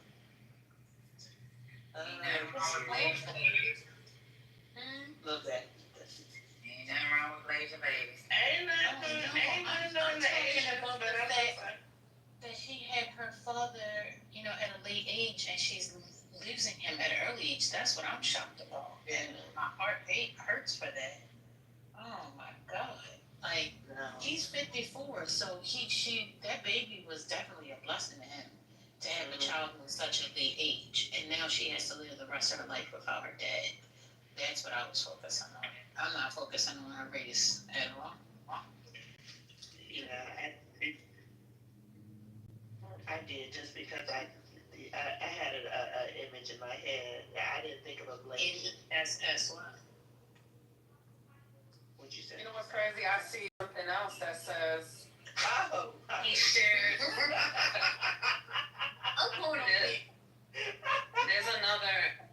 I don't know if he had a second daughter or if they didn't have the year correct, but it says he shared some social media updates where he mentions his daughter, indicating she was 3 years old. Huh? Who was 30? So one article is saying that his daughter's 7. The other article is saying that the daughter's 3 years old, according to an update that he posts of the daughter. Either saying or, that she, still, she's yeah. So whether she's 3, whether she's 7, she's still under the age of 18. My. Yeah, I love the ocean. Oh my God. Me too, but I did get completely knocked over by a wave one time, and I mean, I was playing too much. You're never supposed to turn your back, right? And I turned my back, and I mean, it basically slammed me to the ground, and I got dragged. I ended up with a whole bunch of sand in my swimming suit in the front, all I mean, it like the ocean beat my ass. I have to say that I one time went into the river that's like, the rapids where you go on those boats. And it's like really high current. I got swept up by a current like that when I was little in Russia. But, in the Russian way, when it got pulled out, I got beaten for drowning because it was my fault. Oh, wow. Yeah, I just put up People magazine article. It looks like the daughter was 3 years old. My mama, they drop your ass in the ocean. You gotta learn to swim. Oh, I don't know how to swim. That's why I don't deal with the beach. Oh, you don't know how to swim now? Hell no. What? Like at all? Me You can't even. at all. No, you can't. No. I don't do beaches. I barely do pools. I just put my foot in. I actually, nope, not interested. I put swimming, this guy's code says driving a vehicle. They not on my bucket list, neither of them. I actually almost drowned when I was 7. We was in a camp, church camp, summer camp, whatever, and I almost drowned. And the person that went to save me, obviously I was already panicking at that time, so I started pushing him down, and now he's drowning at this point because I'm pushing him. It's like we was fighting to get air. And yeah, I don't do water. Only my shower and my tub.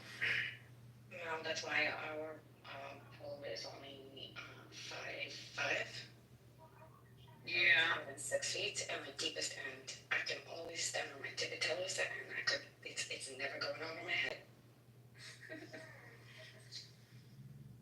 Yeah, but my kids know how to swim. So. Yeah.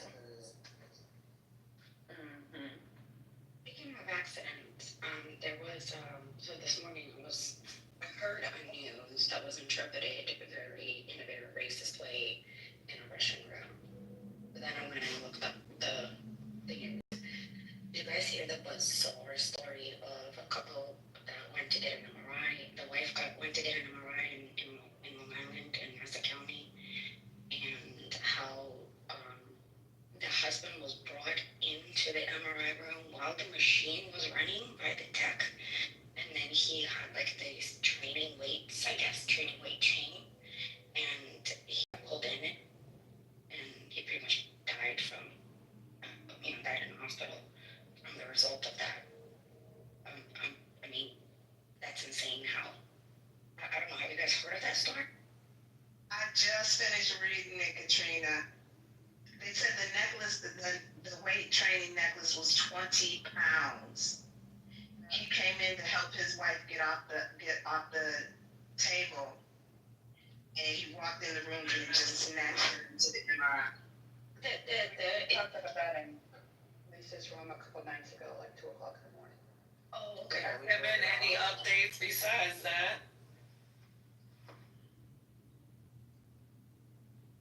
Mel, you were there, remember? We were talking about it.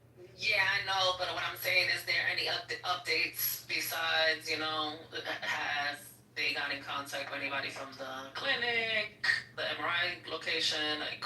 No, yeah, the earliest update is that the MRI location is completely silenced. They have to ask the comments and stuff like that, and they're completely silenced, or they're completely ghosting everybody. They're not making any statements. But the crazy part is that the guy who's, what are they called, the technician, right?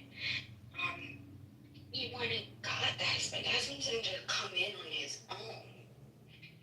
She was calling for him, and the guy went and got the husband and brought the husband in the room. Like, how can he do that if he knows that's in danger to him? That's so crazy. And he had to have seen that necklace. There's no way he didn't see a 20-pound necklace around that man's neck. Yeah, he did, because the wife was saying that they even spoke about it. Like, he was asking, like, why you have it, and like, they had a conversation about it before. That's Only so staff crazy. should be back. Was a woman, you guys. Oh, doesn't matter, only staff is supposed to be brought back in there, only staff. And then they're supposed to turn off those magnets when they go to take the person out of the tube, the MRI tube. And best practice is 2 staff members should be working at all times, and they didn't have that. Plus they brought a person that's not, yeah. Go ahead. The technician, you know, even though the wife was calling for him, the technician went and got him and brought him in the room. So, like, this is a lawsuit for sure. Yeah. Public people are not supposed to be back there, only staff. Yeah, and that, with the MRI machine, that people only, there was a lot of rules around going in there, you know, in those rooms. Yeah, I can tell you before we send a patient, I know this is outpatient, but before we send a patient down to MRI, you have to fill out an MRI screening form, and we're checking this about 20 different questions on that checklist. Do they have any implants? Do they have an AICD? Do they have a pacemaker? Do they have fillings in their teeth? Do they have any type of something that you put in your brain in the head for to turn off seizures? Anything that do you have a breast implant? Anything? Do you have any type of screws in there for joint fusions? Any type of metal in your body, we screen, and you cannot go down there. So that tech should be trained and not having anything of metal in there. There's cases where oxygen tank flew across the room. They had it loose and they're not secured to the wall, so they should know that. And this is why only trained staff should be allowed back there. No public personnel. And they should have 2 techs working. It's not mandatory, but best practice is 2 techs. They didn't have that. They're cutting corners with staff, and then they didn't follow their own policies and procedures. They didn't turn the magnet off. Plus, they have somebody back there that's not supposed to be back there. I hope they have malpractice insurance. Did he die? Yeah, he had multiple heart attacks. So y'all know, who got multiplied? Yeah, I'm checking Who that. is it? That's one of the mods. But anyway, so y'all know that was one of the scenes in Final Destination movie, the last one. That's so crazy. I can't believe that happened either. But isn't the tech responsible to turn off the magnet, right?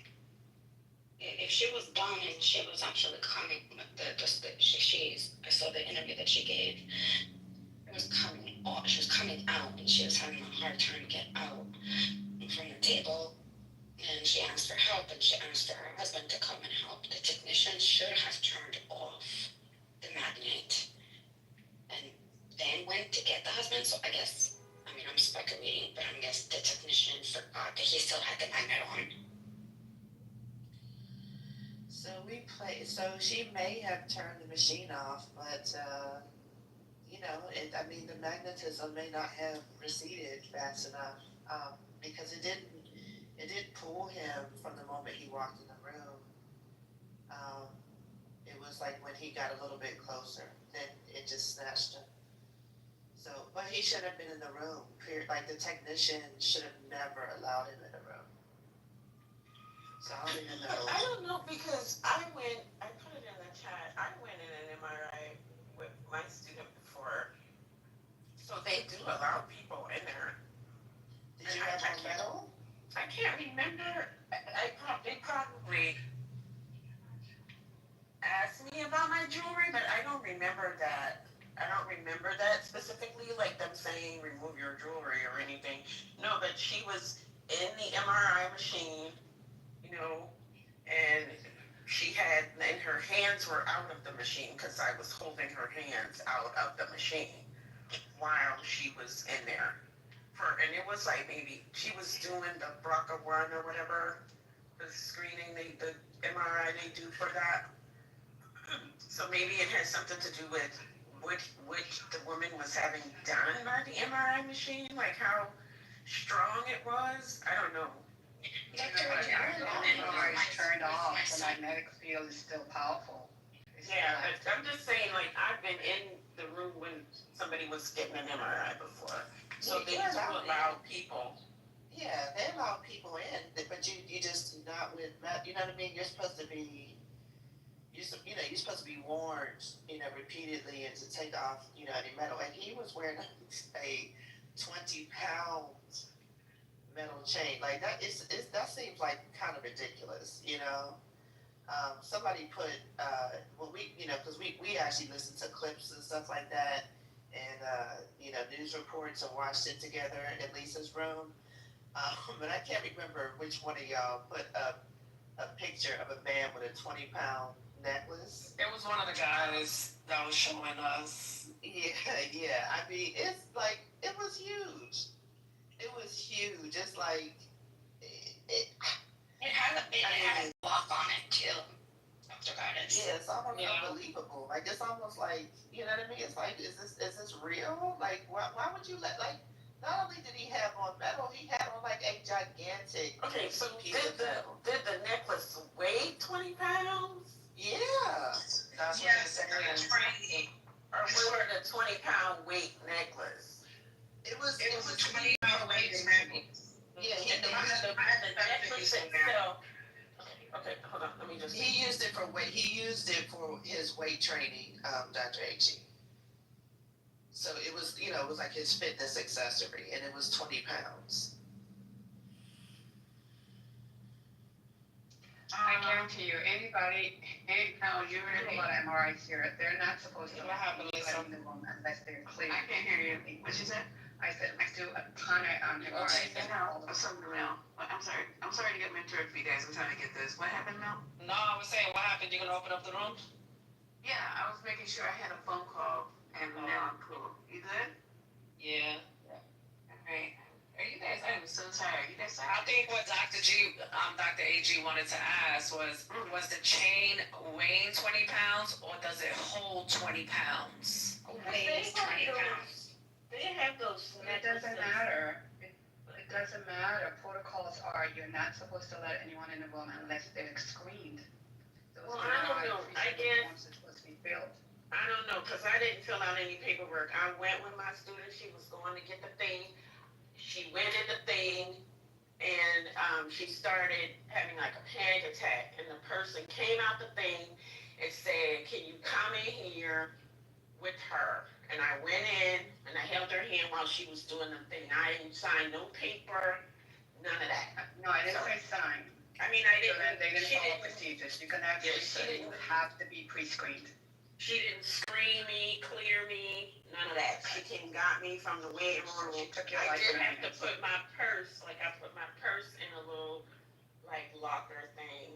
But I had on my same clothes, so, I don't know. Yeah, so she took your life in her own hands because no one's supposed to be in there unless they're pre-screened. That's not a a very active, strong magnet. Yeah, I go all the time with my son. I have to go with him. We have gone to different places. Yeah, we have gone to different places to have his MRI, CAT scans and everything. And they ask me, do you have metal plates? Do you have body piercings, big, large body piercings? Do you have this? Do you have this? And then only when a couple times they did make me take off some of my jewelry, I had a really, really full Pandora bracelet, and they were take it off. Just to be safe, take it off. Even if you're in an oxygen, they're not gonna let the tank oxygen come in. It has to be wall oxygen. They will never let an oxygen tank in there. It has to be adhered, tapped onto the wall, no metal. Excuse me 1 second, Patty. Do you wanted us to check our messages, the mods? Oh no, check the block list to make sure you don't have him blocked. Who? Moose. Oh, Lord, who in the hell done block Moose? Yeah, Moose is nice. Sometimes. That's me. I don't know why I haven't blocked. I don't have anybody blocked except this one guy. I have no idea why I blocked him. Let me come up. It might have been an accident. He must have been acting a fool one day. I'll come down. Did an accident fool? He's the only one I have blocked. Y'all be on that. Y'all be hitting that button accidentally. It's crazy. I don't know. No, See, that finger slipped in the hole when it blocked you, and yeah. no, When I there try is to no have such nobody blocked, nobody, but I don't know why. He's the only one, so let me step in. It's okay, LaVon, you just haven't been, LaVon, you just haven't been on here long enough. There is a way to actually block accidentally, because when you report, you know how you can make a report on a speaker, like they said something, whatever. When you make the report, one of the options at the end is to block him or not block him. And I did that by accident, where I would hit like, I thought it was like continue or like finish, and I ended up blocking somebody. But So how many people have you reporting from a space? There's Moose. He's here now. Moose is here. So all I'm saying is that is a possible case that, you know, if you're removing someone, but that would mean that you would have to be in a space. Often, you know, it's a little fishy to me. It's just a little train to me. reporting, not removing, reporting somebody. You know, when they're like at something really, really inappropriate, and you can report that person. Yeah, I know what you're talking about. I know what you're talking about. Yeah, y'all I'll tell y'all this though, if I report your ass, I'm blocking you. Yeah, when you report somebody, after that they ask you if you want to block them, and you have to say yes or no. Yeah, I don't be doing all that shit. I don't Me neither. But if I gotta go to the point that I gotta report you, trust me, I'm gonna block you too. I don't block people. We'll argue today, and I'll still let you in tomorrow. I may not talk to you, but I don't give a fuck. You might unfriend block. And somebody told me that you have unfriended them. Oh yes, I did.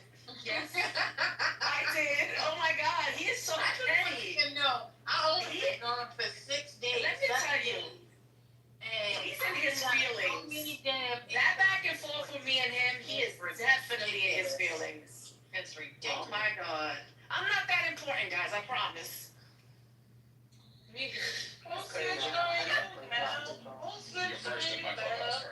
After I had that back and forth with Anthony, I unfollowed him, and I guess he knows that I unfollowed him.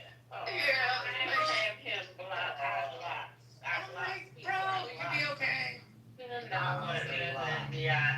I block unapologetically. He was probably trying to send me an apology, and his ass noticed that I unfriended him. All right, I got the link from Lisa's room. Hold on. That is correct. That is correct. Did y'all see that Royal cruise line that got caught in the middle of the hurricane? I posted it in the chat if anybody is interested in looking. It looked like a scene out of the Titanic. That was what he was trying to do. Oh, First Lady left. I knew that's what he was trying to do. He gonna fucking die. When I saw it, I don't know. I was very devastated because I don't do them. I the cruise line that would go on. It's Royal Caribbean. It's the Royal Caribbean, right? I was like, damn. All right, that's the link up on top, guys. BJ Cruise Line. Everybody. That shit scary as hell. See, that's why now I don't want to go on the cruise. I just told my cousins, Hey, everybody, click the now I link. don't want to go. Click the link. We're closing this room. That's the only. Oh my God. Click the link, everybody in the group. We're closing down the room.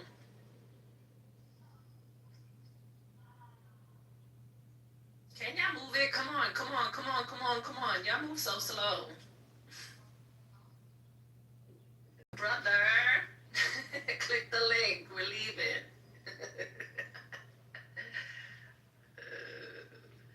Click the link, guys, if you want to hear our voice for another room. If not, have a good day.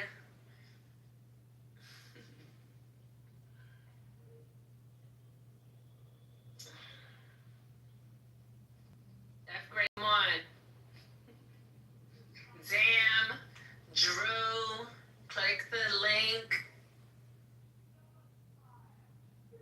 Come on, Michelle, brother, what happened? Why you came back?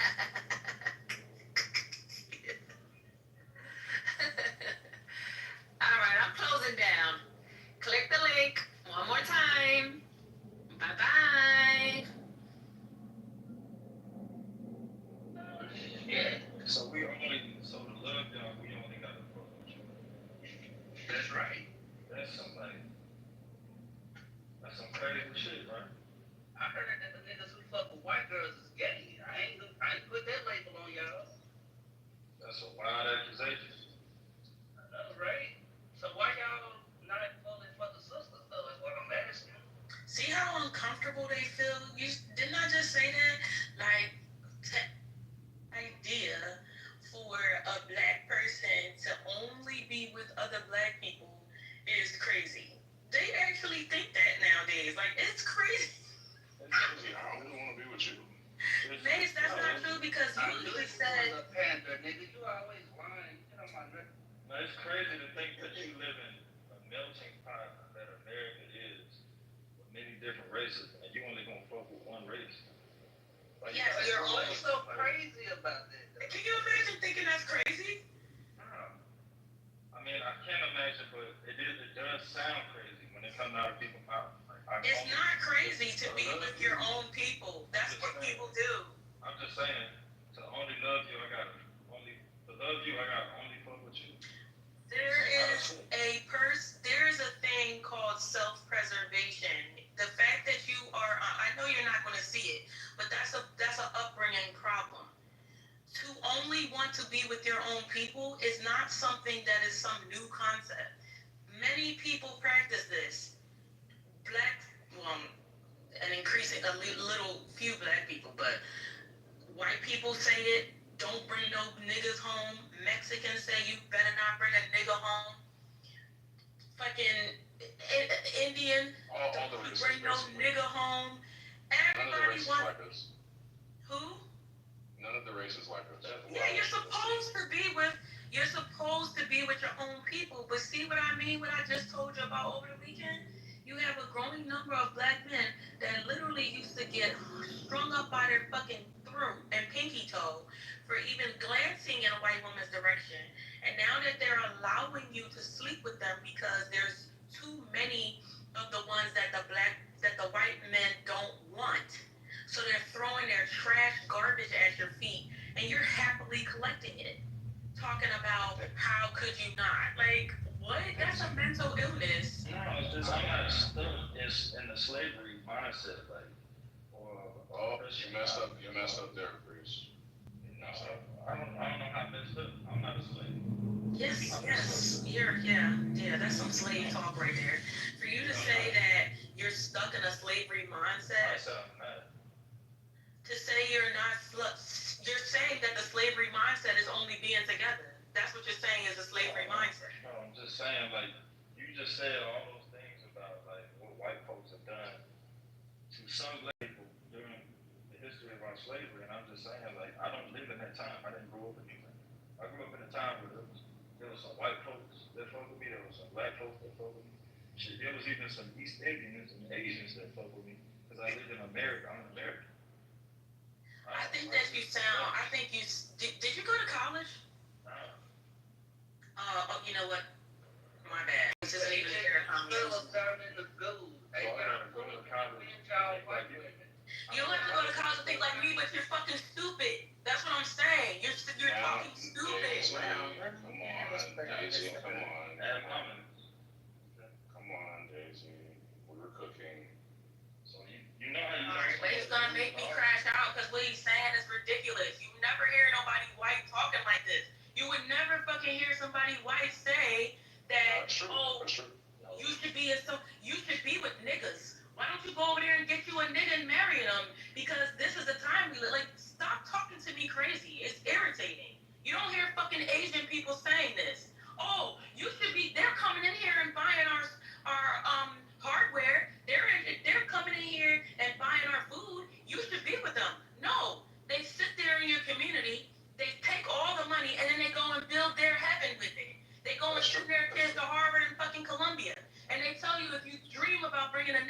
here, you're done. We're gonna ostracize you.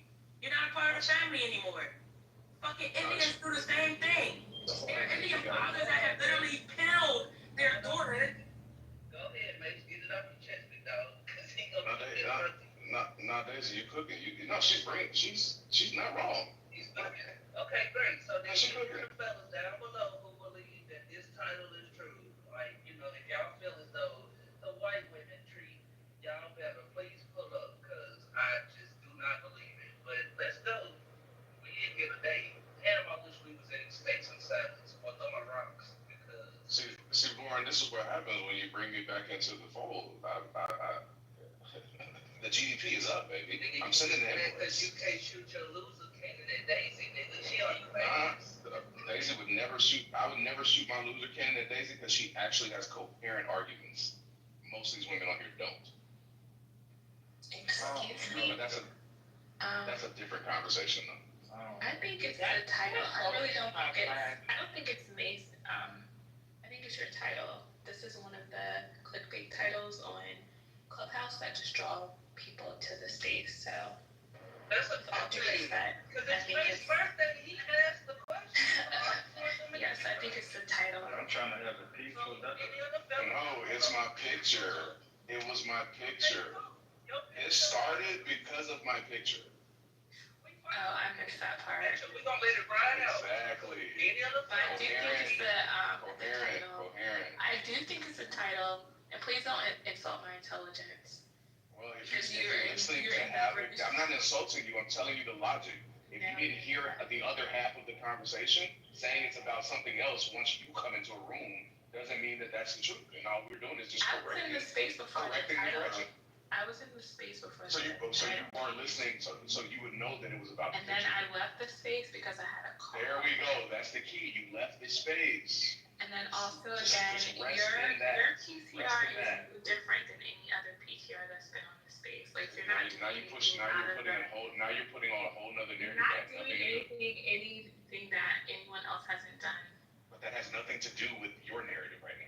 The narrative was that it was about the picture. And specific things about it was. Oh, why are you so specific things about the picture? It's okay, Kate. It was specific things about the picture. Mace, how about you PCR unsolicited pictures? You can't come into a room and start talking about. You didn't even ask her. You got a lady asking the picture. You didn't even ask her to take a picture. How about you PCR, Mace? You're not doing it. You're a regular person just like everyone else on the internet. PTR. Listen. Lauren, this is exactly why I'm not getting you a housewarming gift. Look at the shenanigans you have been causing. Wow, because it's May's birthday, I don't get happy birthday, May. But you're not Your birthday. Get out of here. Get out of here. I'm trying to get the guys down in the pull up. Lauren, I'm trying to get them focused. This is why I love Daisy's arguments because Daisy has a coherent argument throughout the entire thing that gives gravity to everything that she's talking about and that the other person is talking about. She's just not talking out her ass. She's not just joining rooms and saying weird shit and then leaving and then coming back. That's not weird. I mean, most people who are on the app most of the day, if they have a career, they're working. And apparently, I guess you say his name is Praise, however, Praise, whatever. My God, appreciate you pulling up. My fault for the miss. No, you can say about this. But let these other niggas pull up and defend this case. Y'all down in the school, y'all just chilling. Shout out to a 9. We ain't seen your little dirt ass in a long time. It's your title, boring. It's your title. I know it is. And I want these niggas to defend they white women, bro. It's okay. I love y'all. These niggas don't. So I love y'all women. Let's make a list and point these niggas out like, no, they can't come back to the community. They not invited to the cookout. They don't come to the cookout. Let all the disgruntled men come to the cookout. Hell no. Nah. They could have raised it. That's why they can't. Like niggas just get excommunicated by every black person. Damn right you do, nigga. I think we should change the subject because now I see Voltron is forming and some of these sister alliances. No. And we're not gonna get a coherent as the conversation president of the Clubhouse, we are not changing this title. Well, the funny thing is, the title was mixed up anyway, because what we said was, they weren't nice to us black women. Remember, we were talking about the access to money piece, and we were saying how nasty they are to us black women because they feel like we don't deserve to be in those money spaces. So that's really what it was about, but it just got mixed up to that title. My nigga Haas, what's happening with you, Brody? I see you right there. Pull up on us. We cool. And I'm calling these niggas out today. They think the white women are better than our sisters. They say they treat them nicer. Yeah. Nah, they think the black women in my picture are white women. They just all confused. Who said that, boy? May said it. Look, I didn't even comment on his picture. Hey, this isn't about you. You don't even acknowledge the concept of the first argument that was made. Like, you talk about some other shit. Settle down. But that shit dumb, though, in my opinion. Like, when niggas just say that white women treat them better, it's your own opinion, because they might treat you better, but they're against your ass for the long run. I don't know why you niggas be trying to downgrade the black women like they ain't nice and shit like that, because the ones you fucked over, the ones that you did something to, ain't nice to your ass. Yeah, I ain't no black woman I ran across in my lifetime. I'm 40 years old. I ran across in my lifetime. They ever treated me bad. They ever disrespected me.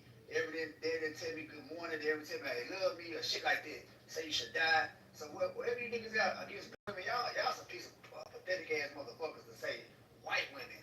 A motherfucker that their ancestor kills your ancestors. Ate your ancestors. Hung your ancestors.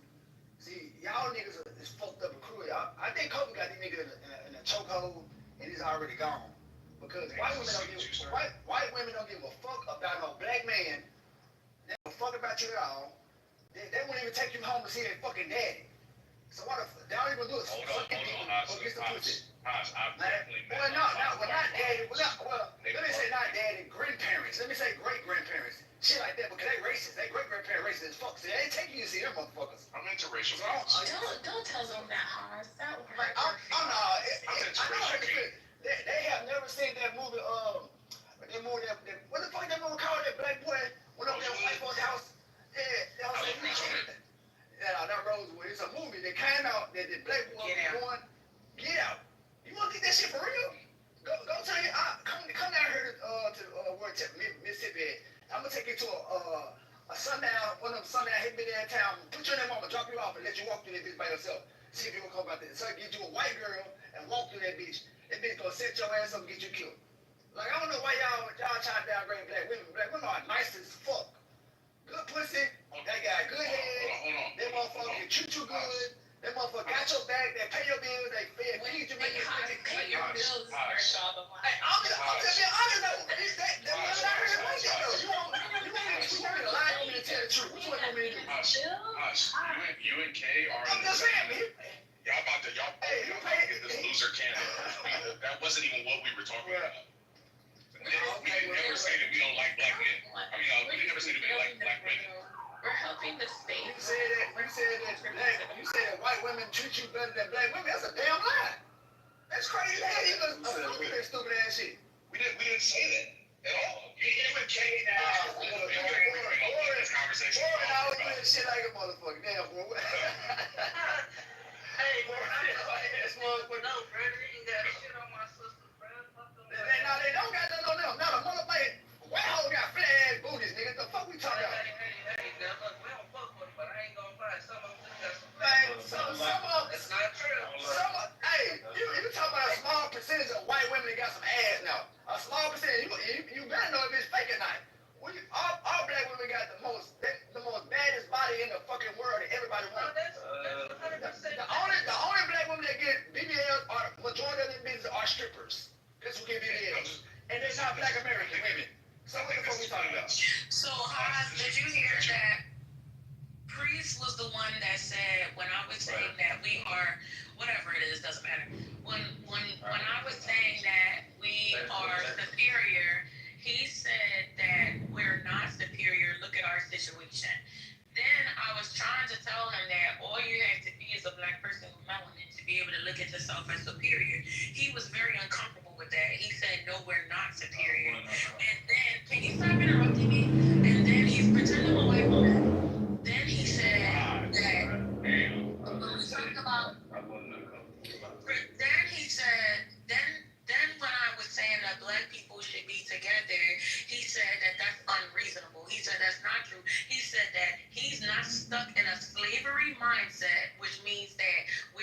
was treated bad in slavery.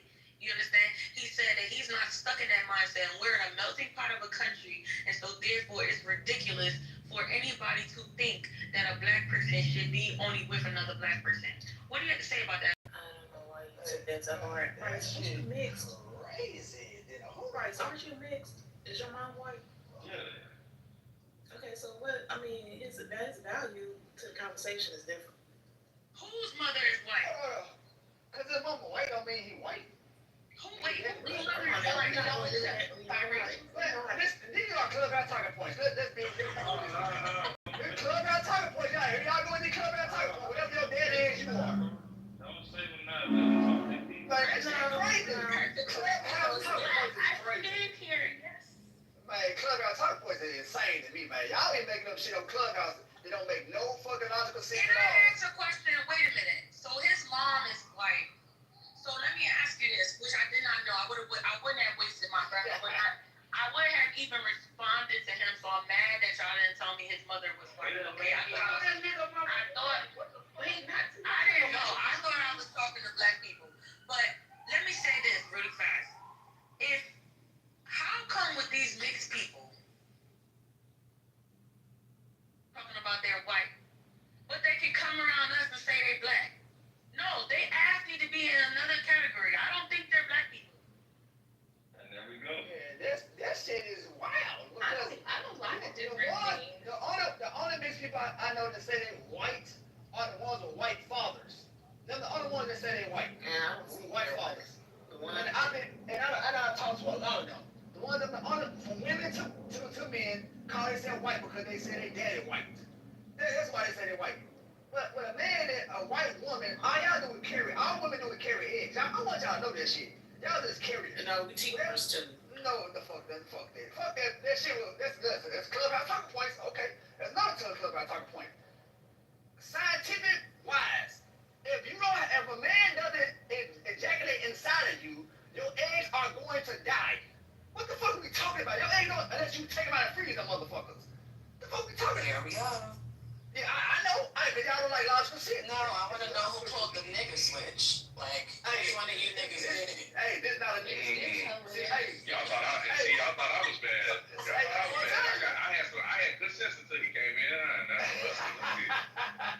Y'all attack him for an hour. I'm gonna mute him. Man, they can't attack me, man. You know why they can't attack me? Before, I already know. I go all day with this bullshit. And I'm gonna fuck with them like they always fuck with everybody else. But I'm telling you point blank sense. These are facts. If you don't like the facts, what I'm saying, then that's just tough luck. Women are carriers, though. Nurturers. Carrying. That was the fuck they put on earth to do, carry. Helpers. Because God created man first, and women came from man real. How the fuck where we get this shit from? They gonna be like, this It sounds like the steak and salad. I know. I'm on my clubhouse shit today. It's all this shit clubhouse talking points, man. Go with it. That's right. Men are the providers. Yeah, we are the providers. Amen. That's what we talking about. I mean, but since these clubhouse talking points, then men are not the providers. Since women think they rule over everything, y'all providers. Y'all just let us stay at home and y'all pay the bills while we just sit around this motherfucker. No. Since y'all gonna take it like that, then. Why would we do that? Y'all still gonna have the kids, because the man can't have no motherfucking babies. So y'all still gonna have the kids, and y'all can take care of the kids, and then you gonna pay the bills to that motherfucker. That shit crazy. Hey, Hobbs, like, I don't even think this is like an internet talking point. Like, only woman you gonna hear say some shit like that is a woman that don't have a man provide. That's a fact, bro. That's a fact. This is like, people only make excuses. You know what I'm saying? Like, when they live in a bubble and shit like that. But so these arguments I be hearing them, and I kind of just be like, I gotta think to myself for a minute. Whenever people start making absolutes about, like, even the title would say, "A white woman nicer to black man." Like, of course, not every white woman is nice to black man. You know what I'm saying? But you got some white women out there that is nice though, bro. Hey, yo. Generally nice. Hey, y'all tell Haas happy birthday, man. My nigga just came through and told me. Nigga, shut up. You want me to boring, brother. Hey, tell him send me cash out, man. You know what I'm saying? Shit, help a broke nigga out.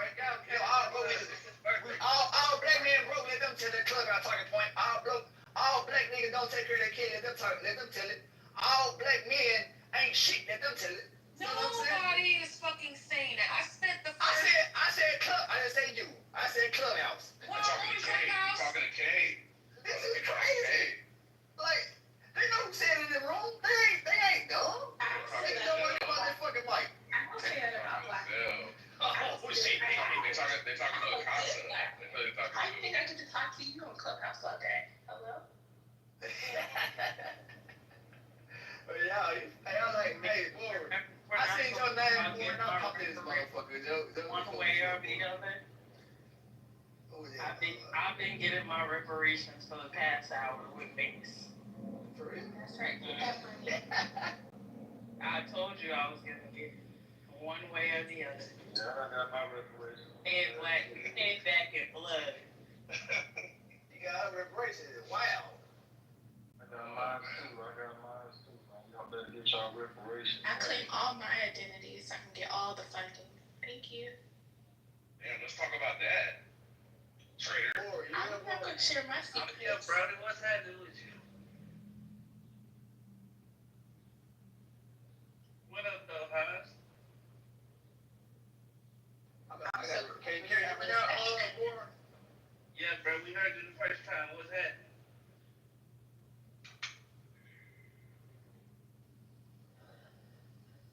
I think there's something going on with his phone or something. Hey, bro, you don't need that shit though, bro. I was just bullshitting. I like that one. If you don't wake up in the morning, goddamn, so can you hear me now? Yeah, we can hear If you, you don't wake up in the morning, alright, so if you don't wake up in the morning and to the man tell yourself, man, look, I'm a bad ass nigga, I look good as a motherfucker. Fuck this shit. I ain't mean bad though, like in a woman way. You know what I'm saying? That's how you gave when you say shit like that. But it's cool though. But if you tell yourself you handsome, that you gonna be a better person than you was the day before, hey man, hey, do this shit, man. You know what I'm saying? Focus on yourself and stop focusing on these women.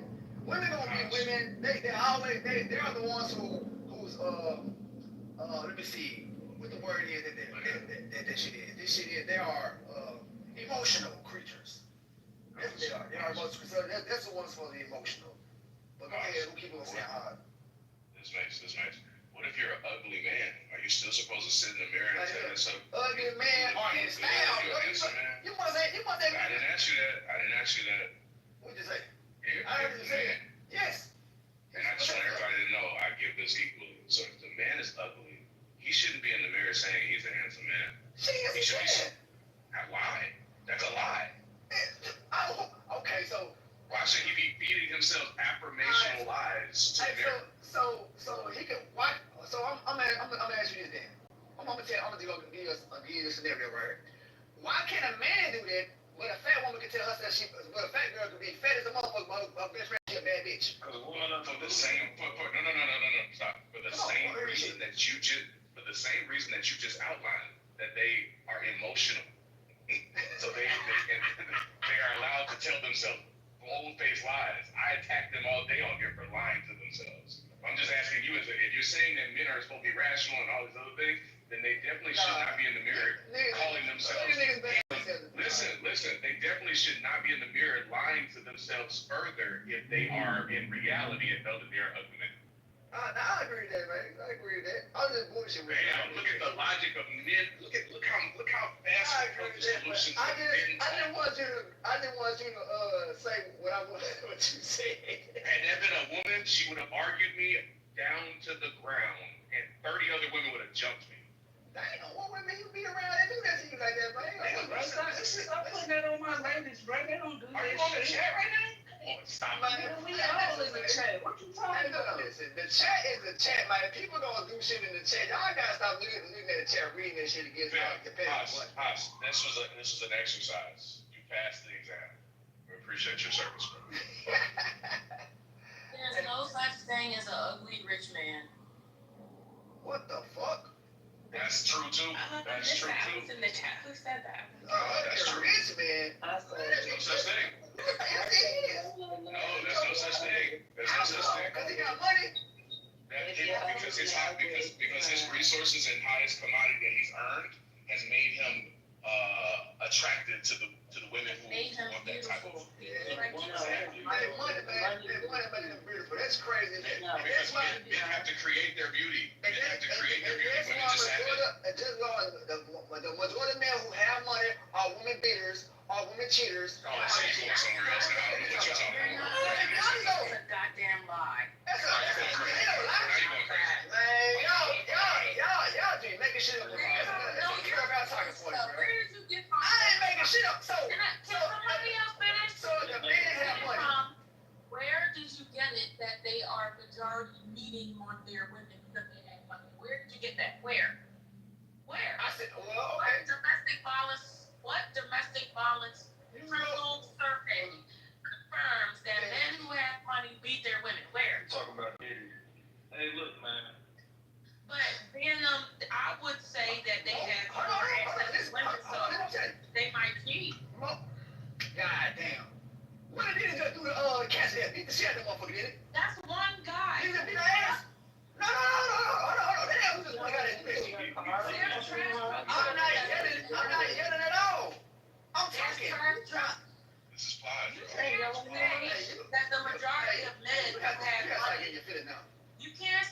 majority of men who have money are beating their women because you saw one video of it happen. There are way more domestic violence situations with poor men. What are you talking about? Actually, there are way more domestic violence situations with women. You see, That's not the point. Hey, Maze, hold on, Maze. You see how the shit works, Maze? The shit she said about a nigga with money is not ugly. Shit, that was a dumbass motherfucker suggestion. So I just made a dumbass suggestion with her too. No, Daisy was telling the truth. She's telling the this shit not true, bro. I know an ugly ass nigga right now, ugly as a motherfucker. Got some money. You're so like I don't even know what's happening. I was actually being facetious. Right, exactly. What I was trying to say is a man who is ugly can be calling himself handsome or whatever because the bottom line is he can still have access to women because he has resources. So it doesn't matter how he looks at that point. And women, we know that. You cooking. But a fat, ugly, excuse my, I'm sorry, a fat, unattractive woman is nothing she can fucking do. Nothing. Exactly. Can y'all have more rooms like this? This helps try to like. Well, Boring just has to welcome. No, Boring just gotta welcome me back into the fold and bring me on as a regular. You're the top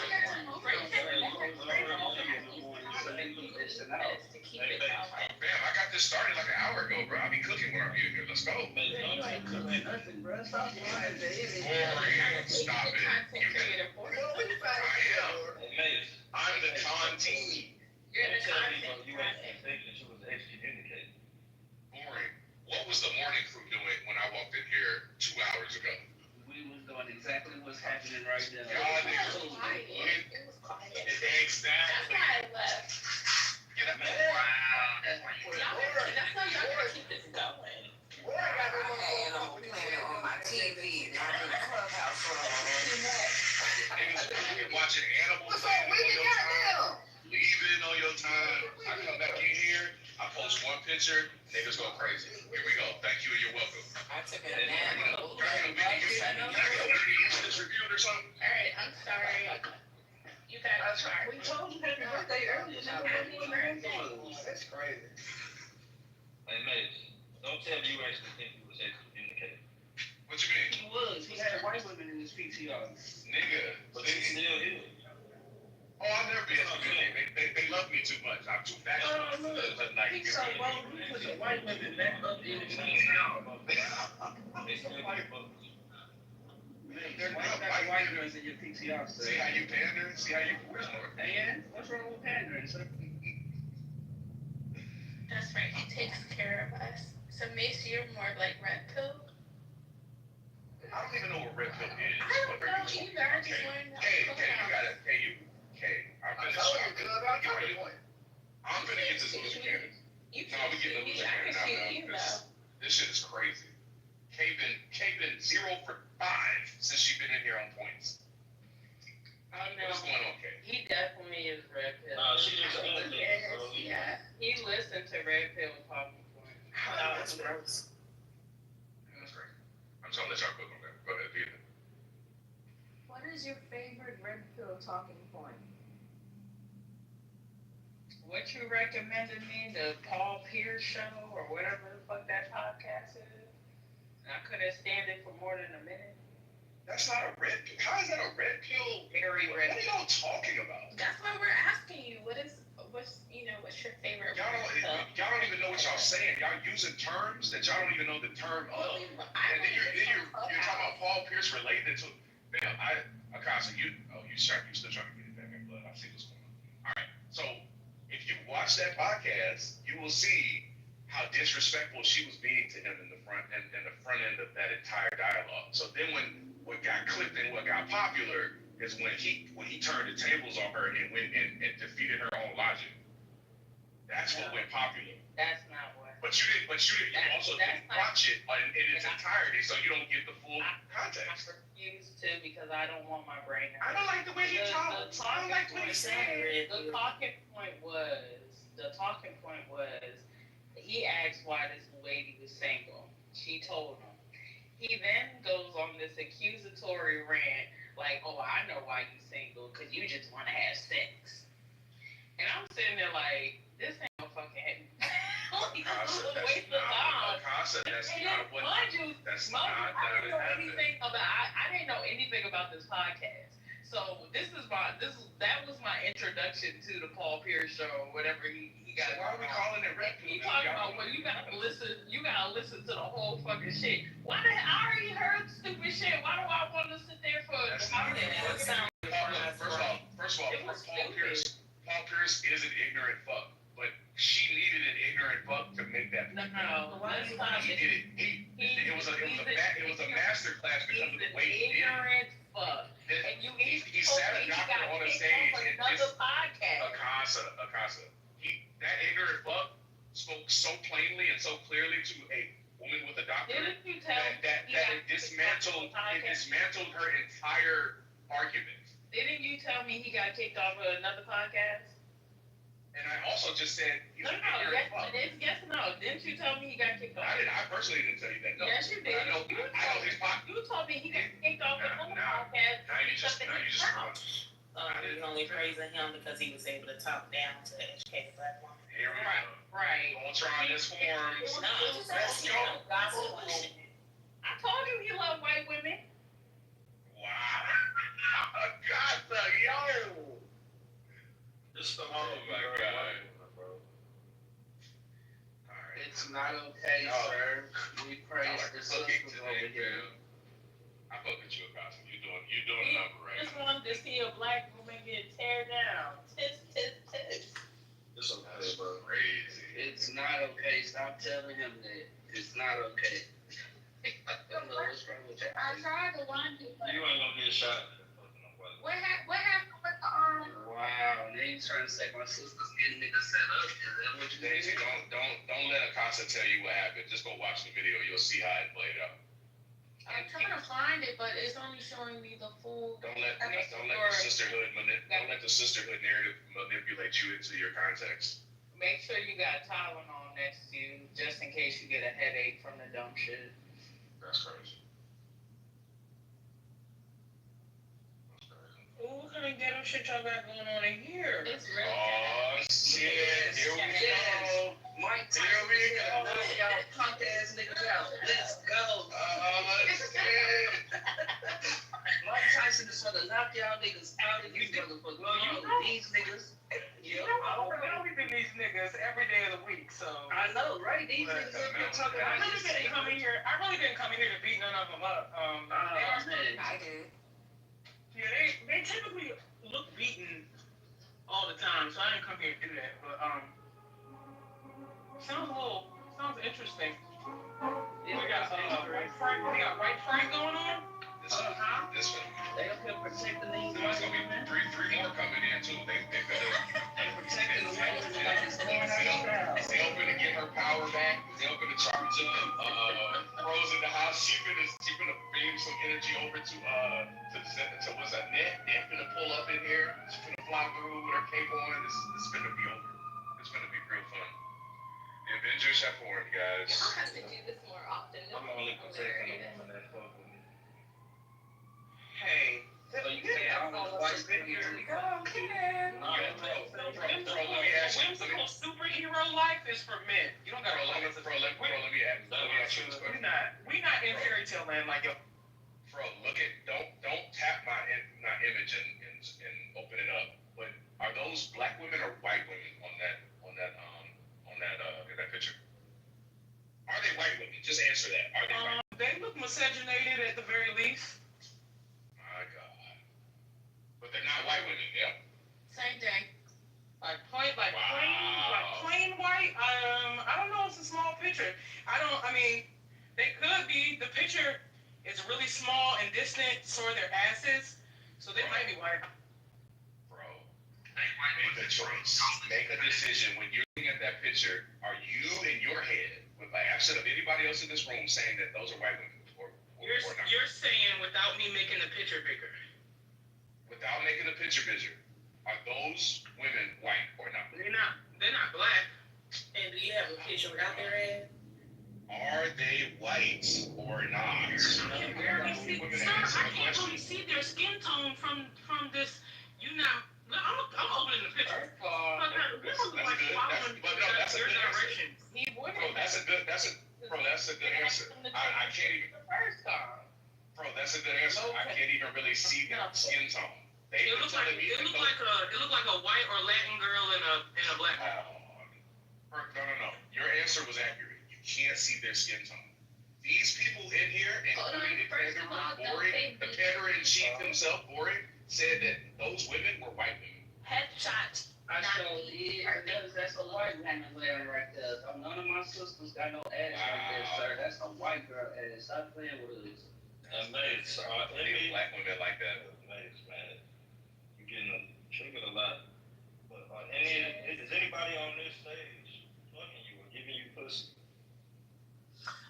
Mace, can I ask you a coherent question? Can we introduce Price to Hannah Cobb? Wait a minute. Who the hell is that voice? Wait a minute. Hell no. I'm finna boom the room. Y'all got me fucked up. How you doing? See, I told you Phil's gonna get her power back. I'm doing all right, Zell. Today is better. 2 mornings ago, I was in the ambulance, but today is better. I'm able to hold food down. Yeah, that's all. That's what I can say. I had a really bad headache this morning, but other than that, it seems like. Yeah, I'm walking. Shit, I got to. You know, I live alone, so at the times that nobody is here, I gotta do whatever for me. You know what I'm saying? So, yeah, I'm walking. I was walking in the hospital though. I was walking. Shoot, the day after the procedure. I'm so glad. I'm really happy. Yeah, I'm a soldier. That's why I don't let these niggas can't. I will forever be stronger than these niggas. that's why they don't face me. Like, forever and always, I'm gonna make sure I get up and do. And yeah, that's that. So I appreciate you asking, cause it definitely is a big procedure. It is traumatizing as fuck. Heavy on all 4 letters. But I'm doing all right. I'm gonna be okay. I'm going to work Friday, cause I want this bread. Yeah. I'm not even gonna tell them that I just had the procedure, cause I don't want them to say no. I'm going to get that $90 an hour. I'm going to get that. Ooh. You was in the military, bro? No.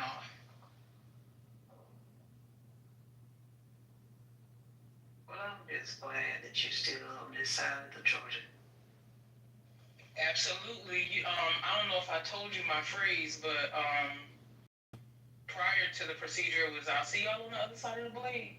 So I'm on the other side of the blade, and I'm still here.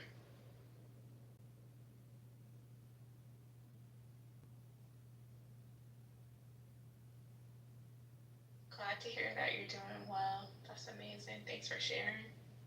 Thank you. No problem. I'm a survivor. I'm not gonna give up.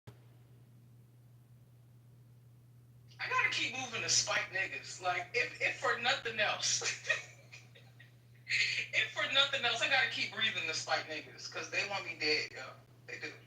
Cause I be tampering with their ego and pride. Don't do that. They want me out. Man. Yeah, me too. That's one of the things I really love about life. I love getting on niggas' nerves. No, I love defying what men say I can or can't do. I like humbling them. Right, exactly. So if that gets on men's nerves, they probably should find something else to worry about, because it's just autonomy.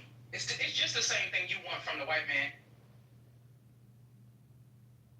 What? Oh my God. Hey. My soulmate. Yeah, mate. Keep fucking them hoes, man. They giving you that attention.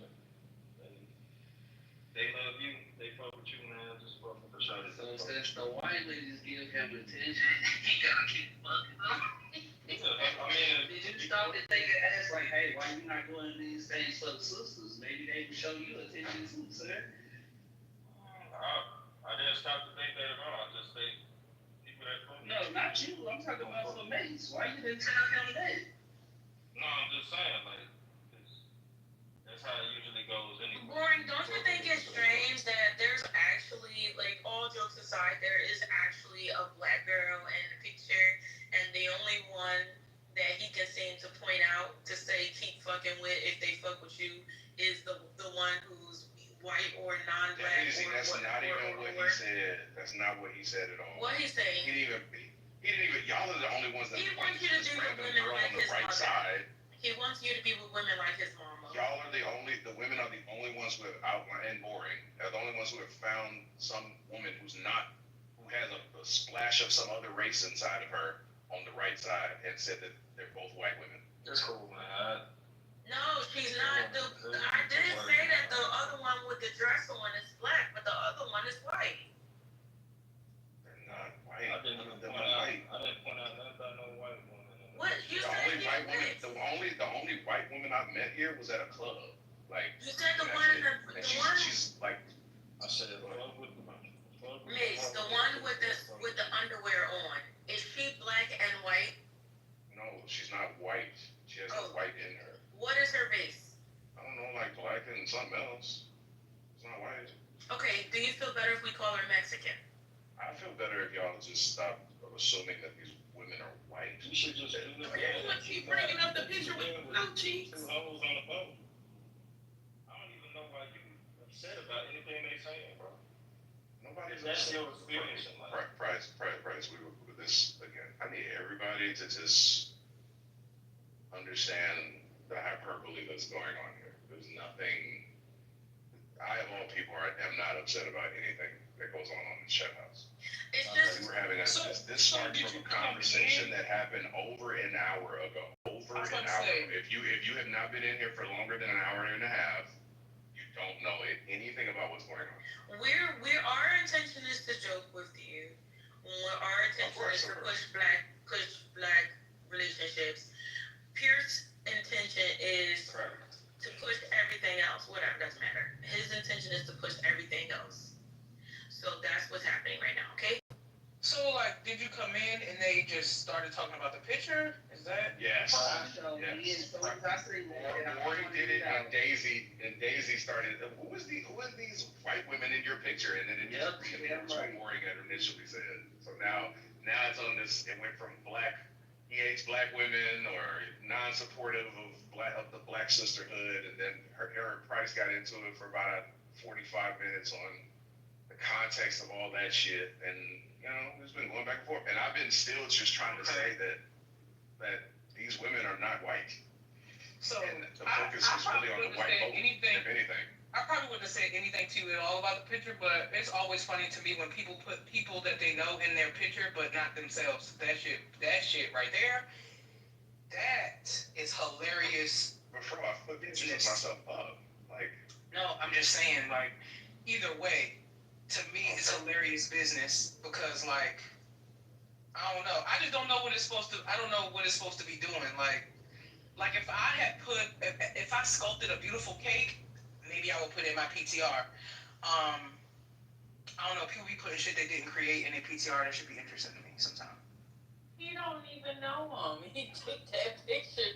I asked him, did you Akasa's still trying to say a crime has been committed. Ooh, I missed that part. What? Akasa has a vendetta against me, guys. Full disclosure. She's trying to get vengeance. She's getting vengeance back from 2 weeks ago. I'm gonna let her cook. Continue. An hour. So they're not on the trip. Wait, so you didn't know them? Were you on the boat? I know them. They're in the house right now. What are we talking about? Oh, okay. No, somebody said you didn't know them. I'm like, what? Yeah, that's what I thought I heard too. So that's why I was asking that same y'all question. Just making up your own conclusions. We're trying to get the recap. Come on, you know it's You didn't even ask them to take the picture. A crime has been committed. They do look like they don't know.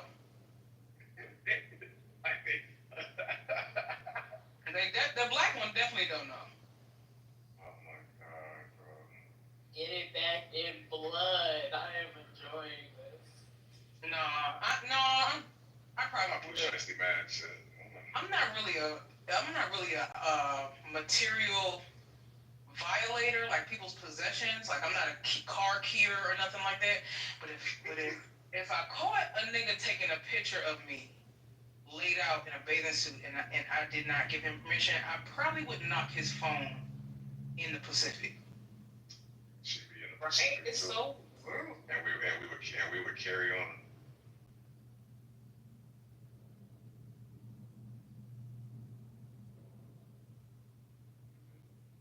Fuck with who fuck with you, bro. Yeah, man, you fuck with the black women that fuck with you, bro. Leave them white women alone.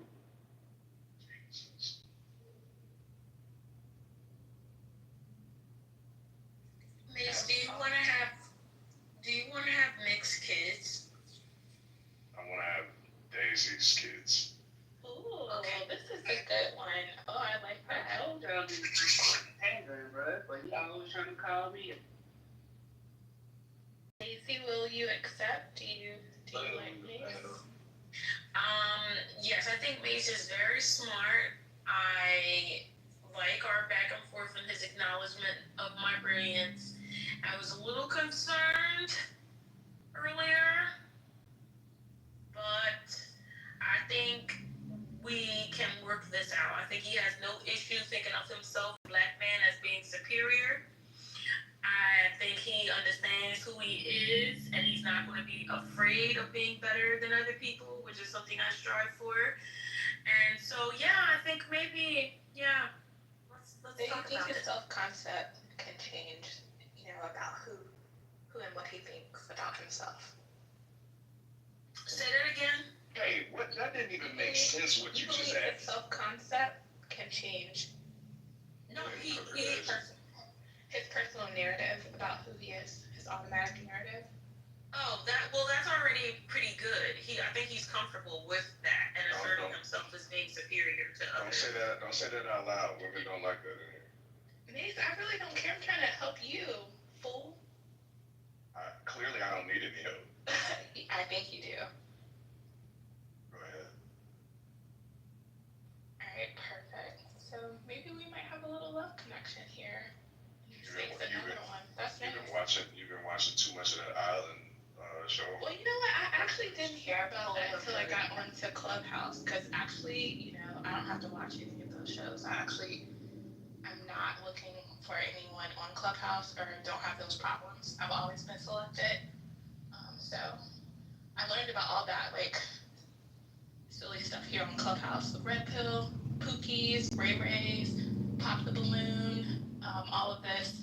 50-50. 50-50, people living in the ghetto, all that kind of stuff. I learned that here on Clubhouse, so thanks. Who pays for dinner? Your phone. Hey, you want me to throw away my phone? Can't have you around these types of words. Unsupervised. Wait, one thing we have to do, Mason, just see my PTR. I think you missed it. We have to decide who do you like best out of this PTR before we can make any final decisions or determinations. Is this the brown paper bag test? No, this was several women popped up. Hold on, let me find it. 1 second. You have to pick one. Hold on, I got it. 1 second. I'm trying to tell you what you want to hear. It'll be quick. You looking? 1, 2, 3. Who do you pick out of here? 2. Okay, you passed. So, he about to tell you what you want to hear. I think most people think that white women walk around looking like 1 and 3. That's funny to me. They're very unattractive. I'm trying to tell you. Like, I don't know why these goofy men be going around trying to act like the average white woman walking around is beautiful. No, they're not. And they're fucking nasty.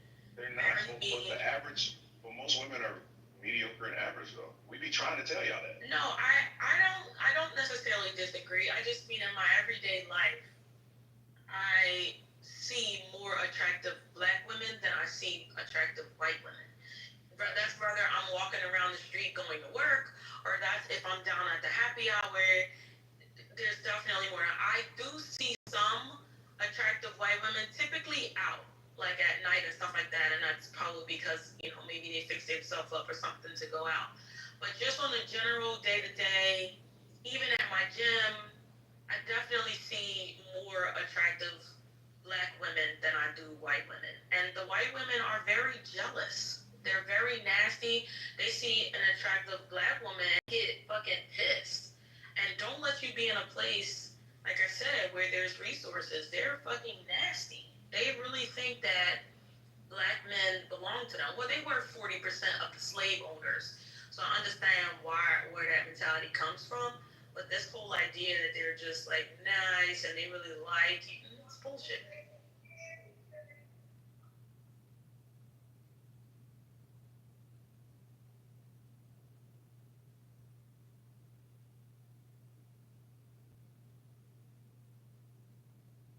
Oh, and also in the locker room, fucking bodies look gross. I'm looking at it like, what the fuck are these men talking about? They're not even built good.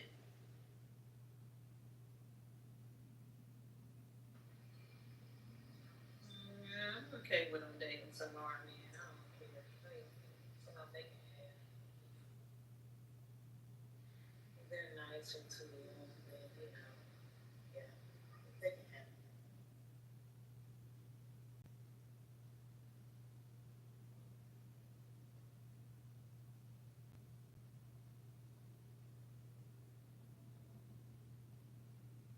Well, some of them seem happier with white women, and I feel that, go with what makes you happy.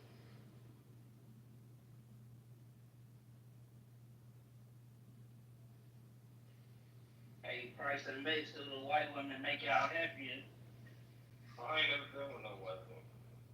Bro, you showed up defending them like you have been, bro. I was defending them. That was your shit. I don't defend no hoes, man.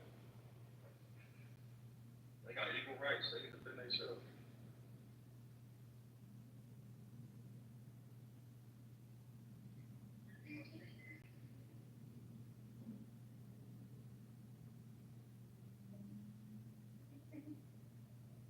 Man, trying to do some laundry, my boy.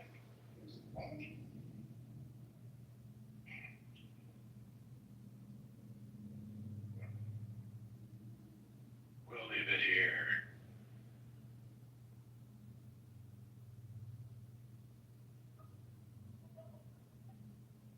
I'll come back later. I gotta eat and watch the housewives. It's a whole lot of people in here. I would tell y'all turn y'all pink ticket in, but y'all niggas like the white girls, so yeah. I'm glad y'all here. I appreciate y'all. God damn it, Batman. Man, white women are okay, man. They're not demons. They are devils, so you need to stay away from them. They may be colonized. That's the little nasty girls. You really need to stay away from them. I swear, bro. The absolutes. They tell you everything. You gotta have at least one little white woman on your roster. You're goddamn lying. Little Italian descent, little 5'2", 5'3", brunette, you know what I'm saying? Hazel eyes. Well, why do you need that for, Mace? What does that do? They don't improve your quality of life, sir. There's no woman that improves the quality of my life. I improve the quality. I improve the quality of my life. A woman accompanies me in that process. I know a nigga that got a white wife. She met him when he was down bad. Now he does he's a photographer at weddings and shit. He does videos at weddings. And he goes and travels all over the world and shoots weddings and shit. And he's even told me this thanks to her networking skills that he got in life. That's great. That worked for him. You know the only woman who's improved the quality of my life is my mom. That's about it. Everybody else assists.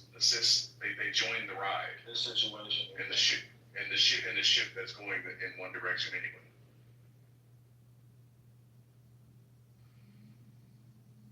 I'm on the same boat as you though. Like I ain't no woman never really improved my life like that. expecting No, like a girlfriend? no, hold on. Hold on. I was speaking first, ladies first. I was speaking first. I was speaking first. The question was, do you expect your girlfriend or your partner to improve your life? Someone that you're not married to. So, Priest, to answer your question, to continue our conversation, that doesn't necessarily mean that I haven't met women who have been valuable in my life. That just means that, like, if I can't, like, I'm not leading to a woman to improve anything in my life, because most women don't necessarily want that much weight of a burden to have to do that for any man, right? So I tend to there've been a lot of women that have supplemented my life in great ways, but that improvement part is on me, man. Completely on me. Gotcha. I ain't gonna say I don't look for it. It just depends on the type of woman. You know what I'm saying? But it's one of the things to where, you know, if she's able to do that shit, it's in her heart. If she really fuck with me like that, then hey, we don't go somewhere. But if she don't, usually they don't fuck with me to that extent. You know, they ain't improving my life. It's usually up to me.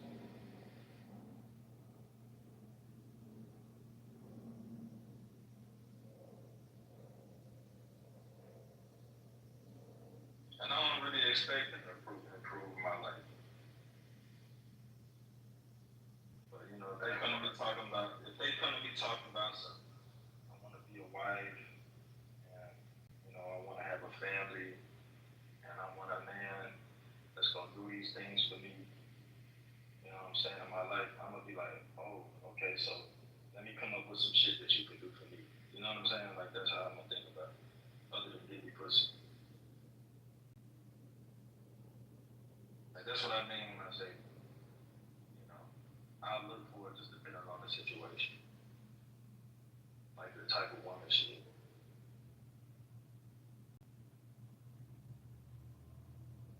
But usually the woman that's asking for a lot, they ain't willing to give a lot.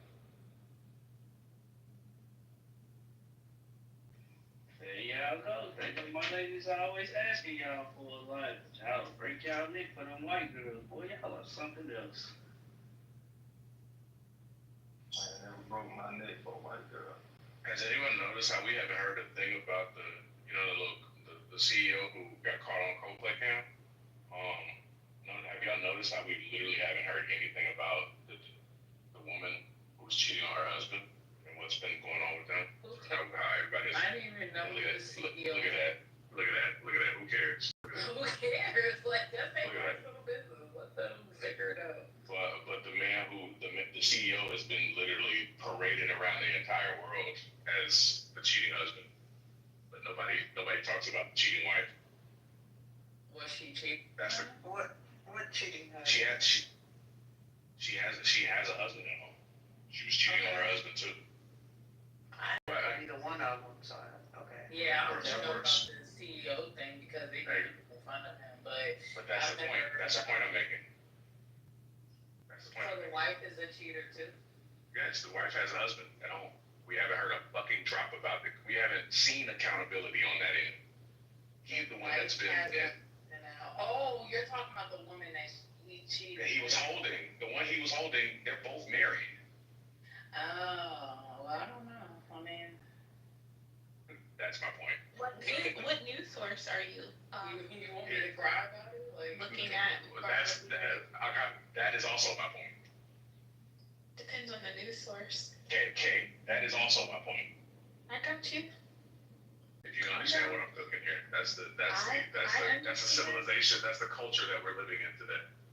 I mean, it depends on what lens you're looking through. I'm looking through all of them. We literally are just pinpointing all of the lenses. Either they don't care, don't know, or you're trying to cite the source that says that it's not, that whether it's true or not. When clearly, but the one thing we do know is that the man has been paraded around and his life has been kind of rocked and embarrassed. But that woman has slid into the crevices of mystery and nobody has addressed any of her accountability at all. Can that be an assumption? No, it's not an assumption because we haven't heard anything about it. We've heard we've heard every because anyone else? what do you I don't. What is the glaring media source that's talking? I'm speaking in English. Who are you hearing about in this Coldplay camera situation? The husband or the other wife that was cheating on her husband? It depends on the news source that you. The majority of the news sources that have come out have been talking about the man and what he's lost and what he was a husband. He had this. They know his name, where he lives, how many kids he's got, his earnings. Like they literally have a Coldplay cam being played around the world, and he's resigned from his job. He's got a divorce. He's got a divorce hearing now. We haven't heard anything about that woman who he was embracing, and the fact that she had a whole family too, and we don't even damn near know her name. Maybe she was scared to lose her job. It is a publicly You traded mean accountability? Imagine. I feel like she was under duress. Oh, here we go. Sympathizers. The sisterhood is forming. Go ahead. I'm already in a sorority, so I have my sisterhood, but again, the media that you follow, and then also you want to consider too, if that company is publicly traded, all of that information is available. So you have all of the information about each, She also works for the same company that is publicly traded. Yes. We have her name. We don't have, and we have not heard anything. But Mace, how do you know that? A C-suite CEO got his head blown off in the middle of Times Square, and we heard all about it. What news sources? We knew everything about his family and all of his private life. All right, guys. What news sources do you consume regularly? Y'all have a good day. Bye. Voltron is here. Bye. Have a good day. Remember, Mace, fuck with those who fuck with you. See your people. See your people. I see him. Trust me, I see him. No, I just think he has a hard time responding to questions. He doesn't like to be questioned. That's clearly a personality trait. And clearly that's something that he might have to work through. Like I said, bro.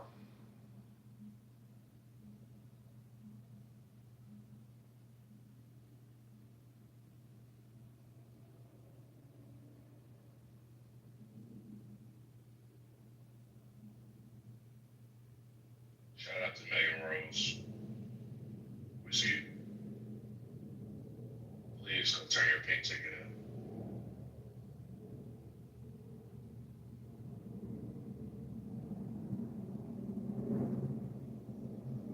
She left out the room for your ass. And she came back. She tried. That's how you turn the pink ticket in. Boring. I know, but she didn't do it, sir. She just left again. And she came back. See? What are you boring? You gotta stop this pandering, man. You're going crazy with it now. You know that's how you turn the pink ticket in. I know. Not too much on boring. You pander too. Okay. Because he was just doing. He's hilarious.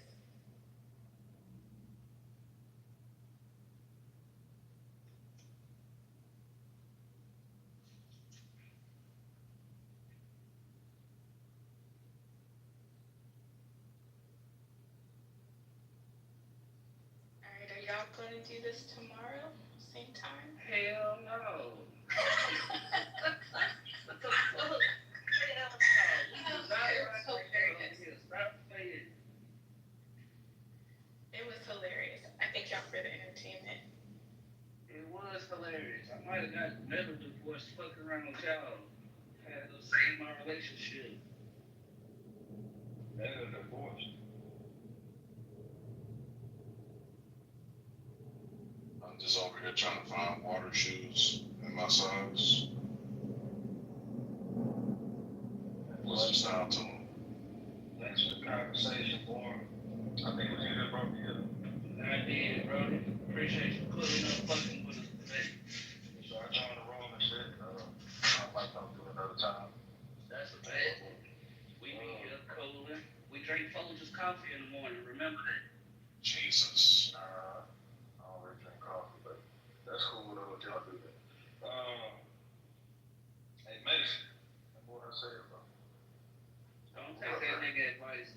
wrong with you, sir? You want to remind him to love you. He's acting like I don't. Never mind. I think he just met me, so I can understand. Go ahead, bro. What you was gonna say, Acosta? I said he want to remind him to love white women so bad. He does. Hey, Acosta, I'll pull up on the week and tell her I'm sorry. I love you. I'll be home tonight. You gotta apologize. First of all, nigga, what? What I think you should do is make a video of you on bended knee with "There You Go" shaming ritual in the background with flowers around you, and put one rose in your mouth too, and then beg her to come back. Alright, that's easy. Shaming. Why is that shaming? That's a great apology. That's easy to do. I'm listening, Mace. Mace, maybe the next time you do that, you'll have better luck. But don't do it to a white woman, though, Mace. You gotta do it to a black woman. Yeah, don't bow down to a black woman, or to a white woman. Only to black women. White woman gotta do that. Come on, Acosta. I'm sorry. She also said bend the knee, and you said yeah. I did say bend the knee.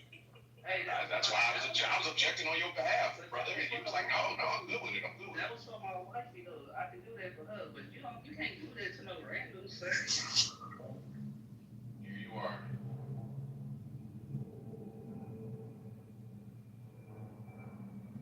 D-Love, what's happening with you? So, Rob, what's happening? Pull up on us. We cool. She evolved. I sent the invite for you, bro. They go deep. What's good, son? Nah, shit, cool. Like we always do. You missed it. We was having steaks and salads earlier. Oh, damn. Should have been quicker than that. Sir, black men really providers. What did you guys say now? Yeah. You know we said yeah. What? Oh my God, man! I'm just trying to see what y'all was talking about. You never know how these conversations will go in here. We were talking about Mace bowing down to black women instead of white women. Jesus. You said it. What'd you say? Said it again, girl? I said we were talking about Mace bowing down to black women instead of white women. Oh, okay. What do you say now? He said he'll think about it.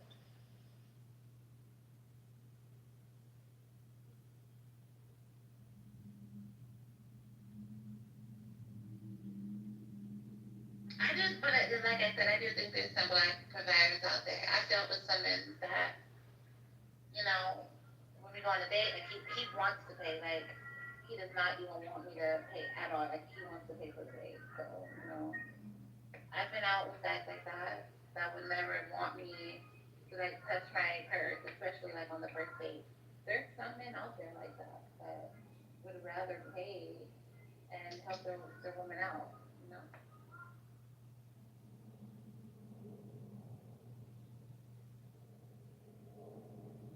What are y'all providing? Are y'all talking about financially, you know? Like, go into depth what y'all providing? Yeah, I'm just saying, like, men say I'm a provider financially, but can't provide emotional, you know, stability to women. I could pay for a lot of shit, but she not in the same space. I could pay for her hair and nails, but I be beating her ass every Thursday. What are y'all providing?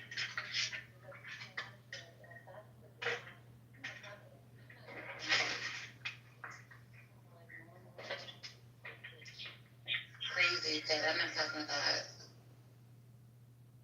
I don't know. I kind of would like to know what they provide, what they do that women don't do. So you can't say finances when the woman is working. So it had to be something above and beyond whatever you're not getting, whatever you're giving something that she's not giving to you. Are y'all providing a safe space to be in your femininity? Are y'all providing a shoulder to lean on? Are you taking some responsibility off her shoulder? Are you, you know, lending a hand in the house more than when she's tired? What are y'all about it? Because she can't do herself. Well, can I say something? I think there's two types of people in the world, you know? Like, it may be people that do exactly what you say. They just not shit. They really don't care for people's feelings. They just there just to be there. And there's also people that may be a little bit more, you know, human-like and actually care. So that's why I'm trying to align with the ones that actually care. Because I know that they out there, you know. Not every person is just fucked up. That's not even possible for every black man to be the same. That's not even possible. You know?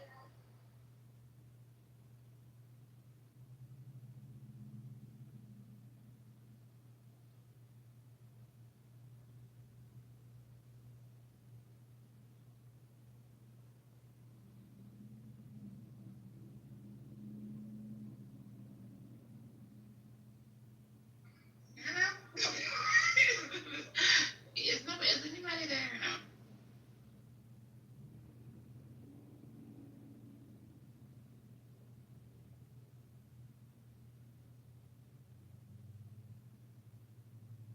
I'm a black man, so I can't speak on, you know, what a black man provides. Like, I don't want to do that for them. Like, I don't want to speak for them, so I'm waiting on them to answer. No, Warren, where you at? Why is it so quiet? You know, he's usually sometimes busy. Yeah, what else? We provide all those things that you said we do, besides the ass beats. I hate the fact that once we get some money, y'all love to label us as fucking abusive ass niggas, like we just be king hunging upside y'all fucking heads. And if that's not you and you never say that, please, if it don't apply, let it fly. But I hate the narrative that y'all put that on us. But yes, we provide all those things you said we do.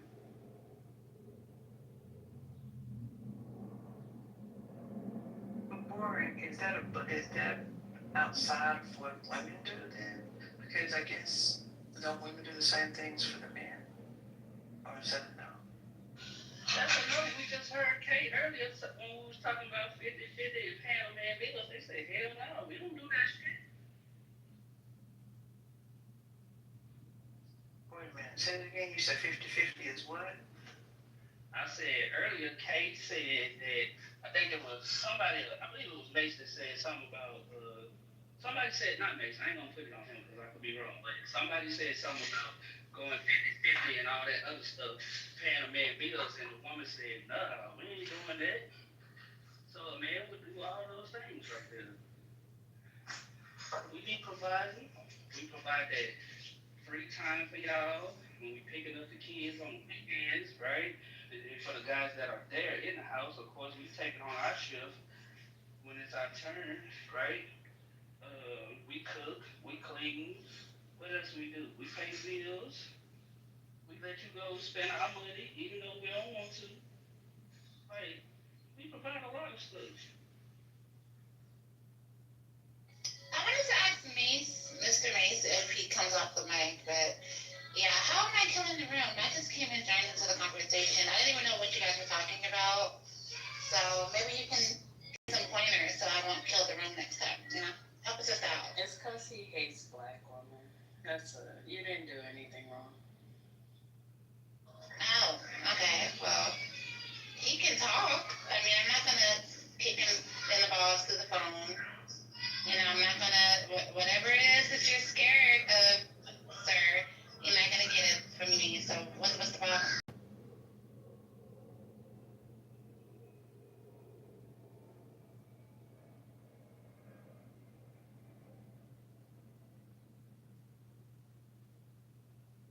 That's so arrogant.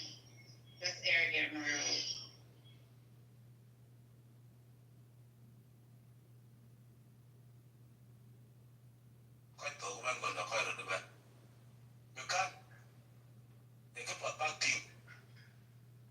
In my opinion, because I've got things to play with and I'm going to go social media. Yeah, Kitover in big man, chain Goron, I'm going to go to each other. A chat can a coach, chado tuk, queen chado na yen. Ugo de, yun ketane of the Duke of Colonyang, right? I know the Duke of Makol, right? Yun ketane karang schedule.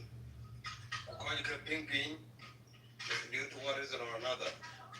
Kada ay chuk tuk, ba ay kada, achi thora tuk, a little tonga thara ba, ukachanga ba, bayanam lao daw there. So, yen, num lao, aye ko ron yaitin, randang alabi pa yede. Kaday, ada wet kiran doyle. Yeah, girls, be careful. I'm the cut the school at time. I got to get the agate. I was worried for the day. So, Kayen, by a out there, I teach other two. And Ping of Kutuin, Ken Manian, Ken mention. Manian, I didn't die to the and then I did Egogra, Gabucha, Reuti, Aresti, Kada, Jamule, Abaja, Manian, Kujareu, Jaman Kujirai, Queen Commit, Kujareu, Jaman Kujamura, Commit. So Manian is one of the location, looking, when they mention, I pick it up. And then, Yan Peko, Ato Kukabe, Patqua, Betty, Kunachi Gelwell, Gachi Nika. And then, to program to them and the to work up to go what is the population to buy it. Nere na mamiang, nere na mamiang, biraja leo kadimi the mamiang kimat, because go to mamiang. Na mi the mamiang ko kaya you. Manada ngan piat ko ki gala jorge okay. Kuchi mamiang ni nagler ko mamiang ko yung rani la loy no na chong loy ko no wer kulu lekin yin ke pan polu kan kene pan aben go kon. Jadi kene pan big man. Okay lu mamiang. And I told I get over my thing. And then, Kakalula, I can't you better buy it. Kakalora, and it, I can't let you take. Quite another one, I think I will pull I think I'm a gym on be a was out of bed. Walk that over. Oh, I think I'm a column with Jal, Yamir Bay. You remember that conversation we had? Yes, I remember. You know, walk a nominee, you got your. We get one yet be other Juba. Who can get you meet nominee man. You can and the Moyaga, right? Yes. But now you know you're a top, but it means you look out for your people. You look out for your people in a court. I can't go and give up with the girl. I jam a little talking. I will mark no work with your way in, or way pure, mark with my eye with your way in, or way pure. Here the opinion and one Kagaji jam to why got here. Whom you human year later, will not cure, Ellen Kada, Makui Mangai, what would teach you one care? How wouldn't teach you one day? What wouldn't teach you one care? So, yeah. I got a game at the Barrett in any platform or any national government or local government, financial legal state. I have done change it. You can't be the Alpi clubhouse. I keep baby in the joke, Coco Louis joke. Can you remember the and Louis Yao and Alcanachi Nuno Tundra Batara and King you on the up? You think? When you're an Batara and King you on the Alcanachi, there is need of something to be done. You're not calling a local of it and all of that. Gurula, where you can, you can't get it.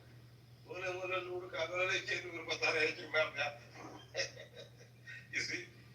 So there is need of some work to be done. I don't know to academic now where but we need to work hand in hand. Other side and Jamun cake, Nikawari or Loye Pareza, I was with them. I stood with them. I support them. So, legislate a jigware, rumbek a jigware, rumbek by Jeshammer. So Jeshammer need to go there to get some work done for rumbek. Although in rumbek it was brought to my attention, and I'm back up here, what we are going to beg about.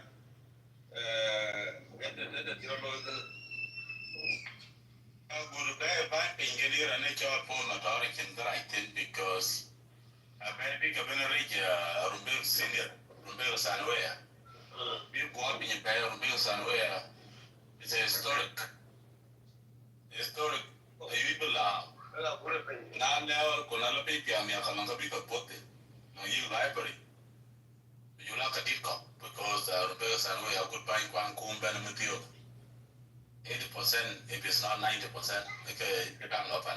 My campaign manager, I still back then, you go to the one by a good wally, former wally, but you go to you see, Canal and the Bilum, a broad could teach you up in your well about this of a good panoply.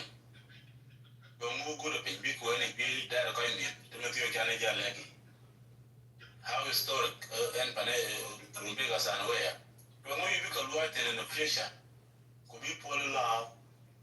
I think Kakakuchiran will get up, they can chop by name. Kalora the chicken, young Lord, Ranchil Panelopin, could be Kawan Bokai right. Could I need chopping your work? It's a tap. A good error on my low for yak. Jetting a range of on my dog. Kakaka the thing back up, Kaka told you, and I can get a politician, the kid can eat up over the thing. A good end in the way netting in Muchaka Chero because Gucci good thing, a key good thing, either and that will put it. Keep good thing with Palo and I dig to let people up within 10, 20, 30, 40, 50 years. Kalanga Pika Dil Budutana, one being you are the pan can you produce leaders.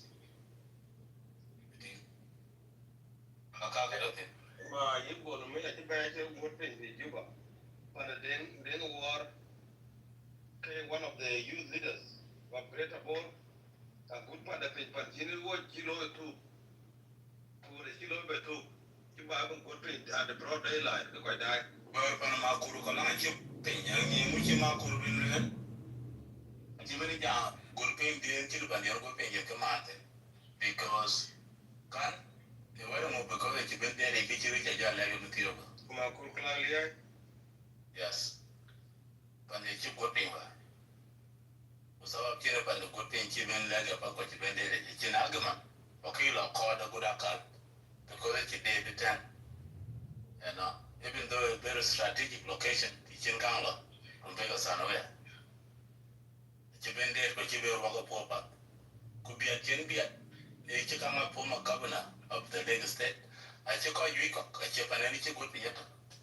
Where you actually could be. A year's out of the Chibini Jam. In the picture, I'll go jump with. I think. I check out there and it's your phone motor. You didn't have to teach a pinnacle then. Take your car, you told me the Lagos State, for example. Bukake, for example, in Rubek, Sanwea. As a Babaka, good people.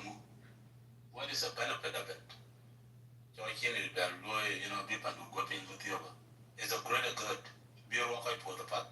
Belong platform on a jump. Kaka, I think a duck.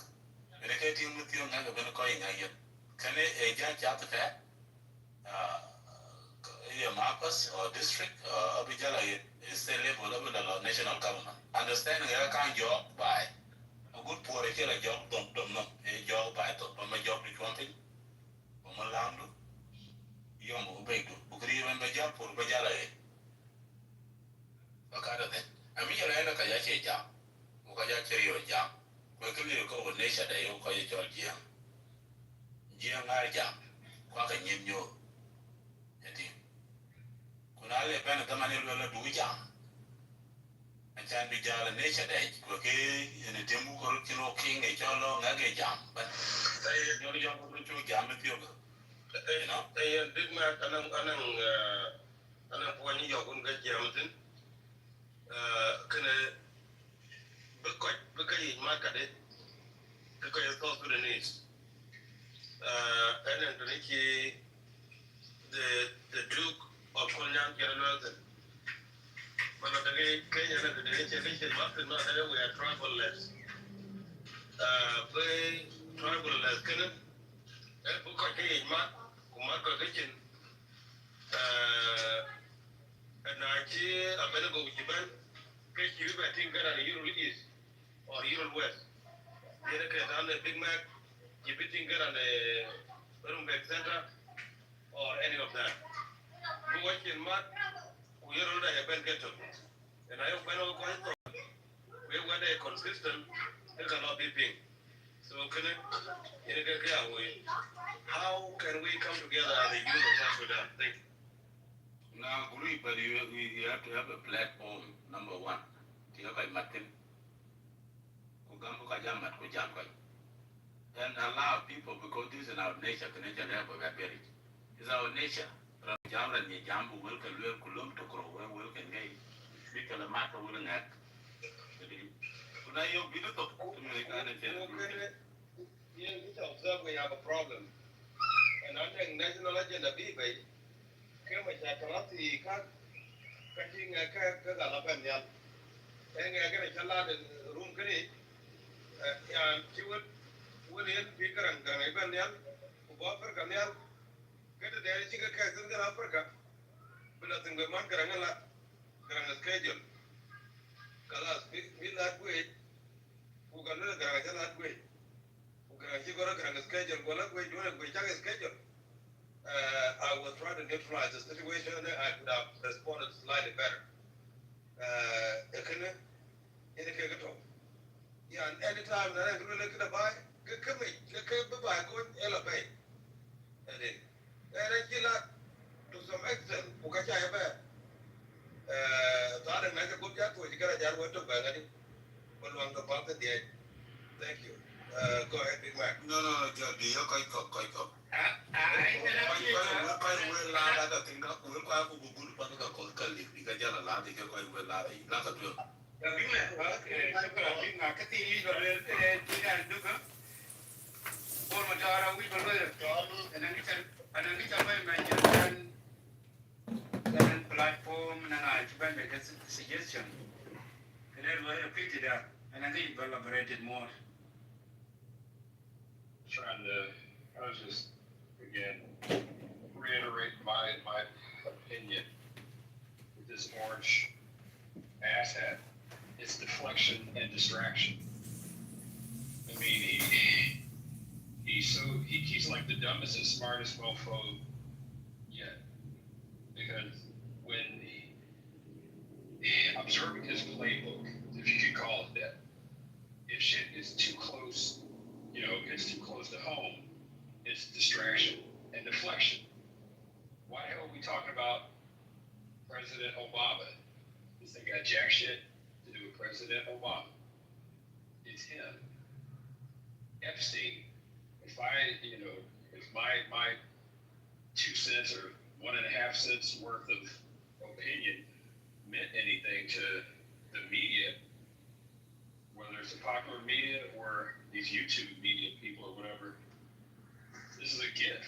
And I don't say that lightly or, no disrespect to the victims, but the reality that when these cats in MAGA within his party, if you call it that, are looking at him side-eyed and being like, yo, you done cooked this up for the past several years, that this is a big deal, and now it's not.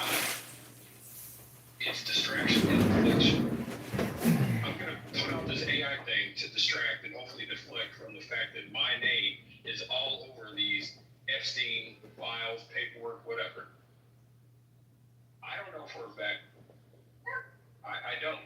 The one thing that I have seen consistently over the years that leads me to a logical conclusion is this is the same so-called adult man who for years on video fawns, excuse my language, fawns over having sex with his fucking daughter.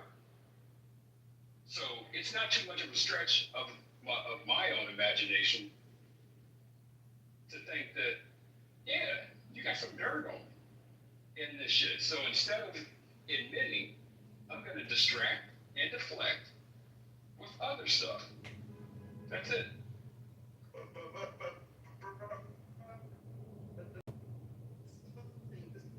You're in the matrix. It's maybe working the whole freaking distraction. You know, oh shit. Yeah, I said it's nothing. You're still in the matrix, man. And you're in the matrix. If you guys, I'll talk later if I'm. No, I was gonna say the sad thing is the distraction might be working because I was listening to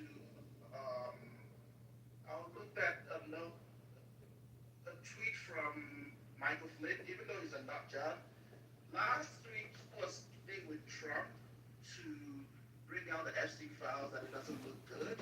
This is Michael Flynn that was on Trump's calls at 8 years time.